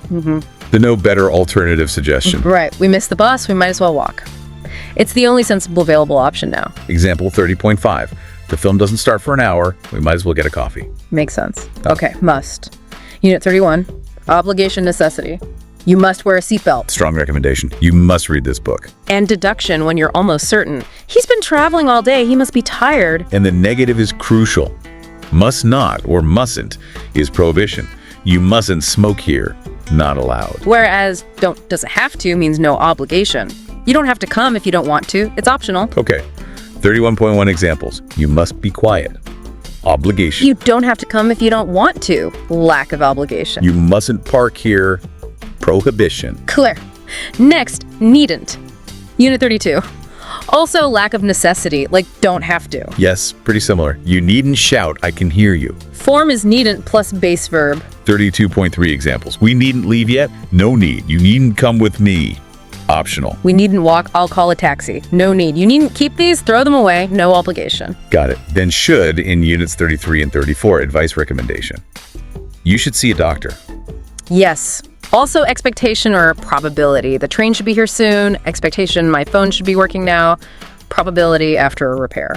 And should have for past regrets or criticism. I should have studied more. Regret. You shouldn't have done that. Criticism. Exactly. 33.2 examples of should. You should see it. Recommendation. He should be here soon. Expectation. It should work now. Probability. It should take about 20 minutes. Estimate expectation. You should receive them tomorrow. Expectation. It shouldn't be cold. Probability. Shouldn't cost more than 10 pounds. Estimate expectation. That should solve the problem. Hope or recommendation. And 33.3 mixing should and should have. She should pass. Expectation. He should arrive soon. Expectation. It should work now. Probability. It should have been easy. Past expectation not met. You should have told me. Past criticism. They shouldn't have laughed. Past criticism. Okay, next, had better. Unit 35. Stronger recommendation, often with a warning. Yes, often implies negative consequences if ignored. Better is the usual contraction. You'd better hurry or you'll miss the flight. Form. Getter plus base verb. Better not. 35.1 examples. You'd better not be late. Warning implied. We'd better go home now. Sensible action to avoid lateness. I'd better call him. Recommended action to prevent a problem. Then Unit 36. It's time. Saying something should be done now may be implying it's late. That's often the feeling. It's time we went home. Uses the past simple, went, even though talking about now future. Strange structure, but that's the pattern. Or it's time for somebody to do something. Yeah. Examples from 35.4 probably meant 36.x. It's time I went home. Should have gone earlier. It's time I had a holiday. Overdue. Okay. Then would in Unit 37, polite requests, would you mind closing the window? Hypothetical situations. What would you do if? Past habits, often repetitive. When I was young, we would always go to the beach in summer. And the common phrases, like means want, rather means prefer. Exactly. 37.2 examples of polite requests. Would you mind closing the door? Would you mind not smoking? Would you mind moving your car? And 37.3 mixing could and would for requests. Could you open the door, please? Could I have the bill, please? Would you mind checking these? Right. Now, wish clauses. Units 38 and 39 cover wishes about the present. Wish plus past simple for a present situation we want to change. I wish I had more time means I don't have enough now. Correct. Or I wish it wasn't raining means it is raining now. Wish plus past continuous is for an action happening now we want to be different. I wish you weren't leaving means you're leaving now. And wish plus could for present ability we don't have. I wish I could swim means I can't swim now. Okay. 38.1 examples. I wish I knew. I don't know. I wish I had a car. I don't. I wish I didn't live here. I do. I wish it wasn't cold. It is. I wish I could drive. I can't. And 39.1 uses if for similar hypotheticals. If I had a car. If I lived near the sea. If I didn't have to work. If it wasn't so expensive. If I knew what to do. If I were you. All implying the opposite is true. Then units 40 and 41 cover the other wish uses. Wish plus past perfect for past regrets. Exactly. I wish I hadn't eaten so much cake. regret about a past action. And wish plus would for annoyance or wanting someone's behavior to change. Right. I wish you wouldn't make so much noise. Expressing irritation. Okay, 40.1 examples of past regrets. I wish I'd studied harder. I wish I hadn't eaten so much. I wish I'd gone to bed earlier. I wish I brought my umbrella. I wish I hadn't said that. And 41.2 mixes things up. I wish it weren't so hot yesterday. Past simple subjunctive for past state. I wish I had told you. Past perfect for regret. I wish I could have gone. Past perfect modal. I wish I could help. Present ability wish. I wish I hadn't bought it. Past regret. I wish I didn't have to go. Present obligation wish. I wish I had gone. Past regret. And 41.3 has wish. I wish you would hurry up. Desire for change. I wish somebody would give me a job. Desire. I wish the dog would stop barking. Annoyance. I wish you wouldn't drive so fast. Annoyance request. Phew, that's a lot on wishes. Okay, passive voice, unit 42. Form is be plus past participle. Right. Used when the action is the focus, not the actor. Or the actor is unknown important. The window was broken. Focus on the window. This room is cleaned every day. Yeah. Focus on the cleaning. Present simple passive. Is or cleaned. Past simple passive. Was or cleaned in. 42.1 examples. Tanya was invited to the party. Focus on Tanya. 2 people were injured in the accident. Focus on the people injured. We were overtaken by a faster car. Focus on us being overtaken. The missing boy has been found. Present perfect passive. Focus on the finding. The old cinema is going to be pulled down. Future passive with... The road has been closed. Present perfect passive state. The traffic was held up by an accident. Past simple passive. The winners will be sent a letter. Future simple passive. It might have been caused by passive modal. The results will be shown. Future passive. The problem seems to have been solved. Passive infinitive after seems. Okay. Unit 43 adds more passive forms. Present continuous passive. I saw her being done. Yes. For actions happening now. My car is being repaired. Past continuous passive. Massages are being done. For actions in progress in the past. The road was being resurfaced when I drove past. Present perfect passive. Has been done. For completed actions with present relevance. The letters have been sent. 43.2 examples. We're being followed. Present continuous passive. It has been stolen. Present perfect passive. The house is being painted. Present continuous passive. The road is being repaired. Present continuous passive. Units 44 and 45 cover passive with modals, can be done, must be done, reporting structures, it is said that, and have something done. Right. Have something done means you arranged for someone else to do it. I had my hair cut. I didn't cut it myself. Exactly. 44.1 examples. The bridge was built, past simple passive. The castle is being restored. Present continuous passive. The car has been repaired. Present perfect passive. The robbers haven't been caught. Present perfect passive negative. The fire might have been started deliberately. Passive modal perfect. 45.1 has reporting passives. The thieves are thought to have got in. The driver is alleged to have been driving. The building is reported to have been damaged. The company is said to be losing. The company is believed to have lost. The company is expected to make. And 45.2 have something done. We had the house painted. Sarah has her car serviced once a year. Have you had your eyes tested recently? I don't like having my hair cut. It costs 15 pounds to have my suit cleaned. You need to get this document translated. Yes. Get often used instead of have. Okay. Reported speech now. Units 46 and 47, reporting statements. Key things. Verb tenses often shift back. Present to past. Past simple to past perfect. Pronouns change. Time, place, words might change. Now to then, here to there, today to that day. Yeah. Using said or told. 46.3 reports have something done. She said she had had it repaired. I told them I had had my hair cut. 47.1 shows tense shifts. He said he was tired. From I am tired. She said she was waiting for somebody. From I am waiting. They said they had been on holiday. From we have been or we were. He said he would be late. From I will be late. She said she couldn't come. From I can't come. They said they had seen him. From we have seen or we saw. Units 48 and 49 cover reporting questions using asked. Yes. And using if or whether for yes-no questions. And crucially, the word order changes to subject verb, like a statement, no inversion. Right. 48.1 examples. Yeah. He asked me what time it was. From what time is it? She asked me where I was going. From where are you going? They asked me if I was tired. From are you tired? He asked me if I lived here. From do you live here? 49.3 reporting weight questions. He asked how the accident had happened. She asked why I wasn't happy. They asked how many languages I could speak. And 49.4, reporting negative questions. He asked why she wasn't coming.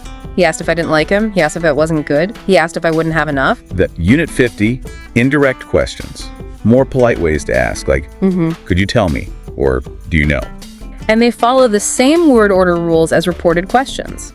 Subject before verb, use if whether for yes/no types. 50.1 examples. Do you know what time it is? Can you tell me where the post office is? I don't know if she's at home. 50.2, turning direct to indirect. Do you know what time the film starts? Do you know where Tom is gone? The police officer asked us where we were going. Okay. Unit 51. Using auxiliaries for agreement. So am I. Neither do I. Right. So plus auxiliary plus subject to agree with positive, neither nor, plus auxiliary plus subject for negative agreement. Note the inversion. 51.1 examples. So do I. Agreeing with, I like. Neither am I. Agreeing with, I'm not. I've been. Neither did I didn't enjoy. Will I? I'll be. Neither can I can't swim. Unit 52. Question tags, short questions at the end of statements. Formed with auxiliary plus pronoun. Positive statement, negative tag, and vice versa. It's nice, isn't it? You didn't forget, did you? Intonation matters. Rising for a real question, falling for seeking agreement. 52.1 forming tags. Isn't he? Owly, didn't you? Oh, did you? Can he? Owly, won't you? Oh, shall we? Oh, shouldn't I? Hadn't he? Will you? For imperatives. And 52.2, using tags for agreement. It's a beautiful day, isn't it? It's expensive, isn't it? The course was great, wasn't it? You've had your hair cut, haven't you? Yeah. She has a good voice, doesn't she? It doesn't look right, does it? This bridge isn't very safe, is it? Good. Now, verb patterns. Unit 53. Verbs followed by ing gerund. Like enjoy, mind. Suggest, stop, finish, avoid, risk, fancy, consider, admit, deny. 53.1 examples. Enjoy listening. Would you mind closing? Chris suggested going. Everybody stop talking. I'll do it after finishing. He tried to avoid answering. I don't fancy going. Have you considered going? They denied doing it. Unit 54. Verbs followed by to plus infinitive. Like want, hope, decide, promise, forget, learn, need, offer, plan, refuse, arrange. 54.1 examples. I want to go. I hope to see you. They decided to stay. She promised to call. I forgot to lock. I'm learning to drive. I need to study. He offered to help. We planned to go. They refused to pay. We arranged to meet. Unit 55. Verb plus object plus to plus infinitive. Tell someone to do, advise someone to do, remind, warn, invite, encourage, persuade, get someone to do, force, teach, allow, enable. Right. 55.155.2 examples. She told him to meet her. They invited him to stay. He reminded her to call her mother. She warned them not to touch. He asked her to marry him. Unit 56. Verbs followed by either ing or to infinitive. Sometimes similar meaning, sometimes different. Similar meaning for begin, start, continue. It started raining to rain. Yes, but different meanings for remember, forget, try, stop. Right. Remember to lock the door, future action, versus I don't remember meeting him, past action. Try to do, make an effort versus try doing, experiment. Stop to do, stop in order to do something else versus stop doing, finish an action. Okay, 56.2 examples. Remember to lock. I don't remember meeting. I clearly remember putting. Unit 57. Like, would like, enjoy. Like plus ing, general preference. Would like plus to, specific wish. Yeah. Enjoy plus ing. And like plus to can also mean a general preference or habit. 57.1. I like swimming. I'd like to go. Do you enjoy listening? Units 58 and 59. Would prefer and would rather. Expressing preference. Would prefer plus to plus infinitive. Prefer plus ing or to plus infinitive. Would rather plus base verb. No to. I'd rather stay home. Would rather somebody did something, using past tense for a present future preference about someone else. I'd rather you didn't smoke. 58.1. I'd prefer to drive. I prefer driving to travel by train. 59.1. I'd rather get a taxi. I prefer to wait. I'd rather listen. I'd rather stay. 59.3. Would you rather I made it? Would you rather I paid? Would you rather I did it? Would you rather I phoned? 59.4. I'd rather he didn't know. I'd rather you stayed. I'd rather not watch it. Units 60, 61, 62. Preposition plus ing. The general rule. After, of, in, on, at, for, by, without, before, after, etc. Also covers be used to plus ing, accustomed to. And phrasal verbs often ending in a preposition. 60.1. By working hard, without thinking, before going, after leaving. 61.1. I'm used to the noise. He isn't used to living here. 62.1. He insisted on coming, thinking of finding, decided against buying, succeeded in solving, dreamed of having, looking forward to seeing. Unit 63, verb plus specific preposition plus ing. Believe in doing, good at playing, fed up with waiting, think of going, dream of living, look forward to seeing, succeed in finding, insist on paying, apologize for being. And there's no point in plus ing. 63.1 examples cover those verbs. 63.2, there's no point in having a car if you never use it. There's no point in working if you don't need money. There's no point in trying to study if you feel tired. Unit 64. To plus infinitive for purpose versus for plus noun for a reason benefit. Also phrases like need something to do, money time chance to do something, and using so that for purpose. 64.3 examples. A key for the door, went to the shop to buy milk, pills for my cough, stayed home to take care of him, money for a taxi, a room for reading, opened the letter to read it, a garden for the children to play in. 64.4, I hurried so that I wouldn't be late. Unit 65 and 66. Adjective plus to plus infinitive. Nice to see you, sorry to hear, surprised to find, happy to help, lucky to be alive. Also nice of you to help structure, and sorry to do for sorry for about doing. 65.1, it was nice of you to help. I was surprised to see her. 66.1. I was sorry to hear. I was surprised to find. I was happy to see. 66.2, I'm sorry for being late. I was angry about what he did. Unit 67. Verbs like see, hear, watch, feel, plus object plus base form or awning. Base form for the completed action, I saw him leave. Ank for action in progress, I saw him leaving. 67.1 examples. I saw him go. I heard her singing. We watched them play. I felt the house shaking. I noticed him waiting. Listen to the birds singing. 67.2, we saw them go into the house. We heard him shouting. We watched them walk away. We could smell something burning. We could hear them talking. We felt the ground move. Unit 68.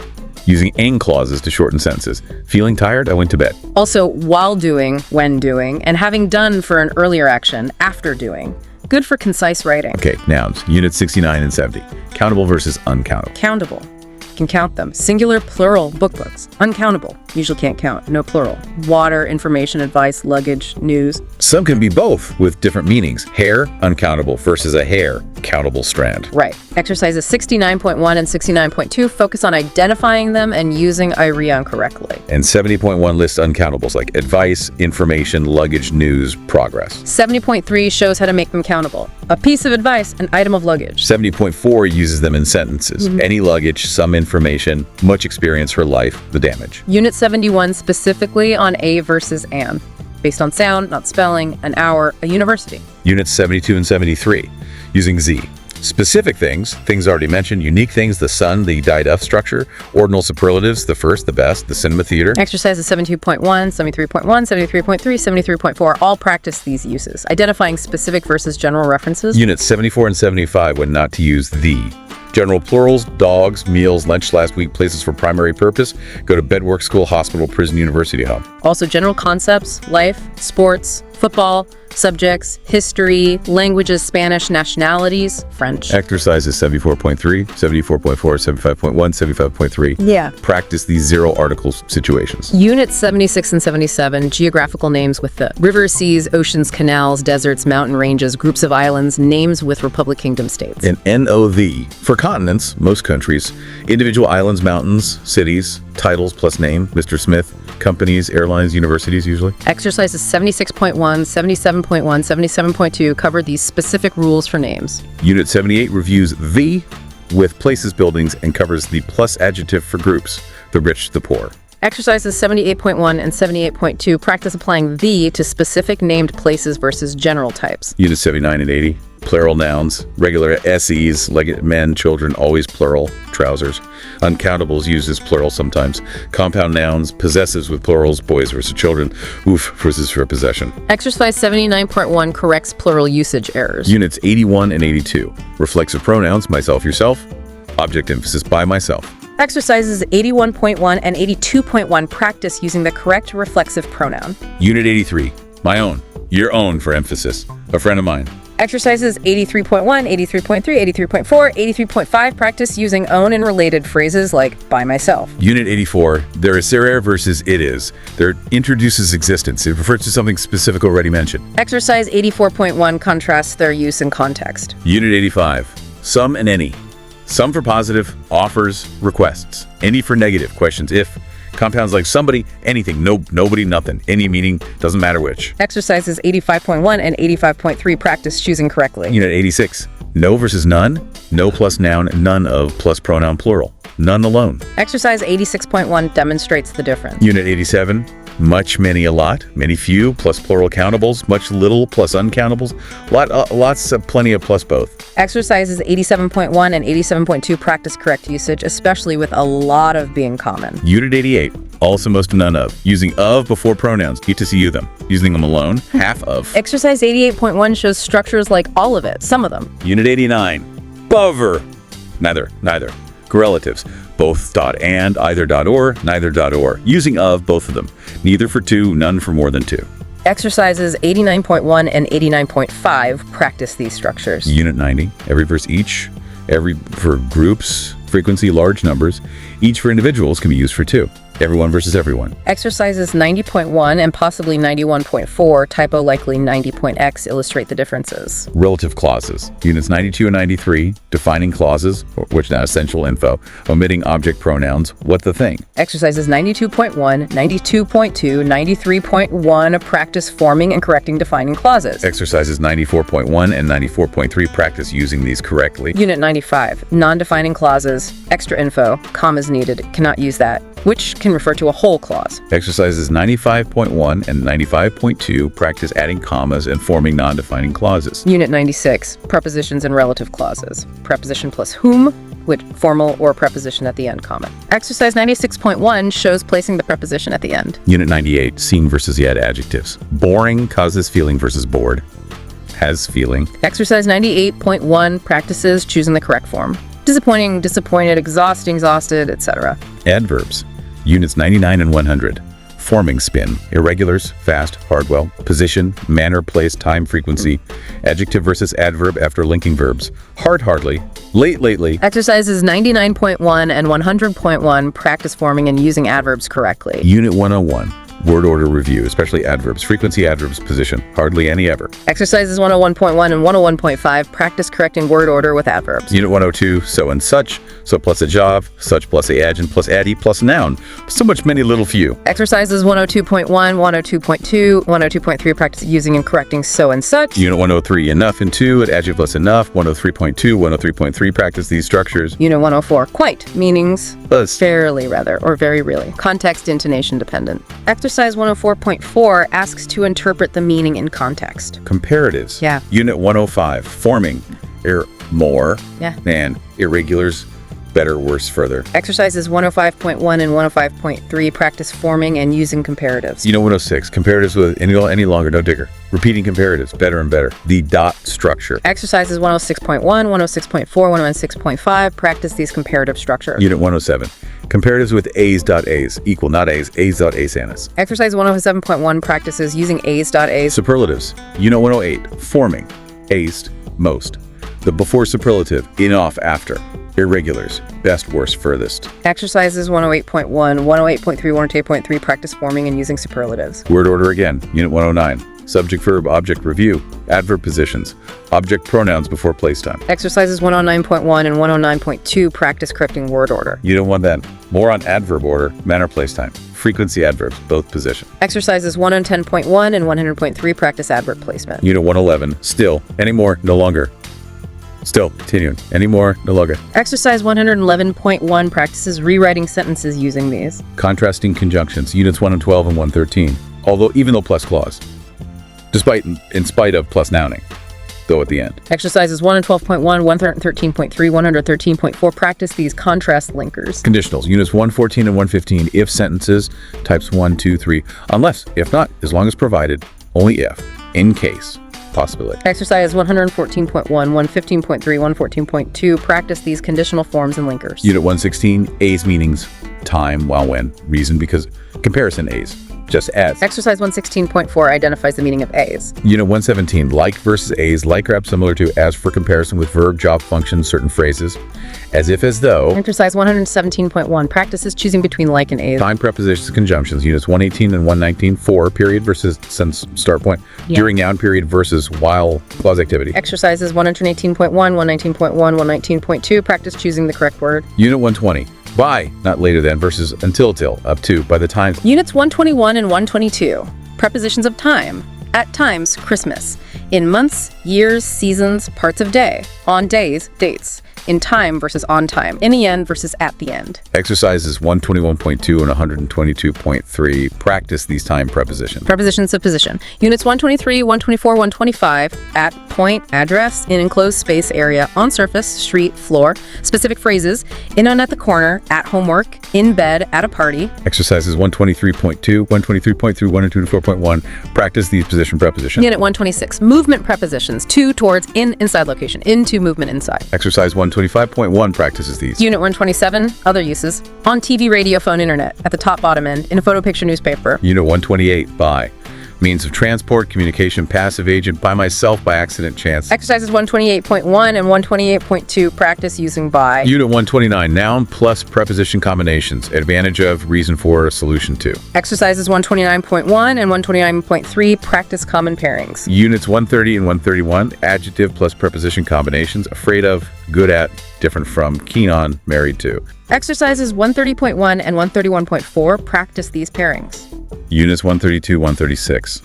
Verb plus preposition combinations. Look at for, listen to, think about have, wait for, apologize for, depend on. Many examples and exercises. Units 137, 144. Phrasal verbs. Verb plus particle. Separable, inseparable. Many examples categorized by meaning break down, give up, get on. Lots of practice exercises. And finally, the appendices. Appendix 1.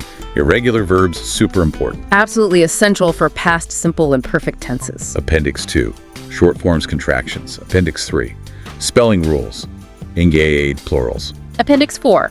Word formation, prefixes, suffixes. Appendix 5. Note on American English differences. Appendix 6. Another spelling note. Basically, lots of useful reference stuff at the back. Exactly. And what's really striking when you go through it all like this is how it all fits together, you know? Each piece connects to build the whole structure of English grammar. It really does. It's complex, but there's a logic to it. Yeah. And wow, if you've stayed with us through this whole deep dive covering the core of English grammar in use, that's quite something. Definitely an achievement. You've essentially got a comprehensive audio map of the key territories in English grammar now. And hopefully, as we aim for, this can genuinely serve as that audio reference. A way to refresh your memory, clarify those tricky points, whether it's present perfect versus past simple, or which preposition to use. Absolutely. A tool you can dip back into whenever you need.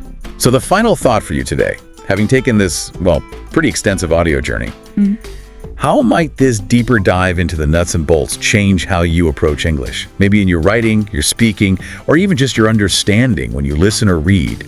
Something to mull over.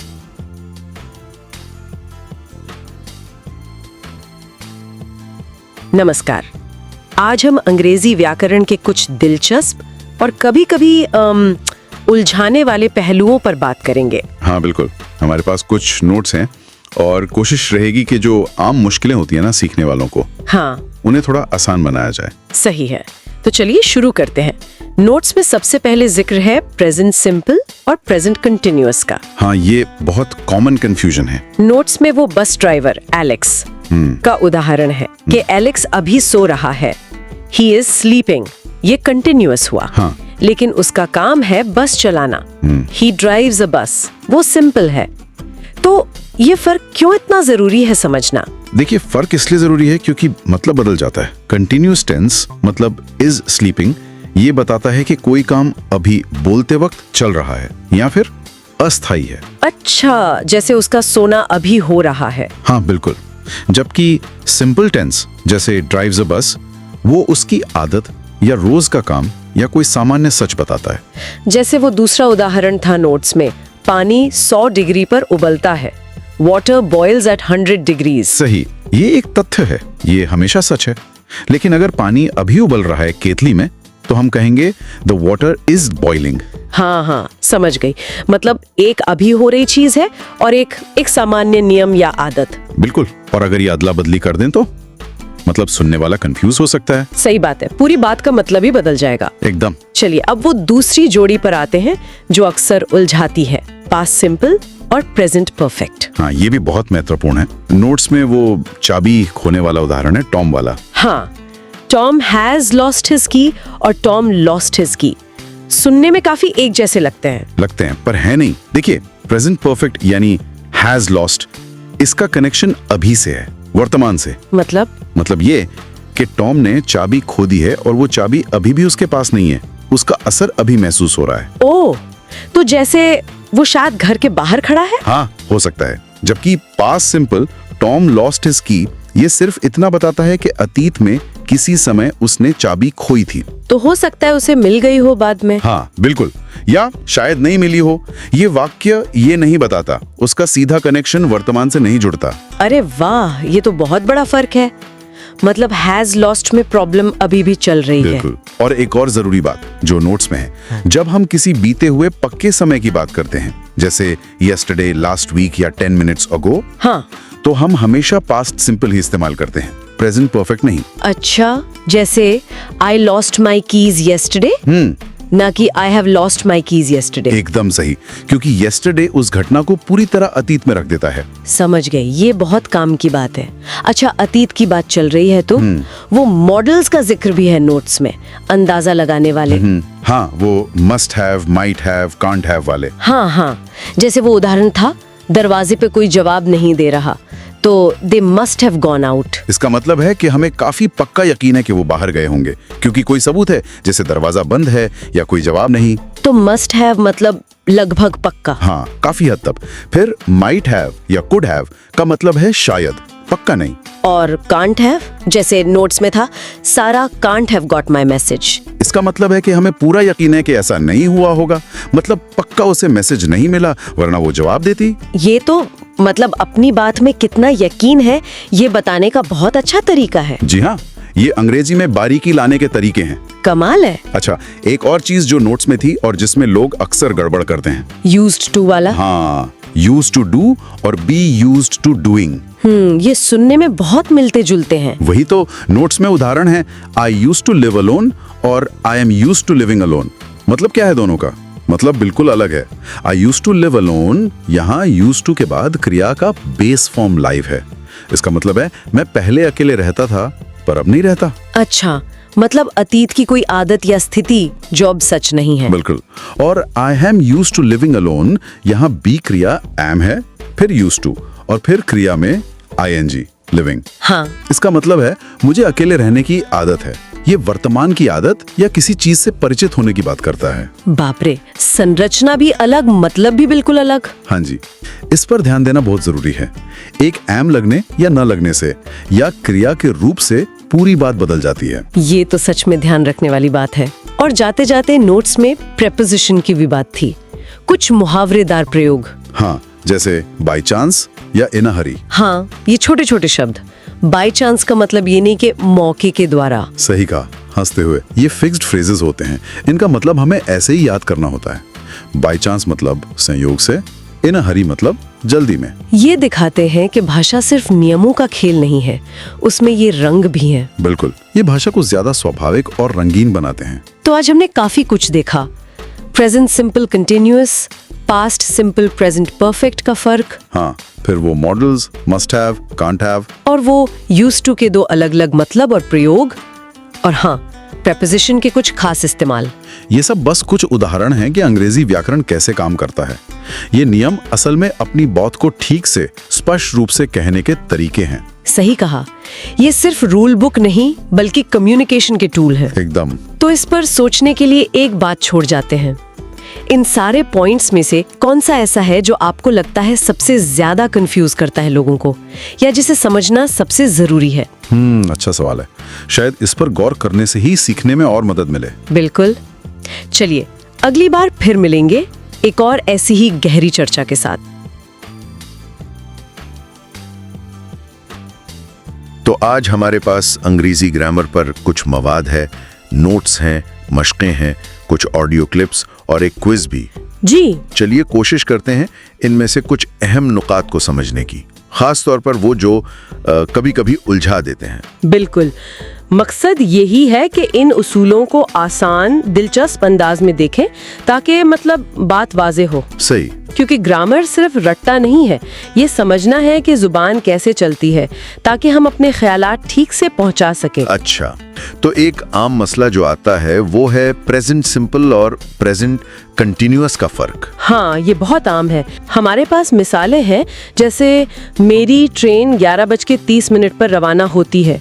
ये तो एक यूं समझे schedule है, तो simple हुआ। जी, एक तयशुदा बात। हाँ। लेकिन दूसरी तरफ अब बारिश नहीं हो रही है, ये अभी की बात है, आर्जी सूरत हाल, तो कंटिन्यूस। बिल्कुल, फर्क बज़ाहिर सादा है मगर इस्तेमाल में वो गड़बड़ हो जाती है। हाँ। और इस फर्क की बुनियाद यही है कि आप कहना क्या चाह रहे हैं।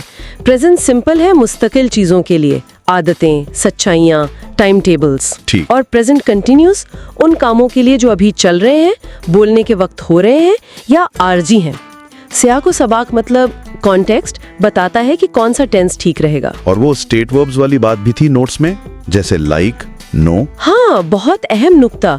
स्टेट वर्ब्स जैसे लाइक, नो, बिलीव ये आमतौर पर हालत बताते हैं, कोई चलता हुआ काम नहीं। इसीलिए ये कंटिन्यूअस टेंसेस में कम ही आते हैं। आप आई एम नोइंग नहीं कहते। अच्छा, ये वाजे हुआ। ठीक है, अब आते हैं प्रेजेंट परफेक्ट की तरफ।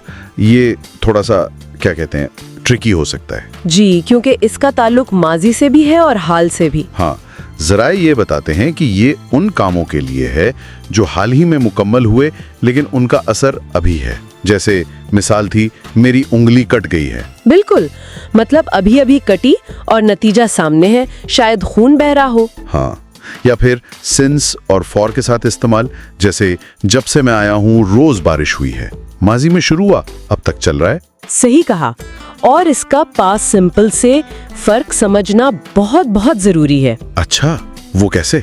देखें, पास्ट सिंपल सिर्फ उन कामों के लिए है जो माजी में एक खास वक्त पर हुए और खत्म हो गए, जैसे yesterday, last year, 10 minutes ago। अच्छा। मिसाल के तौर पर माखज में है, पाउल और लूसी 10 मिनट पहले पहुंचे, वक्त बता दिया, काम खत्म, पास्ट सिंपल। ठीक। जबकि प्रेजेंट परफेक्ट का ताल्लुक हाल से जुड़ा रहता है, इसका वक्त इतना मखसूस नहीं होता या फिर असर हाल पर होता है। और वो रिपोर्टेड स्पीच वाली मिसाल? जी, वो भी इसी से मुताल्लिक है। अगर कोई बात माजी में कही गई थी और अब सूरत हाल बदल गई है, तो रिपोर्ट करते हुए हम पास्ट सिंपल इस्तेमाल कर सकते हैं, ये दिखाने के लिए कि वो पुरानी बात थी। समझ गया। अच्छा, अब जरा पैसिव वॉइस को देखें। ऑडियो में एक मिसाल थी, सड़क बंद कर दी गई है। जी। यहाँ ये नहीं बताया कि किसने बंद की, बस ये एक सड़क बंद है। बिल्कुल, पैसिव वॉइस का मकसद ही यही होता है अक्सर, जब काम करने वाला यानी सब्जेक्ट अहम ना हो या मालूम ना हो, तो फोकस काम पर होता है। जी हाँ, काम पर या जिस पर काम हुआ उस पर। साख्त बहुत सादा है, बी फेल की कोई शक्ल जैसे is, am, are, was, were, been और साथ में वर्ब का पास्ट पार्टिसिपल जैसे द रोड इज क्लोज्ड। बिल्कुल। या my car is being repaired. कौन ठीक कर रहा है ये शायद जरूरी नहीं। और जराए में मोडल पैसिव की भी बात है, जैसे ऑडियो में था it might have been caused by, यानी शायद इसकी वजह ये रही हो। इम्कान जाहिर करने के लिए। सही, ठीक है। अब आखिरी अहम नुक्ता, रिलेटिव क्लॉजेस। हाँ, डिफाइनिंग और नॉन डिफाइनिंग। हमारे पास 10.pdf से मिसालें हैं, जैसे मेरा वो चचा जो जज है। ये डिफाइनिंग है, ये बता रहा है कि कौन सा चचा, शायद आपके कई चचा हों। हाँ, और दूसरी मिसाल, मेरे चाचा जो जज हैं। ये नॉन डिफाइनिंग है। यहाँ हम जानते हैं कि किस चचा की बात हो रही है, जो जज है, बस एक इजाफी मालूमात है। और देखें, इसमें कॉमास भी लगे हैं। और ये भी लिखा था कि नॉन डिफाइनिंग में डैट इस्तेमाल नहीं हो सकता, हु या विच ही आएगा। जी बिल्कुल, ये फर्क अहम है। डिफाइनिंग क्लॉज शनाख्त के लिए जरूरी है, इसके बगैर जुमला अधूरा या मुबहम हो सकता है। मतलब अगर मैं कहूँ the woman lives next door is a doctor, तो ये गलत है। हाँ, आपको बताना पड़ेगा कौन सी औरत। The woman who lives next door is a doctor. यहाँ who lives next door defining है और नॉन डिफाइनिंग वो बस एक्स्ट्रा इन्फॉर्मेशन है। जैसे my brother who lives in London is visiting next week, आप हु लिव्स इन लंदन हटा भी दें तो जुमला मुकम्मल है। My brother is visiting next week. बहुत खूब। अच्छा, नोट से एक छोटी सी बात याद आई। ये जो हम बोलते हुए आह करते हैं। डिसफ्लुएंसीज। जी हाँ, नोट्स कहते हैं कि ये हिचकिचाहट या सोचने का वक्फा जाहिर करती हैं। बिल्कुल, ये गुफ्तगू का हिस्सा है। और क्विज से एक और मिलती जुलती कारामद बात थी फ्यू और अ फ्यू के फर्क की। ओ हाँ, ये अक्सर कंफ्यूज करता है। जी, फ्यू का मतलब है बहुत कम, तकरीबन नहीं। इसमें एक मनफी सा तासुर है। He has few friends मतलब उसके दोस्त ना होने के बराबर हैं, वो तन्हा है। अच्छा, जबकि a few का मतलब है कुछ, थोड़े से, ये मुस्बत है। He has a few friends मतलब दोस्त कम है मगर है तो सही, मिकदार थोड़ी है लेकिन मौजूद है। ये तो बहुत मुफीद फर्क है। तो खुलासा करें, अगर हमने टेंसेस देखे, सिंपल बमुकाबला कंटिन्यूअस, परफेक्ट बमुकाबला पास्ट, जी, फिर पैसिव वॉइस की बुनियादी बातें, और रिलेटिव क्लॉजेस, डिफाइनिंग और नॉन डिफाइनिंग का फर्क, और आखिर में फ्यू और अ फ्यू। तो मतलब ये सारी बारीकियां समझना क्यों जरूरी है? देखें, ग्रामर सिर्फ उसूल नहीं, ये वो ढांचा है, वो औजार है जिनसे हम माने को ठीक ठीक शक्ल देते हैं। सही। ये छोटी छोटी तफसीलात मिलकर बड़ा फर्क पैदा करती हैं कि हम अपनी बात कितनी वाज़ेह और मौसर तरीके से दूसरों तक पहुंचा पाते हैं। आज जिन नुकात पर बात हुई उन पर उबूर हासिल करना बहुत जरूरी है। बिल्कुल। तो सुनने वालों के लिए एक सवाल छोड़ जाते हैं। जी जरूर।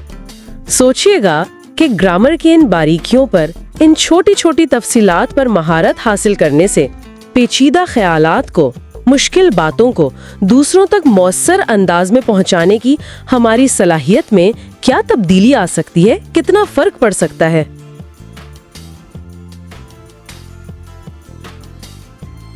नमस्कार, आज हम यहाँ इकट्ठे हुए हैं एक खास मकसद से। हाँ बिल्कुल, हमारे पास ये जो अंग्रेजी व्याकरण के गाइड्स, नोट्स और ऑडियो क्लिप्स हैं, हाँ, तो इन सबको मिलाकर हम एक ऐसी बातचीत तैयार करना चाहते हैं जो सुनने में आसान हो। बिल्कुल, मतलब एक भरोसेमंद ऑडियो साथी जैसा, है ना? हाँ, ताकि ये जो दस्तावेज हैं उनकी जगह ये बातचीत ही एक फटाफट रेफरेंस का काम कर सके। कोशिश यही है कि अंग्रेजी के जो जरूरी नियम हैं, उदाहरण हैं, वो एकदम साफ तरीके से समझ में आ जाएं। तो चलिए शुरू करते हैं। एक आम सवाल लेते हैं जो अक्सर सुनने में आता है। हाँ, जैसे कि वो लास्ट, नेक्स्ट, एवरी, दिस वाले शब्द। हाँ, इनके साथ प्रेपोजिशन क्यों नहीं लगता? जैसे हम कहते हैं I went to London last June, पर इन लास्ट जून नहीं कहते। हाँ, क्यों? सीधी सी बात ये है कि ये शब्द लास्ट, नेक्स्ट, एवरी, दिस ये खुद ही टाइम को काफी हद तक बता देते हैं। अच्छा, हाँ, ये इशारा कर देते हैं कि भाई किस जून या किस ट्यूसडे की बात हो रही है। तो मतलब अलग से इन या ऑन लगाने की जरूरत नहीं पड़ती? नहीं, वो फिर फालतू हो जाता है, उसकी जरूरत ही नहीं रहती। ठीक है, तो ये शब्द ही एक तरह से प्रेपोजिशन का काम कर रहे हैं। हाँ, कह सकते हैं। अच्छा, तो अब अगर प्रेपोजिशंस की बात करें, ये छोटे छोटे शब्द होते हैं पर काम बड़े करते हैं। बिल्कुल, जगह बताते हैं, इन, ऑन, समय, एट, बिफोर, दिशा, टू, फ्रॉम। लेकिन इनका सही मतलब तो अक्सर आसपास के शब्दों से ही पता चलता है ना? हाँ, कॉन्टेक्स्ट मतलब संदर्भ बहुत जरूरी है।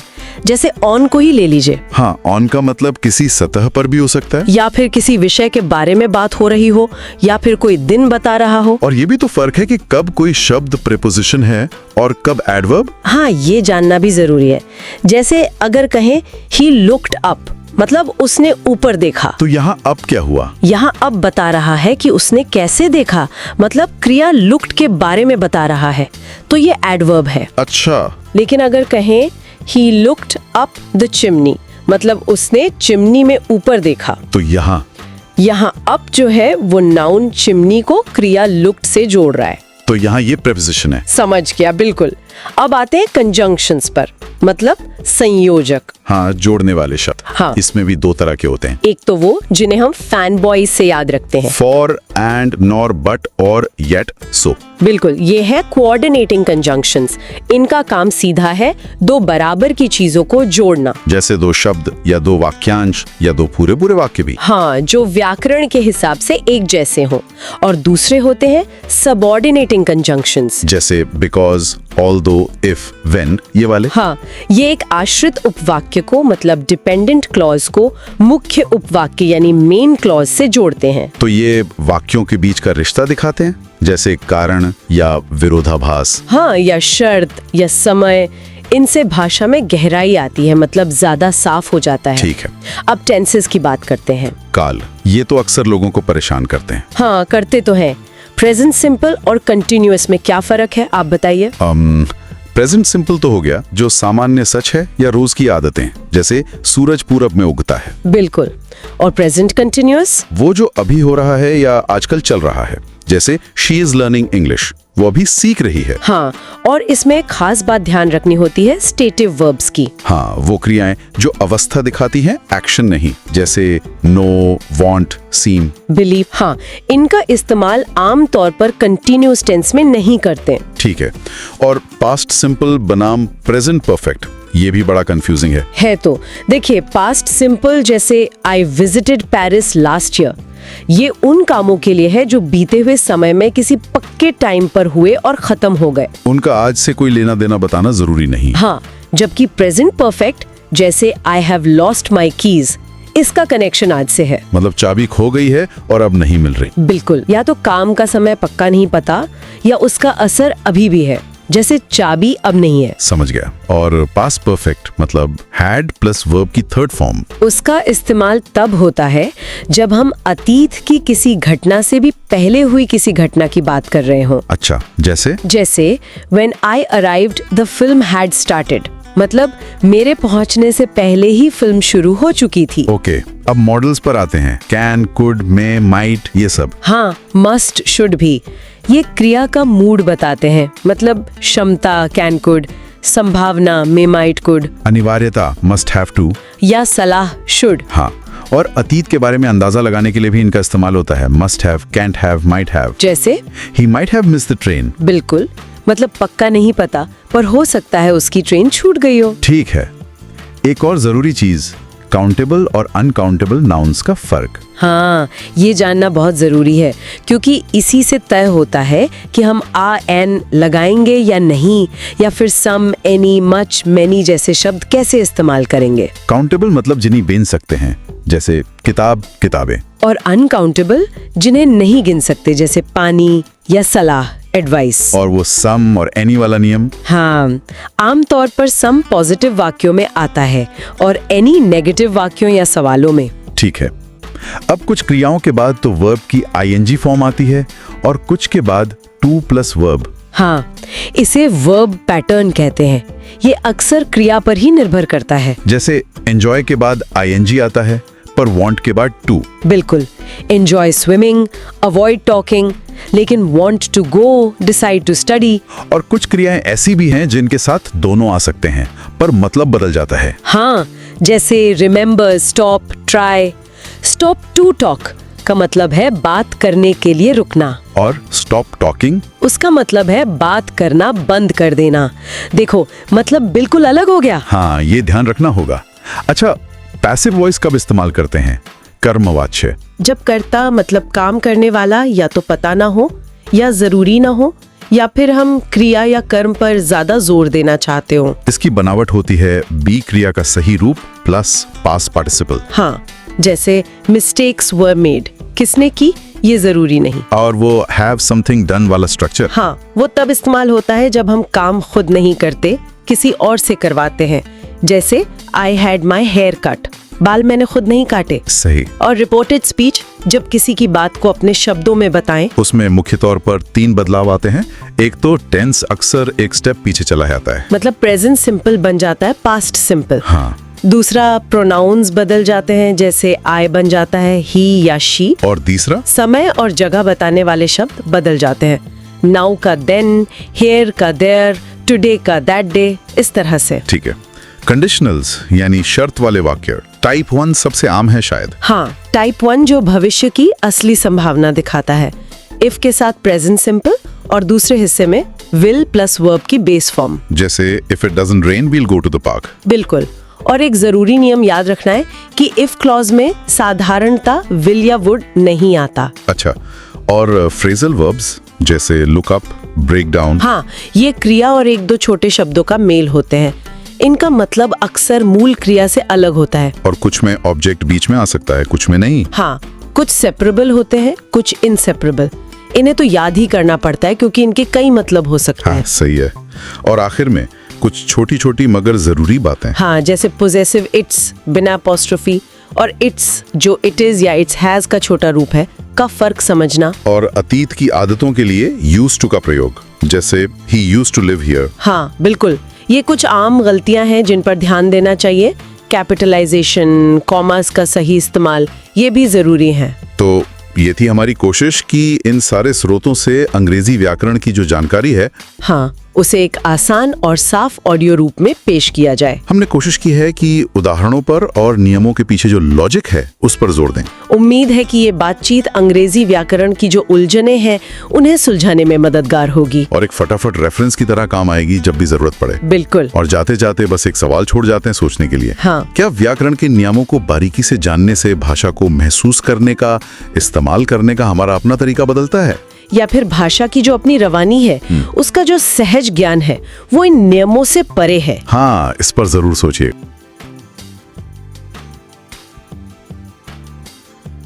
स्वागत है जी।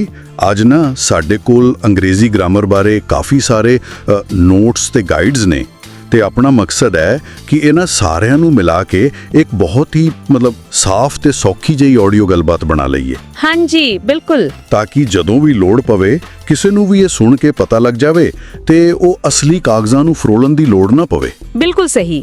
ਕੋਸ਼ਿਸ਼ ਇਹੀ ਹੈ ਕਿ ਹਰ ਜ਼ਰੂਰੀ ਗੱਲ, ਹਰ ਨੁਕਤਾ ਜਿਹੜਾ ਇਹਨਾਂ ਸਰੋਤਾਂ 'ਚ ਹੈਗਾ ਹੈ ਉਹ ਬੜੇ ਸਪਸ਼ਟ ਤਰੀਕੇ ਨਾਲ ਸਾਰਿਆਂ ਤੱਕ ਪਹੁੰਚੇ।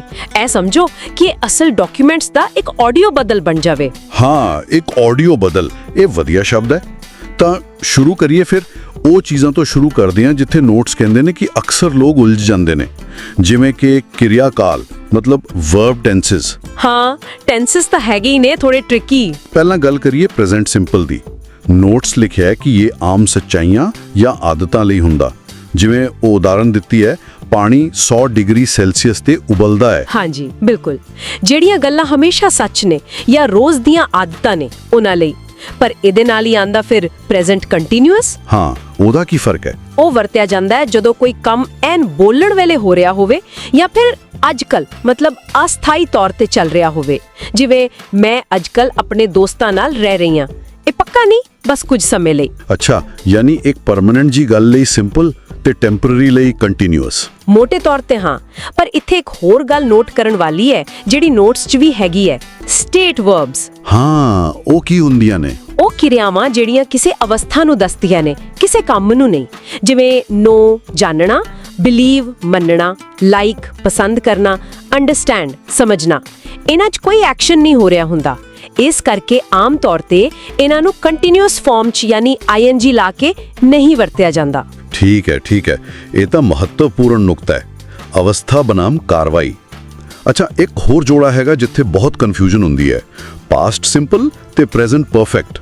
ਨੋਟਸ ਕਹਿੰਦੇ ਨੇ ਪਾਸਟ ਸਿੰਪਲ ਉਦੋਂ ਜਦੋਂ ਕੰਮ ਬੀਤੇ 'ਚ ਖਤਮ ਹੋ ਗਿਆ ਤੇ ਸਮਾਂ ਵੀ ਪਤਾ ਹੋਵੇ, ਜਿਵੇਂ ਯੈਸਟਰਡੇ, ਲਾਸਟ ਵੀਕ ਵਗੈਰਾ।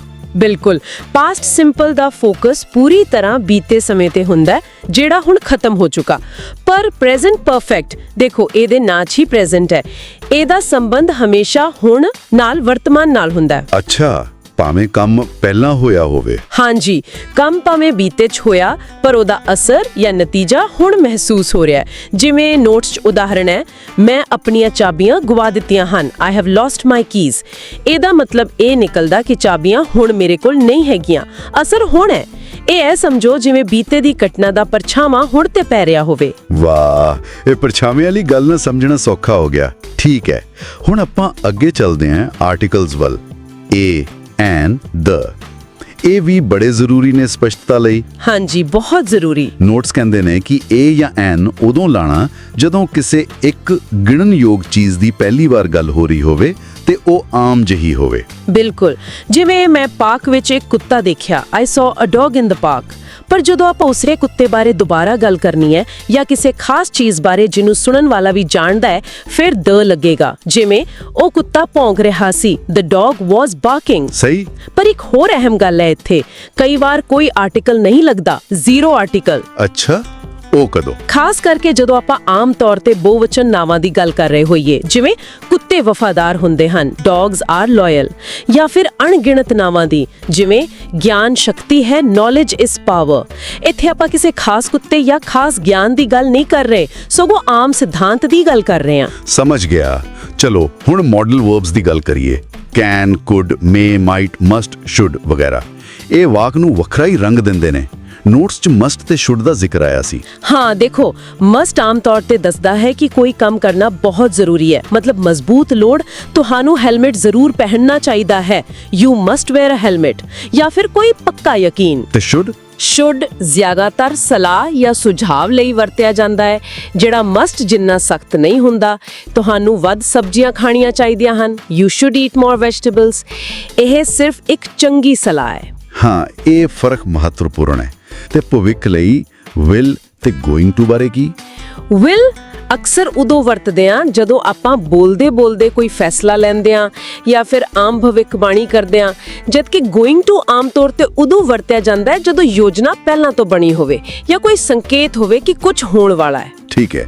ਤੇ ਬੀਤੇ ਸਮੇਂ ਬਾਰੇ ਅੰਦਾਜ਼ਾ ਲਾਉਣ ਲਈ ਨੋਟਸ 'ਚ ਮਸਟ ਹੈਵ, ਮਾਈਟ ਹੈਵ ਲਿਖਿਆ ਸੀ। ਹਾਂਜੀ, he must have missed the train ਦਾ ਮਤਲਬ ਹੈ ਕਿ ਸਾਨੂੰ ਪੱਕਾ ਜਿਹਾ ਲੱਗਦਾ ਹੈ ਕਿ ਉਹ ਟ੍ਰੇਨ ਤੋਂ ਰਹਿ ਗਿਆ, ਜਦਕਿ he might have missed the train ਦਾ ਮਤਲਬ ਹੈ ਕਿ ਸ਼ਾਇਦ ਰਹਿ ਗਿਆ ਹੋਵੇ, ਪੱਕਾ ਨਹੀਂ ਪਤਾ। ਇਹ ਅੰਦਾਜ਼ੇ ਦੀ ਮਾਤਰਾ ਦੱਸਦੇ ਨੇ। ਬਹੁਤ ਵਧੀਆ। ਹੁਣ ਇੱਕ ਅਜਿਹੇ ਵਿਸ਼ੇ ਤੇ ਆਉਂਦੇ ਆ ਜਿਸ ਬਾਰੇ ਨੋਟਸ ਪੜ੍ਹ ਕੇ ਲੱਗਦਾ ਹੈ ਕਿ ਸਿੱਖਣ ਵਾਲਿਆਂ ਨੂੰ ਕਾਫੀ ਔਖਾ ਲੱਗਦਾ ਹੈ। ਪ੍ਰੈਪੋਜੀਸ਼ਨਸ, ਇਨ, ਔਨ, ਐਟ ਵਗੈਰਾ। ਹਾਏ ਹਾਂ, ਇਹ ਛੋਟੇ ਸ਼ਬਦ ਪਰ ਬੜੇ ਕੰਮ ਦੇ। ਸਮਾਂ, ਜਗ੍ਹਾ, ਦਿਸ਼ਾ ਦੱਸਣ ਲਈ। ਹਾਂ, ਜਿਵੇਂ ਸਮੇਂ ਲਈ ਐਟ 5 ਵਜੇ, ਔਨ ਸੋਮਵਾਰ, ਇਨ ਜੁਲਾਈ। ਤੇ ਜਗ੍ਹਾ ਲਈ ਐਟ ਬੱਸ ਸਟਾਪ, ਔਨ ਮੇਜ਼, ਇਨ ਡੱਬਾ। ਨਿਯਮ ਤਾਂ ਹੈਗੇ ਨੇ, ਪਰ ਕਈ ਵਾਰ ਨਾ ਇਹ ਸਿਰਫ ਇਸ ਗੱਲ ਤੇ ਨਿਰਭਰ ਕਰਦਾ ਹੈ ਕਿ ਆਮ ਬੋਲਚਾਲ 'ਚ ਕੀ ਚੱਲਦਾ ਹੈ ਜਾਂ ਕੁਝ ਖਾਸ ਮੁਹਾਵਰੇਦਾਰ ਵਾਕਿਆਂ 'ਚ ਹੁੰਦੇ ਨੇ, ਫਿਕਸਡ ਫਰੇਜ਼ਸ। ਇਸ ਲਈ ਇਹਨਾਂ 'ਚ ਮਾਸਟਰੀ ਕਰਨ ਲਈ ਕਾਫੀ ਸੁਣਨ ਤੇ ਪੜਨ ਦੀ ਲੋੜ ਪੈਂਦੀ ਹੈ। ਸਹੀ ਗੱਲ ਹੈ। ਮਤਲਬ ਰੱਟਾ ਵੀ ਲਾਉਣਾ ਪੈਂਦਾ ਥੋੜਾ, ਕਹਿ ਸਕਦੇ ਹਾਂ, ਜਾਂ ਫਿਰ ਬਹੁਤ ਜ਼ਿਆਦਾ ਇਸਤੇਮਾਲ ਕਰਕੇ ਆਦਤ ਪਾਣੀ ਪੈਂਦੀ ਹੈ। ਠੀਕ ਹੈ। ਤੇ ਅਖੀਰ 'ਚ ਨੋਟਸ 'ਚ ਜੈਰੰਡ ਤੇ ਇਨਫਿਨਿਟਿਵ ਦਾ ਵੀ ਜ਼ਿਕਰ ਸੀ। ਇਹ ਕੀ ਚੀਜ਼ਾਂ ਨੇ? ਦੇਖੋ, ਇਹ ਦੋਵੇਂ ਕਿਰਿਆ ਤੋਂ ਹੀ ਬਣਦੇ ਨੇ, ਪਰ ਵਾਕ 'ਚ ਕੰਮ ਵੱਖਰਾ ਕਰਦੇ ਨੇ। ਜੈਰੰਡ ਹੁੰਦਾ ਹੈ ਕਿਰਿਆ ਦਾ ਆਈਐਨਜੀ ਵਾਲਾ ਰੂਪ, ਜਿਹੜਾ ਨਾਮ ਵਾਂਗ ਕੰਮ ਕਰੇ, ਜਿਵੇਂ ਤੈਰਨਾ ਚੰਗੀ ਕਸਰਤ ਹੈ, ਸਵਿਮਿੰਗ ਇਜ਼ ਗੁੱਡ ਐਕਸਰਸਾਈਜ਼। ਇੱਥੇ ਸਵਿਮਿੰਗ ਨਾਉਨ ਦਾ ਕੰਮ ਕਰ ਰਿਹਾ ਹੈ। ਅੱਛਾ। ਤੇ ਇਨਫਿਨਿਟਿਵ? ਉਹ ਹੁੰਦਾ ਹੈ ਟੂ ਦੇ ਨਾਲ ਕਿਰਿਆ ਦਾ ਪਹਿਲਾ ਰੂਪ, ਜਿਵੇਂ ਮੈਨੂੰ ਤੈਰਨਾ ਪਸੰਦ ਹੈ, ਆਈ ਲਾਈਕ ਟੂ ਸਵਿਮ। ਹੁਣ ਕਿਹੜੀ ਕਿਰਿਆ ਤੋਂ ਬਾਅਦ ਜੈਰੰਡ ਲੱਗੇਗਾ ਤੇ ਕਿਹੜੀ ਤੋਂ ਬਾਅਦ ਇਨਫਿਨਿਟਿਵ, ਇਹ ਉਹਨਾਂ ਕਿਰਿਆਵਾਂ ਤੇ ਨਿਰਭਰ ਕਰਦਾ ਹੈ। ਜਿਵੇਂ ਇੰਜੋਏ ਤੋਂ ਬਾਅਦ ਆਮ ਤੌਰ ਤੇ ਜੈਰੰਡ ਆਂਦਾ ਹੈ, ਆਈ ਇੰਜੋਏ ਸਵਿਮਿੰਗ, ਤੇ ਵਾਂਟ ਤੋਂ ਬਾਅਦ ਇਨਫਿਨਿਟਿਵ, ਆਈ ਵਾਂਟ ਟੂ ਸਵਿਮ। ਇਹ ਵੀ ਇੱਕ ਵੱਡਾ ਵਿਸ਼ਾ ਹੈ, ਪਰ ਜਾਣਨਾ ਜ਼ਰੂਰੀ ਹੈ। ਬਿਲਕੁਲ। ਤਾਂ ਇਹ ਸਨ ਕੁਝ ਮੁੱਖ ਗੱਲਾਂ ਜਿਹੜੀਆਂ ਆਪਾਂ ਇਹਨਾਂ ਨੋਟਸ ਤੇ ਗਾਈਡਸ ਵਿੱਚੋਂ ਕੱਢੀਆਂ ਨੇ। ਉਮੀਦ ਹੈ ਕਿ ਇਹ ਗੱਲਬਾਤ ਸੁਣ ਕੇ ਉਹ ਸਾਰੀ ਜਾਣਕਾਰੀ ਇੱਕ ਸਾਫ਼, ਆਸਾਨ ਤਰੀਕੇ ਨਾਲ ਮਿਲ ਗਈ ਹੋਵੇਗੀ। ਹਾਂਜੀ, ਮੇਰਾ ਵੀ ਇਹੀ ਖਿਆਲ ਹੈ। ਮਕਸਦ ਇਹੀ ਸੀ ਕਿ ਗ੍ਰਾਮਰ ਨੂੰ ਨਿਯਮਾਂ ਦੇ ਬੋਝ ਵਾਂਗ ਨਾ ਦੇਖਿਆ ਜਾਵੇ, ਸਗੋਂ ਆਪਣੀ ਗੱਲ ਨੂੰ ਹੋਰ ਸਪਸ਼ਟ ਤੇ ਅਸਰਦਾਰ ਬਣਾਉਣ ਦਾ ਇੱਕ ਸਾਧਨ ਸਮਝਿਆ ਜਾਵੇ। ਸਹੀ ਕਿਹਾ। ਤੇ ਲੋੜ ਪਵੇ ਤਾਂ ਕਿਸੇ ਵੀ ਹਿੱਸੇ ਨੂੰ ਦੁਬਾਰਾ ਸੁਣਿਆ ਜਾ ਸਕਦਾ ਹੈ। ਅੰਤ ਵਿੱਚ ਇੱਕ ਸਵਾਲ ਛੱਡ ਜਾਂਦੇ ਹਾਂ ਸੋਚਣ ਲਈ। ਜਿਵੇਂ ਆਪਾਂ ਪਾਸਟ ਸਿੰਪਲ ਤੇ ਪ੍ਰੈਜ਼ੈਂਟ ਪਰਫੈਕਟ ਦੇ ਫਰਕ ਦੀ ਬਾਰੀਕੀ ਨੂੰ ਸਮਝਿਆ, ਇਸ ਤਰ੍ਹਾਂ ਦੀ ਡੂੰਗੀ ਸਮਝ ਨਾਲ ਕੋਈ ਆਪਣੇ ਸੰਚਾਰ ਵਿੱਚ ਹੋਰ ਕਿੰਨੀ ਸਟੀਕਤਾ ਜਾਂ ਸ਼ਾਇਦ ਤਾਕਤ ਲਿਆ ਸਕਦਾ ਹੈ, इस बारे जरूर सोचना। बहुत वधिया सवाल है। तो हमारे पास ना आज अंग्रेजी ग्रामर और राइटिंग पर कुछ इंटरेस्टिंग से दस्तावेज हैं। अच्छा, आज हम कोशिश करेंगे कि इनमें जो खास नियम और उदाहरण हैं उन्हें एकदम सरल तरीके से समझें। हाँ, मतलब ताकि भाषा की समझ और उसका इस्तेमाल वो और अच्छा हो सके। बिल्कुल। इन दस्तावेजों में काफी कुछ है वैसे, नाउन्स, टेंस, आर्टिकल्स, प्रेपोजिशंस, वाक्य कैसे बनते हैं और वो आम गलतियां वगैरह। हाँ, काफी सारी चीजें हैं। तो चलिए मुद्दे पर आते हैं। आर्टिकल से शुरू करते हैं। ए, एन, द। हाँ ठीक है, आर्टिकल से शुरू करते हैं। स्रोत में एक उदाहरण है, जैसे एन एलिफेंट सही है, ए एलिफेंट नहीं। हाँ, वो इसलिए क्योंकि एलिफेंट की जो शुरू की आवाज है वो एक वावल साउंड है, स्वर ध्वनि। सही कहा। और मुझे तो ये भी लगता है कि ये नियम शायद बोलने में आसानी के लिए बना है। आप ए एलिफेंट बोलकर देखें, थोड़ी जुबान अटकती है। है ना? बिल्कुल अटकती है। एन एलिफेंट ज्यादा सहज लगता है, फ्लो में आता है। हाँ। और फिर द का इस्तेमाल भी है, वो भी काफी अहम है। हाँ, द वाला। ये किसी खास चीज या व्यक्ति की तरफ इशारा करता है, मतलब जिसके बारे में सुनने वाले को थोड़ा अंदाजा हो पहले से। अच्छा। जैसे स्रोत में एक मिसाल दी है, the teacher called the last boy. तो यहाँ हम मानकर चल रहे हैं कि पता है कौन सी टीचर और कौन से आखिरी लड़के की बात हो रही है। सही, मतलब कॉन्टेक्स्ट जरूरी है। बिल्कुल। द का सही इस्तेमाल वाक्य को एकदम साफ बना देता है, उसमें कोई शक नहीं रहता। अच्छा, ये तो हुई आर्टिकल्स की बात। अब नियमों की बात चली रही है तो टेंस पर आते हैं, मतलब काल। हाँ, टेंस भी बहुत जरूरी है। स्रोत में ना प्रेजेंट परफेक्ट और सिंपल पास्ट के बीच का फर्क समझाया गया है। जैसे he has lived here for 5 years, ये प्रेजेंट परफेक्ट है। और सिंपल पास्ट का उदाहरण है an accident took place yesterday. हाँ, ये सिर्फ व्याकरण का रूल नहीं है मेरे ख्याल से, ये मतलब का भी सवाल है। देखिए, सिंपल पास्ट एक घटना बताता है जो पूरी तरह खत्म हो चुकी है। जैसे कल एक हादसा हुआ, बात खत्म। ठीक है। जबकि प्रेजेंट परफेक्ट दिखाता है कि कोई काम शायद पास्ट में शुरू हुआ और उसका असर अब भी है, या शायद वो काम अभी भी चल रहा है। जैसे वो यहाँ 5 साल से रह चुका है। अच्छा, मतलब शायद अभी भी रह रहा हो। हाँ, हो सकता है। तो समय का जो ये ताना बाना है ना, उसे सही से बुनने के लिए ये समझ बहुत जरूरी है। ये बात तो है। अच्छा, इसमें एक और मजेदार बात निकली है, आम गलतियां। हाँ, कौन सी? स्रोत में इन्हें सुपरफ्लुअस एक्सप्रेशंस कहा गया है, मतलब फालतू शब्दों का इस्तेमाल। अच्छा, जैसे रिटर्न बैक कहना। अब रिटर्न का मतलब ही है वापस आना, है ना? तो बैक लगाने की क्या जरूरत? हाँ, सही पकड़ा। ये तो हम अक्सर बोल देते हैं बिना सोचे। हाँ, बिल्कुल। और इसी तरह स्रोत कहता है कि कजिन ब्रदर या कजिन सिस्टर भी गैर जरूरी है। क्या बात कर रही है? ये तो बहुत कॉमन है। लेकिन कजिन शब्द ही अपने आप में काफी है, उसमें जेंडर शामिल नहीं होता। अच्छा, तो सिर्फ कजिन कहना चाहिए। हाँ, भाषा जितनी सधी हुई और सटीक हो उतनी असरदार होती है। एक और उदाहरण है कंपैरेटिवली बेटर। हाँ, ये भी सुना है। ये भी ठीक नहीं माना जाता है, या तो कहे कंपैरेटिवली गुड या फिर सिर्फ बेटर। मतलब या तो तुलना करें या सीधे बेहतर बता दें। बिल्कुल। तो ये तो हुई नियमों और गलतियों की बात, लेकिन इन दस्तावेजों में सिर्फ यही नहीं है, भाषा को जानदार बनाने वाली चीजें भी हैं। जैसे phrasal verbs, put up with, मतलब बर्दाश्त करना। हाँ, फ्रेजल वर्ब्स तो भाषा का अहम हिस्सा है। हाँ, और मुहावरे भी हैं। To leave no stone unturned, कोई कसर बाकी ना छोड़ना। बिल्कुल। और कहावतें भी। हाँ, कहावतें भी हैं। जैसे माइट इज राइट, अपनी हिंदी में कहें तो जिसकी लाठी उसकी भैंस। हाँ, ये फ्रेजल वर्ब्स, मुहावरे, कहावतें, ये सब भाषा में रंग भरते हैं, मजा लाते हैं। सही। इन्हें जानने से ना सिर्फ ग्रामर की पकड़ मजबूत होती है, बल्कि आपकी बातचीत, आपका लिखना वो ज्यादा स्वाभाविक और असरदार लगता है। हाँ, मतलब भाषा सिर्फ रूखी सूखी नहीं लगती। बिल्कुल, ये भाषा को सिर्फ नियमों का एक ढांचा नहीं रहने देते, बल्कि एक जिंदा एहसास देते हैं। तो अगर हम इन सारी बातों का सार निकालें तो इन दस्तावेजों से यही समझ आता है कि अंग्रेजी को सही ढंग से इस्तेमाल करने के लिए नियमों की साफ समझ होनी चाहिए। हाँ, जैसे आर्टिकल्स हैं, टेंस हैं। और आम गलतियों से बचना चाहिए, जैसे वो फालतू शब्दों का इस्तेमाल ना करना। बिल्कुल। और साथ ही मुहावरे और कहावतें जैसी चीजें भाषा को और बेहतर बनाती हैं, उसे निखारती हैं। एकदम सही कहा। और आखिर में एक बात सोचने के लिए छोड़ जाते हैं। बताइए। ये जो व्याकरण है ना, ये सिर्फ सही गलत का खेल नहीं है। ये असल में अपने विचारों को, अपनी बातों को सफाई से, सटीकता से और एक भरोसे के साथ दूसरों तक पहुंचाने का एक बहुत ताकतवर औजार है। बात तो गहरी है। और जैसा कि स्रोत में दी गई कहावतों से भी पता चलता है, भाषा सिर्फ नियम नहीं है, वो हमारी संस्कृति का, हमारे ज्ञान का एक खजाना भी है।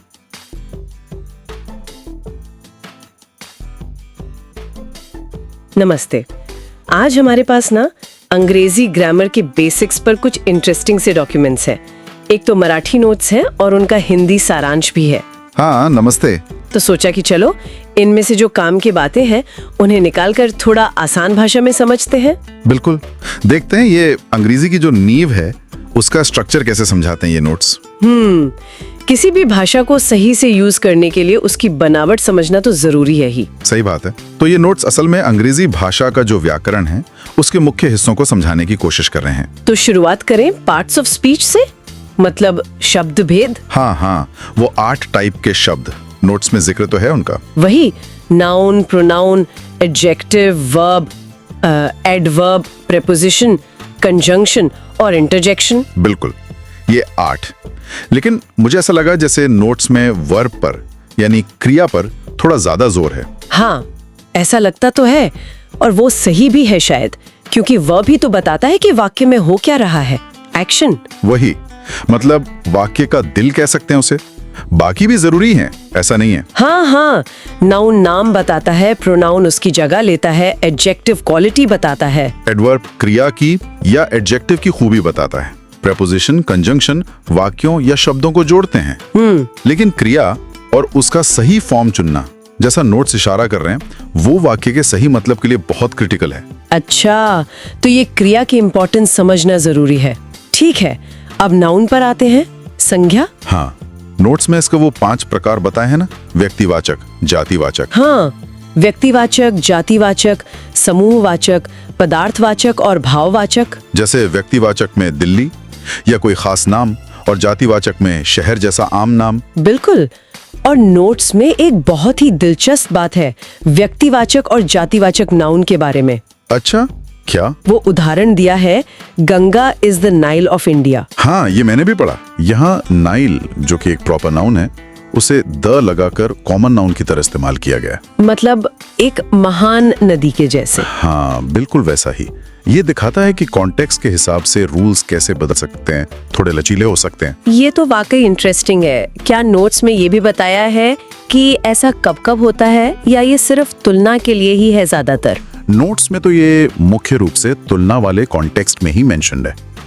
पर यह भाषा की खूबसूरती है कि कैसे सिचुएशन के हिसाब से शब्दों का रोल बदल जाता है। सही कहा। इससे ये भी समझ आता है कि सिर्फ परिभाषा रटना काफी नहीं, उनको यूज कैसे करना है वो समझना है। एग्जैक्टली, उपयोग समझना जरूरी है। उपयोग समझने की बात आई है तो टेंस पे चलते हैं। काल। हाँ, टेंस। नोट्स में तीनों main tense, present, past, future के सिंपल फॉर्म्स की बनावट बताई है। हाँ, सिंपल टेंस, जैसे simple present tense subject plus verb का पहला फॉर्म प्लस ऑब्जेक्ट, जो आदतों या यूनिवर्सल ट्रूथ के लिए यूज होता है। बिल्कुल। फिर simple past subject plus verb का सेकंड फॉर्म प्लस ऑब्जेक्ट, जो काम हो चुका है उसके लिए। और simple future subject plus will shell plus verb का पहला फॉर्म प्लस ऑब्जेक्ट, जो आगे होगा। नोट्स इसी बात पर जोर देते लगते हैं कि वर्ब का सही टेंस चुनना कितना जरूरी है, मतलब टाइम का सही इशारा देना, वरना तो पूरा मतलब ही बदल सकता है वाक्य का। बातचीत में क्लैरिटी के लिए ये बहुत अहम है। सही बात है। और आखिर में वो वाक्यों के प्रकार का भी जिक्र था, असर्टिव, इंटरोगेटिव। हाँ, असर्टिव, इंटरोगेटिव, इम्पेरेटिव और एक्सक्लेमेटरी। मतलब वाक्य सिर्फ कुछ बताते ही नहीं, सवाल भी पूछते हैं, ऑर्डर भी देते हैं और फीलिंग्स भी एक्सप्रेस करते हैं। हाँ, ये क्लासिफिकेशन वाक्य का मकसद दिखाता है। नोट शायद यही बताने की कोशिश कर रहे हैं कि ग्रामर सिर्फ रूल्स का कलेक्शन नहीं है, बल्कि अपनी बात को सही ढंग से, सही इरादे से कहने का एक तरीका है, एक जरिया है।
मतलब एक महान नदी के जैसे। हाँ, बिल्कुल वैसा ही। ये दिखाता है कि कॉन्टेक्स्ट के हिसाब से रूल्स कैसे बदल सकते हैं, थोड़े लचीले हो सकते हैं। ये तो वाकई इंटरेस्टिंग है। क्या नोट्स में ये भी बताया है कि ऐसा कब कब होता है, या ये सिर्फ तुलना के लिए ही है ज्यादातर? नोट्स में तो ये मुख्य रूप से तुलना वाले कॉन्टेक्स्ट में ही मेंशन्ड है, पर ये भाषा की खूबसूरती है कि कैसे सिचुएशन के हिसाब से शब्दों का रोल बदल जाता है। सही कहा। इससे ये भी समझ आता है कि सिर्फ परिभाषा रटना काफी नहीं, उनको यूज कैसे करना है वो समझना है। एग्जैक्टली, उपयोग समझना जरूरी है। उपयोग समझने की बात आई है तो टेंस पर चलते हैं। काल। हाँ, टेंस। नोट्स में तीनों main tense, present, past, future के सिंपल फॉर्म्स की बनावट बताई है। हाँ, सिंपल टेंस, जिसे simple present tense subject plus verb का पहला फॉर्म प्लस ऑब्जेक्ट, जो आदतों या यूनिवर्सल ट्रुथ के लिए यूज होता है। बिल्कुल। फिर simple past, subject plus verb का सेकंड फॉर्म प्लस ऑब्जेक्ट, जो काम हो चुका है उसके लिए। और simple future, subject plus will shell plus verb का पहला फॉर्म प्लस ऑब्जेक्ट, जो आगे होगा। नोट्स इसी बात पर जोर देते लगते हैं कि वर्ब का सही टेंस चुनना कितना जरूरी है, मतलब टाइम का सही इशारा देना, वरना तो पूरा मतलब ही बदल सकता है वाक्य का। बातचीत में क्लैरिटी के लिए ये बहुत अहम है। सही बात है। और आखिर में वो वाक्यों के प्रकार का भी जिक्र था, असर्टिव, इंटरोगेटिव। हाँ, असर्टिव, इंटरोगेटिव, इम्पेरेटिव और एक्सक्लेमेटरी। मतलब वाक्य सिर्फ कुछ बताते ही नहीं, सवाल भी पूछते हैं, ऑर्डर भी देते हैं और फीलिंग्स भी एक्सप्रेस करते हैं। हाँ, ये क्लासिफिकेशन वाक्य का मकसद दिखाता है। नोट शायद यही बताने की कोशिश कर रहे हैं कि ग्रामर सिर्फ रूल्स का कलेक्शन नहीं है, बल्कि अपनी बात को सही ढंग से, सही इरादे से कहने का एक तरीका है, एक जरिया है। तो कुल मिलाकर इन नोट्स से ये समझ में आता है कि पार्ट्स ऑफ स्पीच, नाउन के टाइप, टेंस और सेंटेंस के टाइप, ये सब मिलकर अंग्रेजी भाषा का एक ढांचा, एक स्ट्रक्चर बनाते हैं। बिल्कुल। और जैसा आपने कहा, नोट्स छोटी छोटी चीजों पर भी ध्यान दिलाते हैं, जैसे वो आर्टिकल्स ए, एन, द का इस्तेमाल। हाँ, या सिंगुलर प्लूरल कैसे बनाते हैं। ये छोटी छोटी बातें ही भाषा को सटीक बनाती हैं। सही है, ये बारीकियां ही भाषा को असरदार बनाती हैं। तो ये जो बेसिक नियम है, इनको समझना एक मजबूत फाउंडेशन डालने जैसा है। वही तो अब सोचने वाली बात ये है कि ये जो बुनियादी समझ नोट से मिली है जी, वो रोजमर्रा की अंग्रेजी में कैसे काम आ सकती है। और क्या ये बुनियाद समझने के बाद अंग्रेजी की जो थोड़ी कॉम्प्लेक्स बनावटें हैं, जैसे एक्टिव पैसिव वॉइस, हाँ, या डायरेक्ट इनडायरेक्ट स्पीच, क्या वो अब थोड़ी कम मुश्किल लगेंगी? हो सकता है। शायद इन नोट्स ने आगे और गहराई में सीखने के लिए एक रास्ता सा बना दिया है। मुमकिन है। उम्मीद है अंग्रेजी व्याकरण की बनावट पर हमारी ये बातचीत सुनने वालों के लिए उपयोगी रही होगी। बिल्कुल। हाँ, भाषा के स्ट्रक्चर को समझना, उसे बेहतर तरीके से इस्तेमाल करने की तरफ पहला कदम है।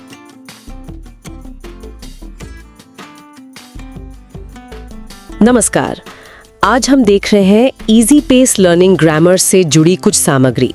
कोशिश रहेगी कि अंग्रेजी ग्रामर की जो जरूरी बातें हैं उन्हें थोड़ा खोलकर समझें। हाँ बिल्कुल, और ये सिर्फ रूल्स नहीं है, मतलब ये समझना है कि भाषा काम कैसे करती है। हाँ। छोटे छोटे पुर्जे मिलकर कैसे एक पूरी बात बनाते हैं। सही।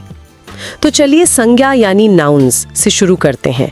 ये तो नाम वाले शब्द होते हैं, लोग, जगहें, चीजें, यहाँ तक कि आइडियाज भी। जी, और सामग्री में बताया गया है कि कॉमन नाउन कुत्ता, गाड़ी और प्रॉपर नाउन दिल्ली, अमित में फर्क होता है। प्रॉपर वाले कैपिटल लेटर से शुरू होते हैं। अच्छा, और वो गणनीय और अगणनीय वाला भी जिक्र है, मतलब जिन्हें गिन सकते हैं जैसे किताबें और जिन्हें नहीं जैसे पानी या खुशी। हाँ, और ये जानना जरूरी क्यों है? क्योंकि इसी से वर्ब का सही फॉर्म लगता है या आर्टिकल्स ए एंड द कहाँ लगेंगे ये तय होता है। ओके। और एक और मजेदार चीज है जिरंड्स, मतलब जब क्रिया में आईएनजी लगाकर उसे नाउन बना देते हैं। जैसे तैरना मजेदार है, स्विमिंग इज फन। यहाँ स्विमिंग एक नाउन है। अरे वाह। अच्छा, अब आते हैं क्रियाओं पर, वर्ब्स पर। ये तो वाक्य की जान होती है ना? एक्शन बताती हैं। बिल्कुल। और स्रोत में फ्रेजल वर्ब्स पर काफी जोर है।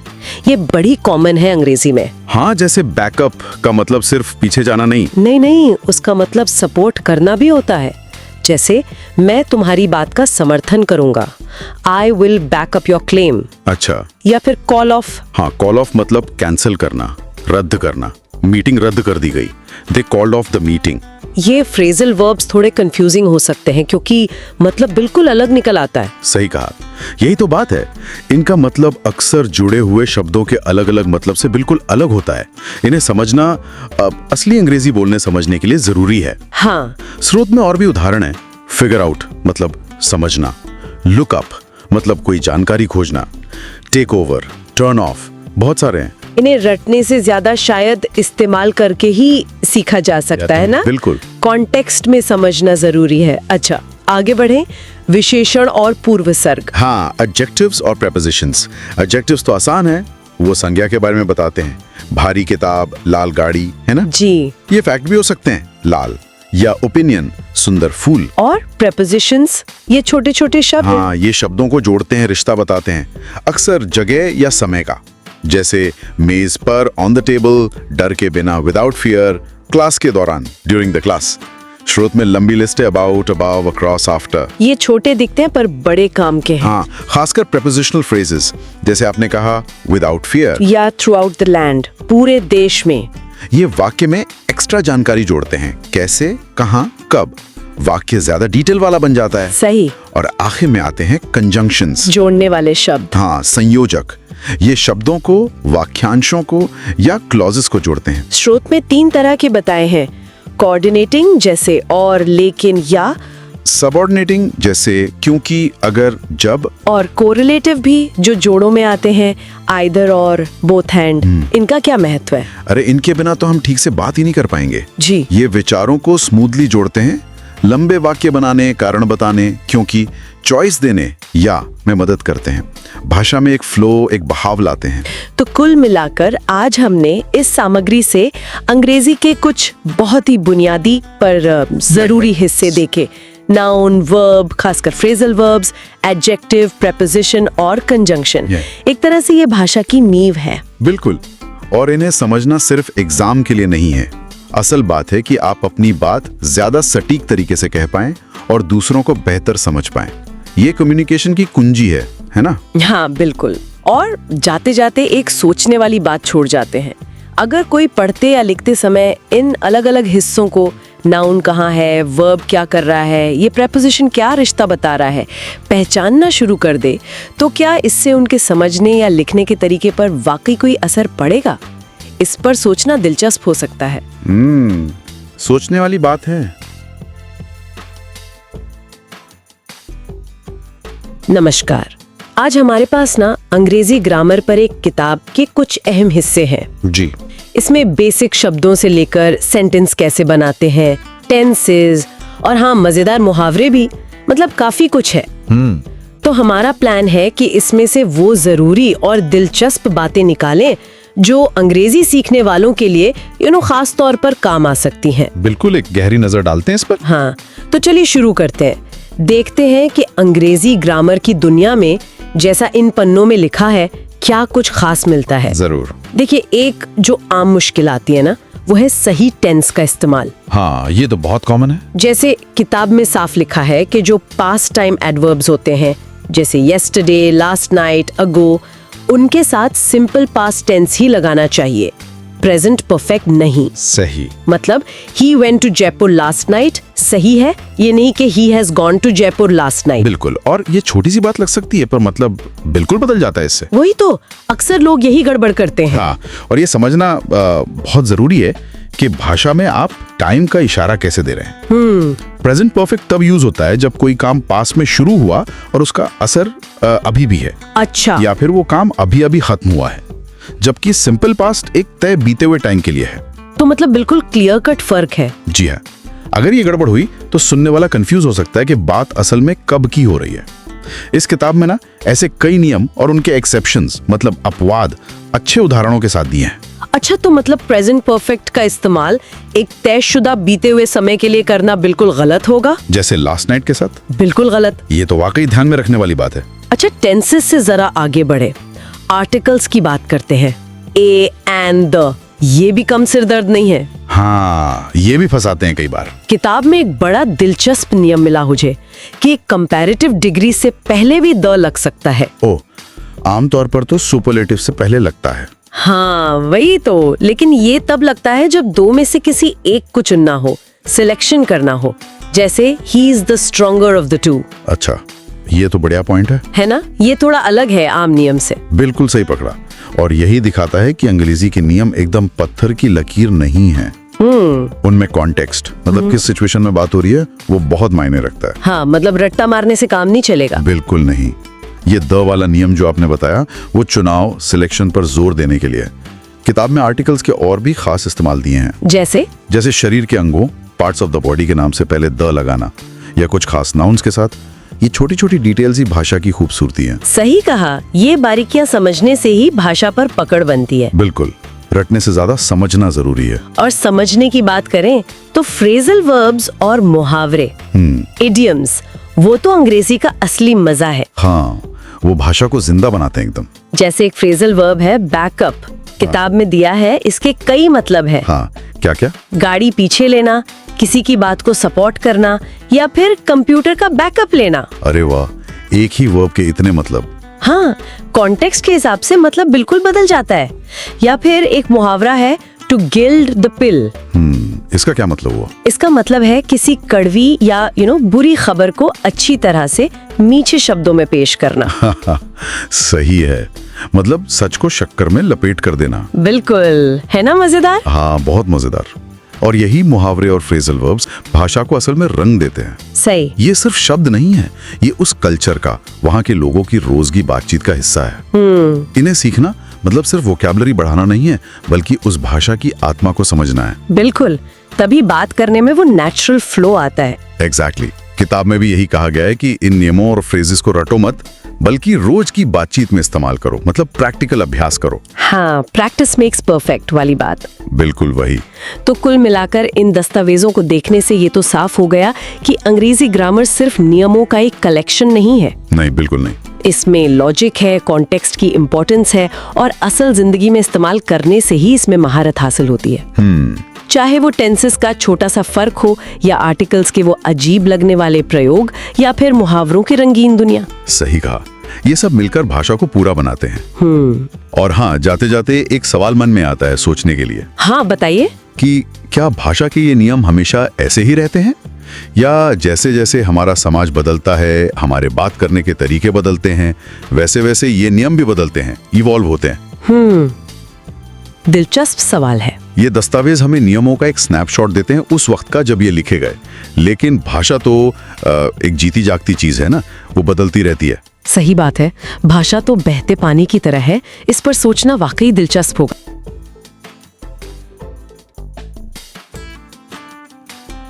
नमस्कार, आज हम अंग्रेजी व्याकरण के कुछ खास हिस्सों को समझने की कोशिश करेंगे, है ना, जो आपके दिए गए नोट्स और स्रोतों में है। हाँ, बिल्कुल। मकसद ये है कि इस बातचीत से उन दस्तावेजों का एक मुकम्मल ऑडियो साथी तैयार हो जाए। सही। जिसमें मतलब हर जरूरी जानकारी साफ और आसान तरीके से हो।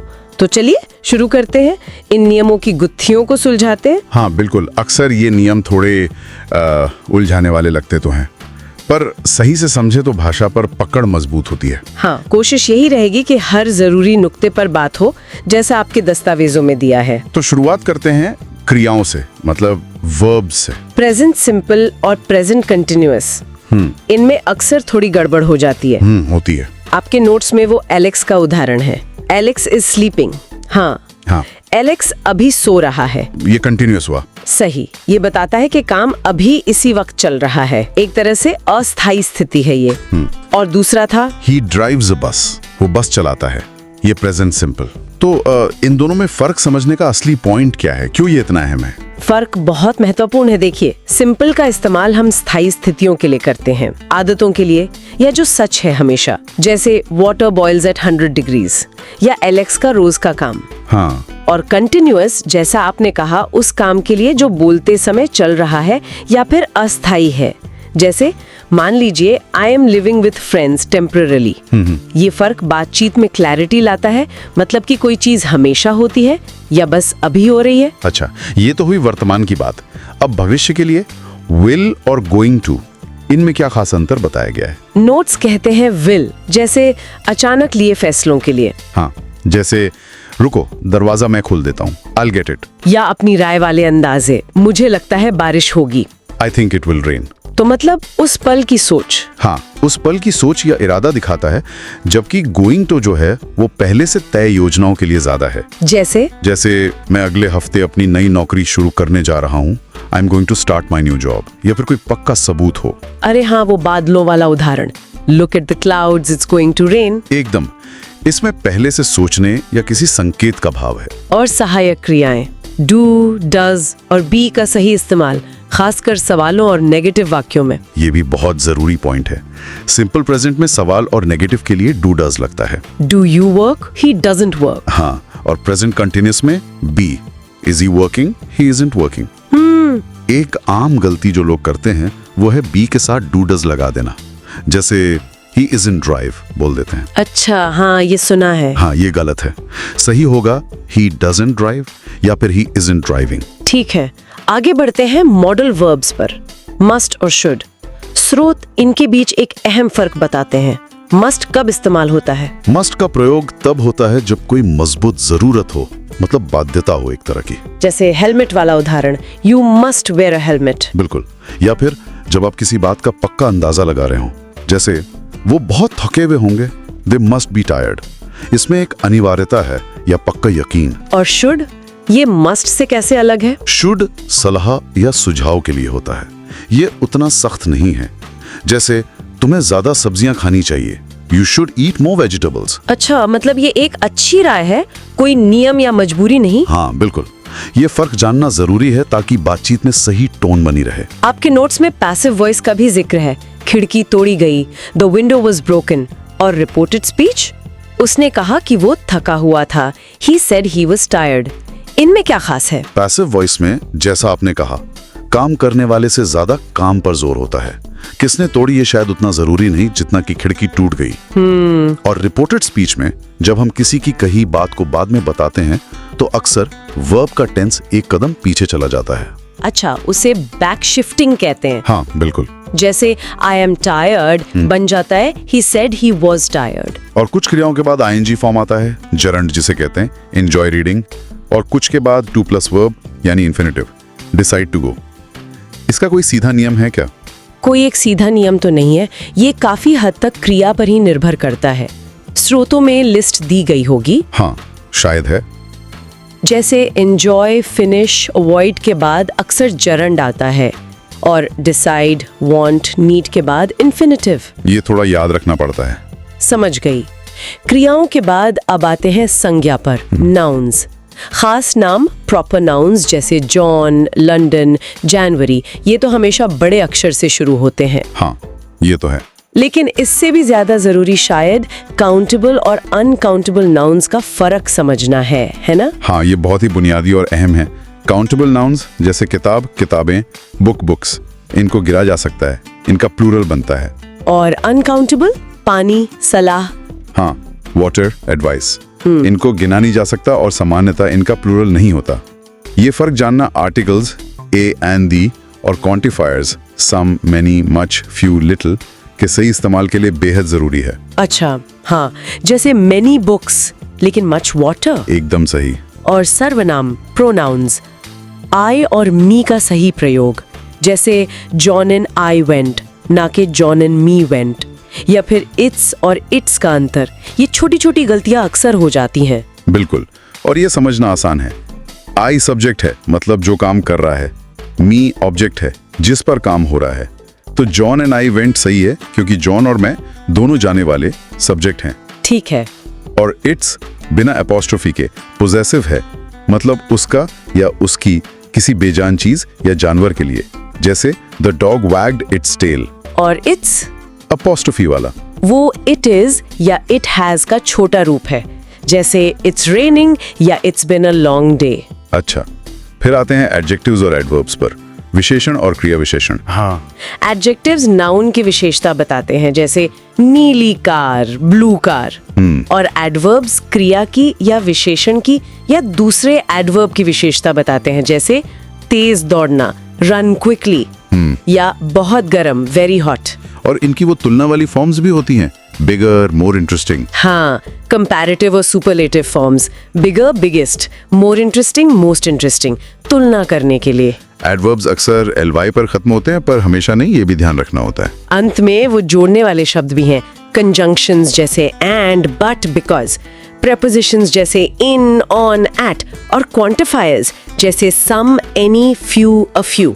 ये सब वाक्य को कैसे जोड़ते हैं, इनका क्या रोल है? ये भाषा को जोड़ने वाले गोंद की तरह है, समझ लीजिए।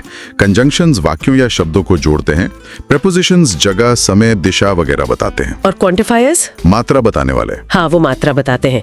जैसे some आमतौर पर पॉजिटिव वाक्यों में आता है, I have some friends, और any नेगेटिव या सवालों में, I don't have any friends, do you have any friends? और few, a few, little, a little में भी फर्क है। हाँ, बिल्कुल। A few मतलब थोड़े, काउंटेबल के लिए, और few मतलब न के बराबर। इसी तरह a little मतलब थोड़ा, अनकाउंटेबल के लिए, और little मतलब न के बराबर। ये छोटे छोटे शब्द वाक्य का मतलब बदल सकते हैं। वाह, तो ये थी आपके स्रोतों में दिए गए अंग्रेजी व्याकरण के मुख्य बिंदुओं पर एक काफी विस्तृत चर्चा। हमने कोशिश की है कि हर जरूरी पहलू उदाहरणों के साथ स्पष्ट रूप से सामने आए। हाँ, और उम्मीद है कि ये ऑडियो एक तरह से उन दस्तावेजों का भरोसेमंद साथी बनेगा। बिल्कुल, ताकि जानकारी को समझना आसान हो। उम्मीद है कि ये गहरी बातचीत आपको इन नियमों को न सिर्फ याद रखने में, बल्कि उनके पीछे का जो लॉजिक है उसे समझने और सही ढंग से इस्तेमाल करने में मदद करेगी। सही कहा, ये जानकारी को सुलभ बनाने का एक प्रयास है। हाँ, और जाते जाते एक सवाल सोचने के लिए छोड़ जाते हैं, जो आपके नोट से ही निकलता है। क्या व्याकरण के इन बुनियादी नियमों पर अच्छी पकड़ बना लेने से अंग्रेजी की जो थोड़ी मुश्किल रचनाएं हैं, जैसे कंडीशनल्स या अलग अलग तरह के पैसिव वॉइस, क्या उनको समझना वाकई आसान हो जाता है? इस पर गौर कीजिएगा। ये सोचने वाली बात है। धन्यवाद।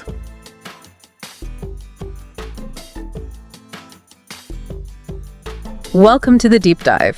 You've shared your learning materials with us, and, well, our mission, as always, is to really pull out the crucial bits, the core knowledge, to give you a genuine understanding without, making it overwhelming. Exactly. Think of us as guides through maybe a dense forest of information. We point out the important trees, how they connect, the bigger picture. And today we're tackling a big one, English grammar. We've got this really comprehensive collection of resources you send over, audio clips, notes, guides, the whole lot. And our goal with this deep dive is to synthesize all of that. We want to create a single, clear, comprehensive audio experience. Right. The idea is for this to be so thorough, so easy to follow, that it genuinely works as an audio replacement for all those original documents. That's the aim. Clarity, comprehensibility, that's key. Breaking down these, let's face it, sometimes tricky grammar rules so they make sense to everyone. Absolutely, no matter your starting point. We've got a huge range here.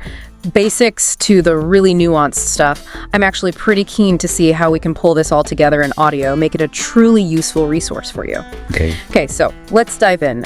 Foundations first. Nouns. Nouns, yes. Yeah. The names for, well, everything. People, places, things, even ideas. Our sources define them just like that. Fundamental building block. Totally.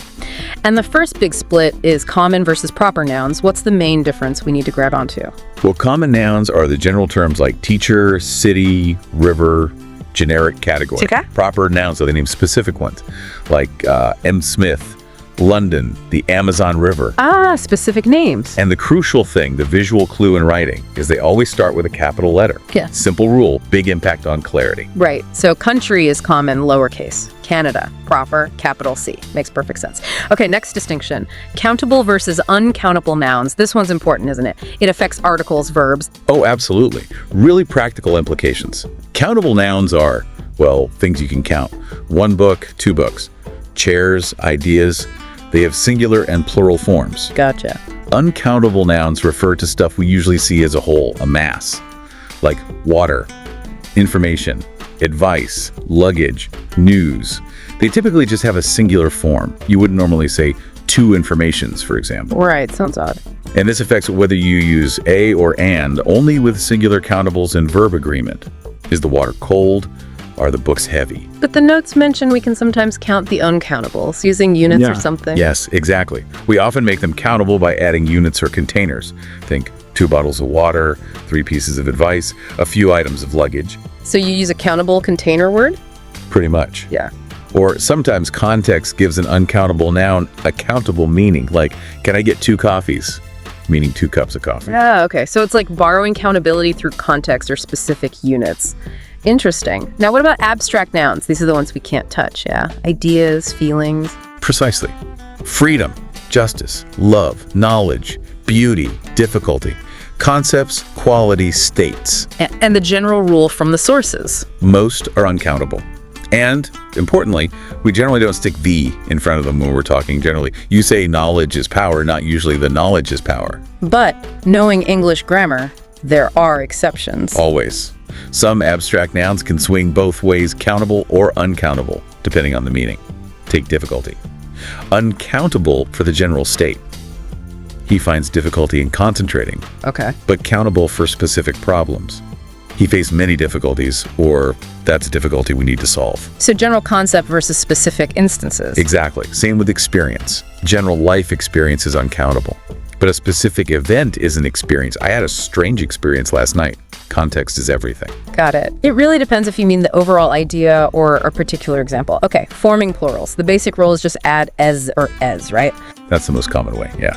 Add S to most nouns. Add ease if it ends in S, THX, or like buses, dishes. But then there are the Y endings. Right. If it ends in a consonant plus Y, change the Y to I and add ease. Story becomes stories. City, cities. But if it's a vowel plus Y like boy or day, you just add is. Boys, days. Okay, that's a clear pattern. What about nouns ending in F or fe? Those seem a bit tricky. They can be. A lot of them change that F or fe to is. Think wife to wives, leaf to leaves, knife to knives. But not always. No, not always. You have exceptions like roof becomes roofs, belief becomes beliefs, just add is. It's one of those areas where you kind of just have to learn them. Right. Memorization kicks in there. One last thing on nouns. Using them as adjectives. Like boat race. Yes. Noun modifiers. It's very efficient. When one noun describes another, the first noun usually stays singular, even if the second noun is plural. So boat race, not boats race, even if there are multiple boats. Exactly. Or tennis shoes, not tennis's shoes. Computer exhibition, shoe shop. The describing noun stays singular. Okay, great overview of nouns. Let's shift to those tiny but vital words. Articles. A and they. Crucial little guys. A and an are indefinite. You use them with singular countable nouns when you mention something for the first time or non-specifically. I saw a cat. And the A versus an thing. It's all about sound, not spelling. N comes before a vowel sound. So an apple, an elephant, but also an hour, because hour starts with a vowel sound. Compare that to a university starts with a Y sound. Right, the sound is key. And the, that's the definite article. Exactly. The points to something specific, either because it's already known, previously mentioned, or there's only one. The moon, the car we saw yesterday, the teacher I told you about. So it signals you know which one I mean. Precisely. And an interesting side note from the sources, Yeah. you can use the with comparatives when choosing between two. He is the stronger of the two. Ah, okay. Now, where do we generally not use the? Our materials listed some common exceptions. Yes. Usually not before most country names, France, Brazil, or cities, Tokyo. Unless, Unless the name includes words like states, kingdom, republic, then it's the United States, the United Kingdom. got it. Other places we skip though? Usually before a name with a title, like President Lincoln, Dr. Evans. And as we mentioned, usually not before abstract nouns used in a general sense. Happiness is important. Okay, articles clarified. Let's move to prepositions. In, on, at, for. They show relationships, don't they? And getting them right is vital. Absolutely vital. They link words, often showing a location in the box, on the table, time at 5 o'clock on Sunday in the morning, or direction to the store. They provide essential context. And the wrong one can totally change the meaning. Oh, definitely. The example given was waiting for someone versus waiting on someone. Completely different meanings. One is anticipation, the other is service. Small word, big difference. Shows how important they are. Our resources also mention that some verbs just kind of go with certain prepositions. Yes, verb-preposition combinations, sometimes called prepositional verbs or part of phrasal verbs. You apply for a job, wait for the bus, listen to music. You often have to learn these pairs together. All right, they form a unit. Now here's a helpful shortcut from the notes. Words like last, next, every, This often don't need a time preposition. Correct. You'd say, I went there last June, not in last June, or see you next Tuesday, not on next Tuesday. Those words already specify the time relationship. That's a good efficiency tip. We should also clarify preposition versus adverb because they can look alike sometimes, like up. Good point. A preposition always needs an object, a noun or pronoun that follows it. It connects that object to something else. He looked up the chimney. Up connects looked and chimney. Okay. An adverb modifies a verb, adjective, or another adverb, and it doesn't have an object. He looked up. Here, up just tells us the direction of looking. It modifies looked. Context tells you which role the word is playing. So, does it connect to a following noun pronoun? That's the key test. And lastly, on prepositions, lots of common phrases and idioms to learn. Absolutely. Things like by chance, in a hurry, on purpose, at least. They're fixed expressions where the preposition choice is just part of the idiom. Okay, prepositions, small words, big job. Moving on to auxiliary verbs. Be, do, have. The helping verb. Exactly. They help form tenses. She is working. They have finished. They help form questions. Do you like it? Are they coming? So, Yeah. And negatives. He does not know. We have not decided. Essential grammatical machinery. And be is a bit special for questions and negatives, isn't it? Yes, it doesn't need Dodo's did. To make a question, you just invert the subject and the be verb. Is she ready? Instead of is she be ready?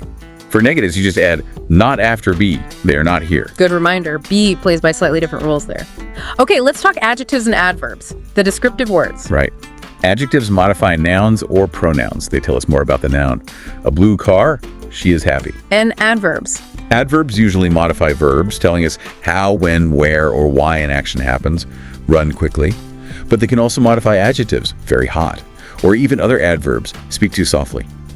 Now, forming comparatives and superlatives, usually and s. For most short adjectives, yes. Tall, taller, tallest. Fast, faster, fastest.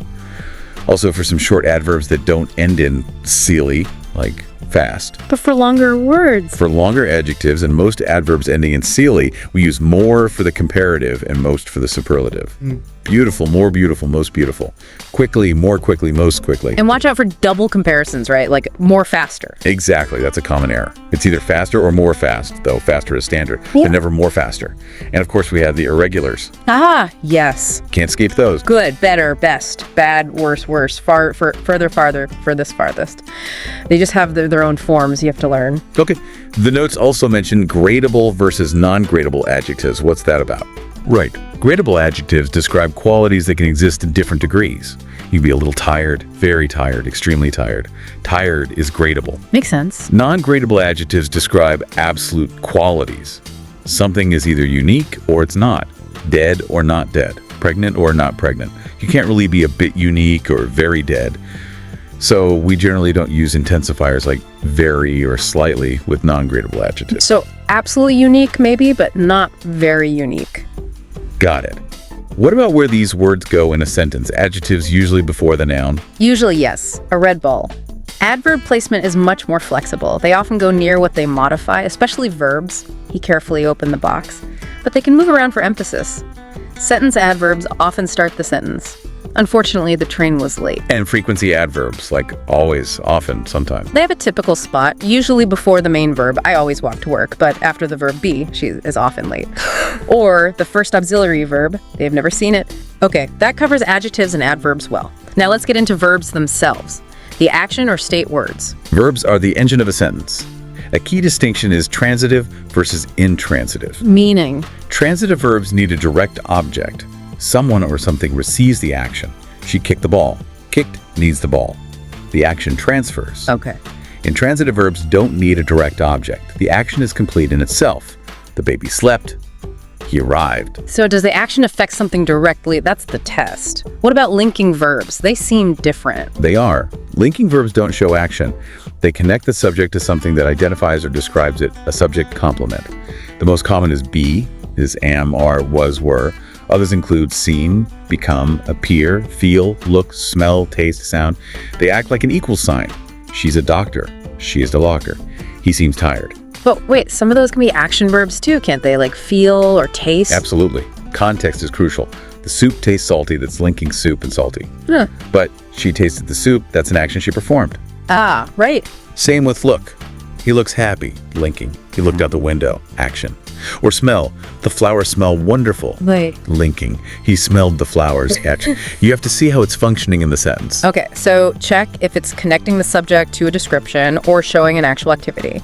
And then we have clear action verbs like run, paint, right?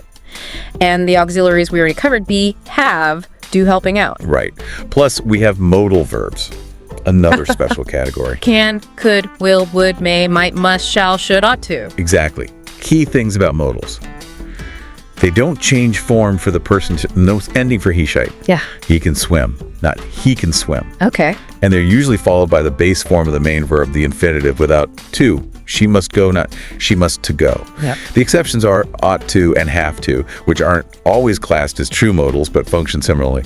And they express things like ability, permission, obligation. Possibility, speculation, advice, necessity. Yeah, a whole range of functions.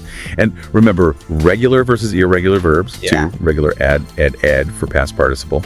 Irregulars, well, they do their own thing. Go, went, gone. Eat, ate, eaten. Right. And one more verb type, stative verbs. Ah, yes. Stative verbs describe states, not actions. Things like know, believe, understand, want, need, seem, own. Because they describe a state rather than a dynamic action, they aren't typically used in continuous tenses. So you'd say, I understand, not usually I am understanding. Exactly. Or she owns a car, not she's owning a car. It describes a state of being or mind. Got it. Okay. Verb types covered. Let's switch to pronouns, the stand-ins for nouns. Super useful for avoiding repetition, making things slow. We have personal pronouns, subject forms like I, you, he, she, it, we. They use when the pronoun is doing the action. And object forms. Me, you, him, her, it, us, them. Used when the pronoun is receiving the action or after a preposition. She called me. Give it to them. And possessive pronouns, mine, yours, his. Hers, it's ours, theirs. These show ownership and stand alone. They don't come before a noun like possessive adjectives. My, your, his, her, its, their. And crucially, no apostrophe in possessive pronouns like it's or theirs. Yeah, absolutely not. It shows possession. The dog wagged its tail. It is the contraction for it is or it has. It's raining. Big difference. A very common mistake. We also need pronoun agreement, right? Matching the noun they replace. Yes, in number and gender. If the antecedent, the noun being replaced, is singular like the cat, use it, or he, she, if gender is known relevant. If it's plural like the students, use they. Makes sense. What about reflexive pronouns? Myself, yourself? Himself, herself, itself, ourselves, yourselves, themselves. Used when the subject and object are the same person or thing. He cut himself. We enjoyed ourselves. Okay. And those general ones like somebody, anything. Indefinite pronouns. They refer to people or things without being specific. Somebody, anybody, nobody, everybody, something, anything, nothing, everything.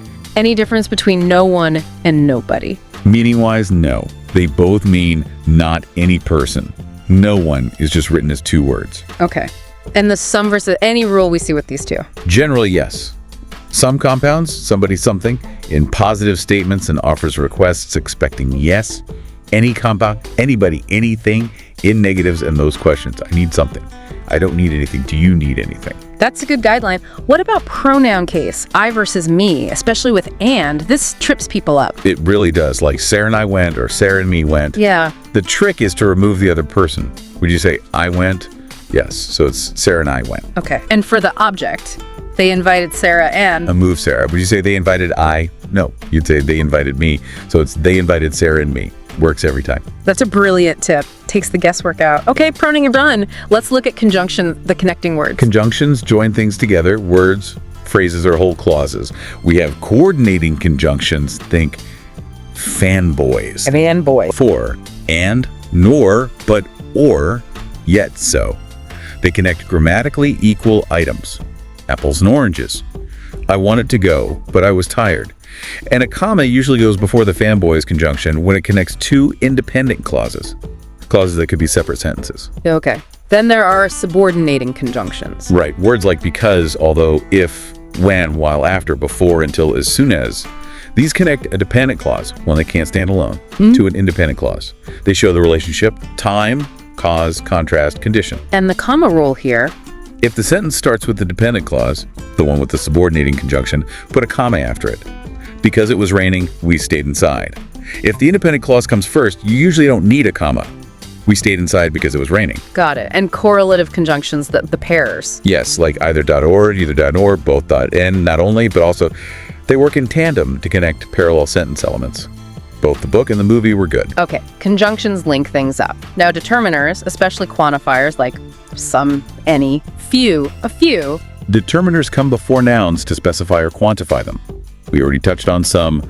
Affirmative offers expected yes questions, and negatives, most questions. Right. What about few versus o few? Subtle difference. Very subtle, but important. Both mean a small number, but few has a negative connotation, almost none, not enough. He has few friends suggests he's lonely. Okay, emphasizes the lack. Exactly. Whereas a few is more positive, means some, a small but definite number. He has a few friends suggests he has some companionship, even if not many.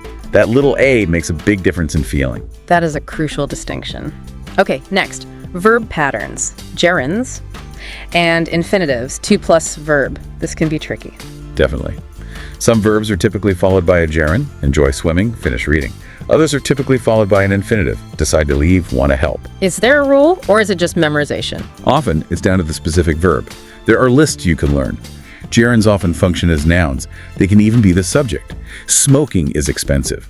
Infinitives often express purpose. I came here to study. And gerunds are very common after prepositions.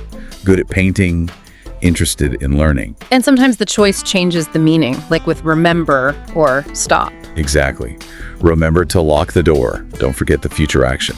Remember locking the door. Recall the past action. Stop to talk. Pause one activity to start talking. Stop talking. Cease the activity of talking. Those nuances are key. Right, you really have to know the verb. Okay, let's dive into the big one, tenses, starting with present simple. Present simple. Used for habits, routines, I walk to work. General truths, water boils at 100 degrees C's. Permanent situations, he lives in Paris. And remember that crucial or S ending for Hischheit in positive statements only. She works, he watches. Only in the positive, not questions or negatives with dodos. Correct. Does she work? She doesn't work. Got it. Present continuous. Amisar plus ing form. For actions happening right now, I'm talking now temporary situations around now. She's living with her parents for a few months and sometimes fixed future arrangements. We are meeting at 6. The passive is amisar being plus past participle. The bridge is being repaired. Focus on the ongoing action. Okay, present covered. Past simple. Finished actions in the past, usually with a specific time mentioned or implied. I went to the cinema yesterday. Regular verbs ed, walked, played. Irregulars change form, went, saw, ate. Passive, was were plus past participle. The window was broken. And past continuous. Where's plus ing for, actions in progress at a specific time in the past. Last night at 8 p.m. I was watching TV, often used to set the scene or describe an interrupted action. I was walking home when it started to rain. Passive. Was were being plus past participle. The roads were being cleared after the storm. Right, the background action. Now, present perfect simple. Have a has plus past participle. This one connects past and present. Exactly. Several key uses. Past actions with a present result. Tom has lost his key. He still doesn't have it. Recent events news. There has been an accident. Life experiences, often with ever never. Have you ever been to Italy? Actions continuing up to now with foursins. They've known each other for ages. Okay. And present perfect continuous, have a has been plus ing. This one emphasizes the duration of an activity up to the present, or an activity that just finished and has a present result. I've been waiting for an hour. Emphasizes the waiting. She's tired because she has been working hard. Focus on the activity itself, maybe its continuity or recentness. So simple focus is more on completion result, continuous on duration activity. What about the past perfects, going further back? Past perfect simple. Had plus past participle. Used for an action completed before another past action or time. Establishes sequence. When I arrived, he had already left. He left first, then I arrived. The earlier past. Exactly. Past perfect continuous had been plus ing.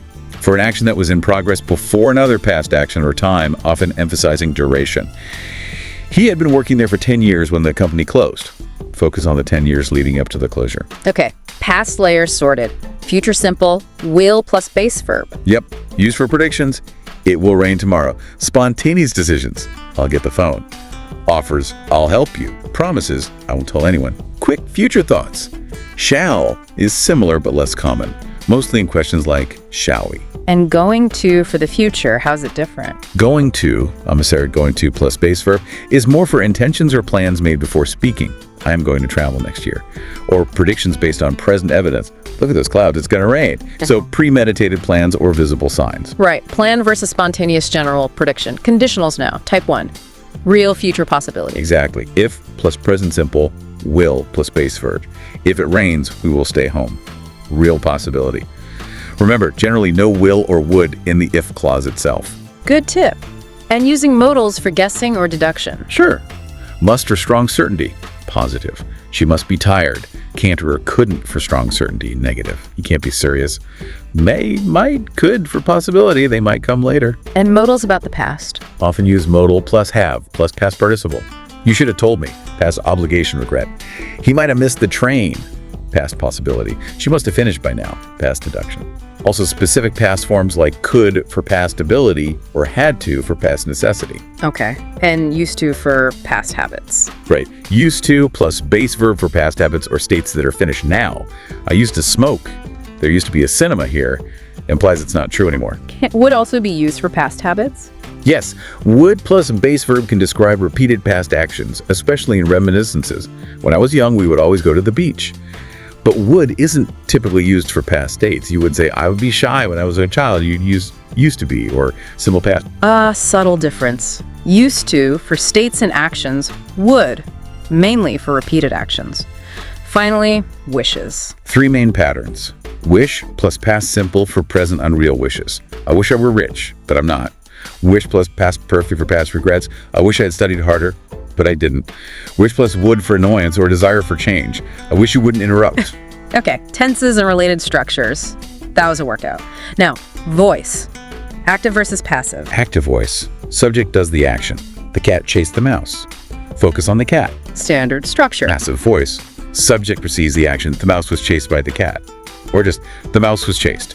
Focuses on the mouse or the action. Used when the doer is unknown, unimportant, or obvious, or to shift focus. And the structure is always a form of be plus past participle. Always. Be changes to fit the tense. Is eaten, was eaten, has been eaten, will be eaten, is being eaten. Examples.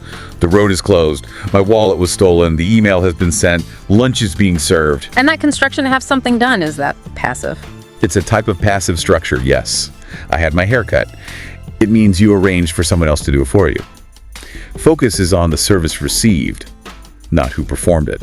We're having the house painted. Got it. Focus on the result done by another. Okay, reported speech or indirect speech. Relaying what someone said. Key idea. When the reporting verb said, told, asked is in the past, the tenses in the reported clause usually shift back. It's called back shift. So present simple becomes Past simple. I am happy. He said he was happy. Present continuous. Past continuous. I'm watching TV. She said she was watching TV. Past simple, often past perfect. I went out. He said he had gone out. Present perfect. Past perfect. Past perfect. I have finished. She said she had finished. And pronouns and time, place words change too. Yes, to match the perspective of the reporter. I might become he or she. Here becomes there. Now becomes then. Today becomes that day. Tomorrow becomes the next day or the following day. But if the reporting verb is present, he says, Then usually no backshift. He says he is tired.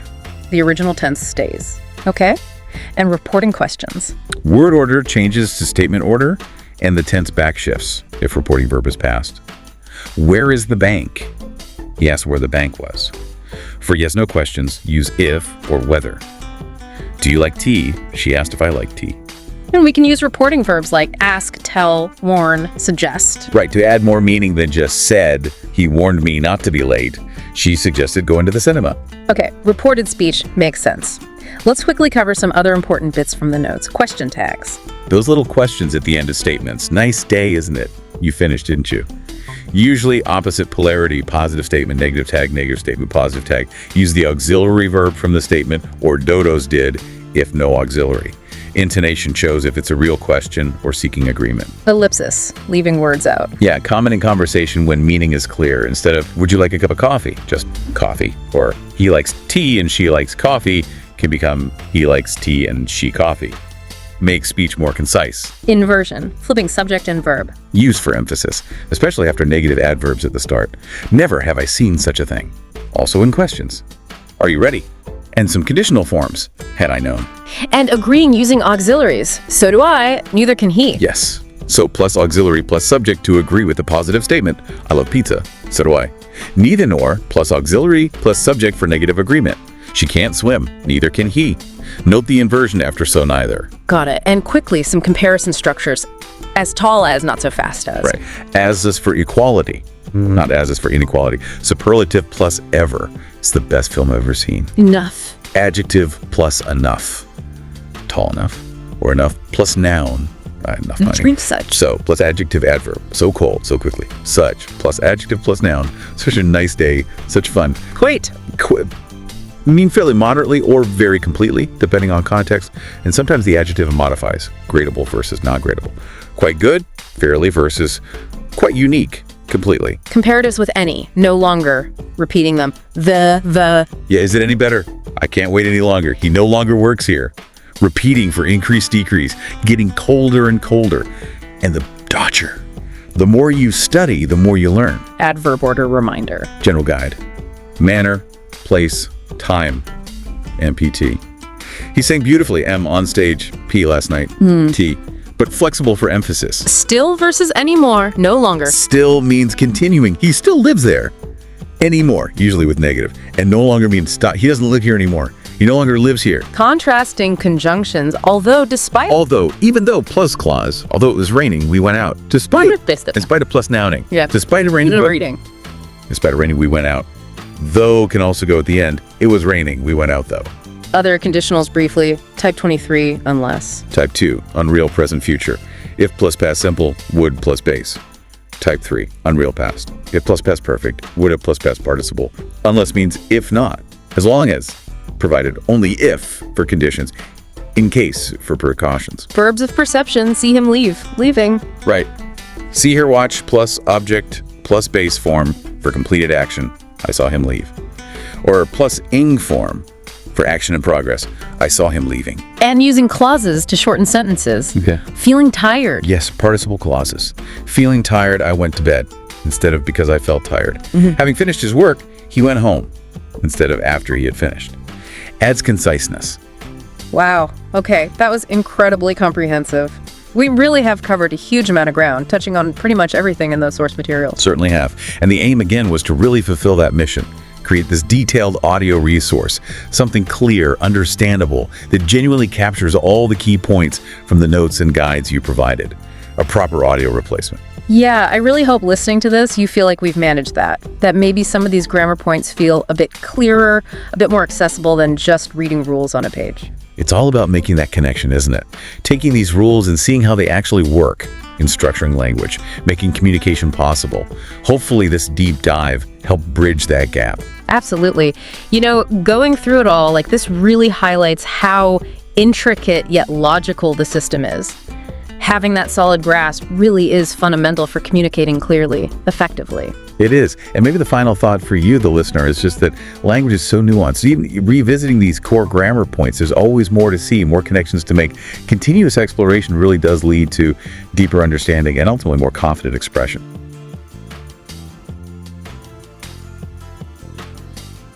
नमस्कार। आज हम अंग्रेजी व्याकरण के कुछ दिलचस्प पहलुओं पर बात कर रहे हैं। हाँ, खास तौर पर वो जो छत्तीसगढ़ लोक सेवा आयोग मतलब CGPSC परीक्षा के अध्ययन सामग्री में दिया गया है। सही। हमारे पास ये नोट्स हैं जिनमें नियम, शब्द और लिखने के तरीके बताए गए हैं। और इरादा यह है कि इनमें से कुछ जरूरी चीजें जो कभी-कभी मतलब थोड़ी कंफ्यूजिंग लगती हैं, हाँ। उन्हें आसान बनाया जाए। जैसे ये वॉइस बदलना, एक्टिव से पैसिव, असल में होता क्या है इसमें? चलिए इसी को देखते हैं पहले। बिल्कुल। देखिए, ये सामग्रियां असल में भाषा की बारीकियों को समझने में मदद करती हैं। अच्छा। छोटे-छोटे नियम भी ना हमारे बातचीत करने या लिखने के तरीके में बड़ा फर्क ला सकते हैं। हाँ, ये तो है। तो आज हम खास तौर पे वॉइस, नरेशन और ये वर्ड फॉर्मेशन मतलब शब्द कैसे बनते हैं इस पर ध्यान देंगे। ठीक है, तो वॉइस से शुरू करते हैं। नोट्स में उदाहरण है the cow is eating grass, ये एक्टिव है। हाँ। और फिर है grass is being eaten by the cow, ये पैसिव। ये बदलाव क्यों जरूरी है? सिर्फ शब्दों की जगह ही तो बदली है। सिर्फ जगह नहीं बदली होस्ट, यहाँ पूरा फोकस बदल गया है। देखिए, एक्टिव में गाय यानी कर्ता, सब्जेक्ट वो इम्पोर्टेंट है। ठीक। लेकिन पैसिव में घास मतलब कर्म, ऑब्जेक्ट वो हीरो बन गया, वो अब वाक्य का सब्जेक्ट है। अच्छा, तो जोर बदल जाता है। हाँ बिल्कुल। और नियम ये है कि पैसिव में हमेशा क्रिया का तीसरा रूप मतलब अच्छा। पास्ट पार्टिसिपल इस्तेमाल होता है। जैसे ईटन, रिटन, प्लेड, वो वाला। हाँ वही। और अक्सर बाय लगाकर कर्ता बता देते हैं, पर हमेशा जरूरी नहीं होता। तो ये कब काम आता है, मतलब पैसिव वॉइस? ये तब ज्यादा काम का है जब काम करने वाले से ज्यादा वो काम खुद ज्यादा महत्वपूर्ण हो या फिर कर्ता पता ही ना हो। जैसा किसी रिपोर्ट में शायद। हाँ, जैसे वैज्ञानिक रिपोर्ट में अक्सर होता है, प्रक्रिया या परिणाम पर जोर देना हो तब। समझ गया। तो वॉइस से वाक्य का जोर बदलता है। हाँ। अच्छा, अब आते हैं नरेशन पर। डायरेक्ट से इनडायरेक्ट स्पीच। हाँ, ये भी बड़ा मजेदार है। नोट्स में उदाहरण है, Vaibhav said I am watching a movie. ये डायरेक्ट हो गया। सही। और इनडायरेक्ट में बना he said that he was watching a movie. यहाँ क्या क्या बदला? यहाँ मतलब पूरा पर्सपेक्टिव बदल गया। किसी के कहे हुए शब्द जब कोई और रिपोर्ट करता है हाँ। तो कुछ नियम लगते हैं, जैसे वो उल्टे कॉमास, इन्वर्टेड कॉमास वो हट जाते हैं। ठीक है। अक्सर दैट जुड़ जाता है।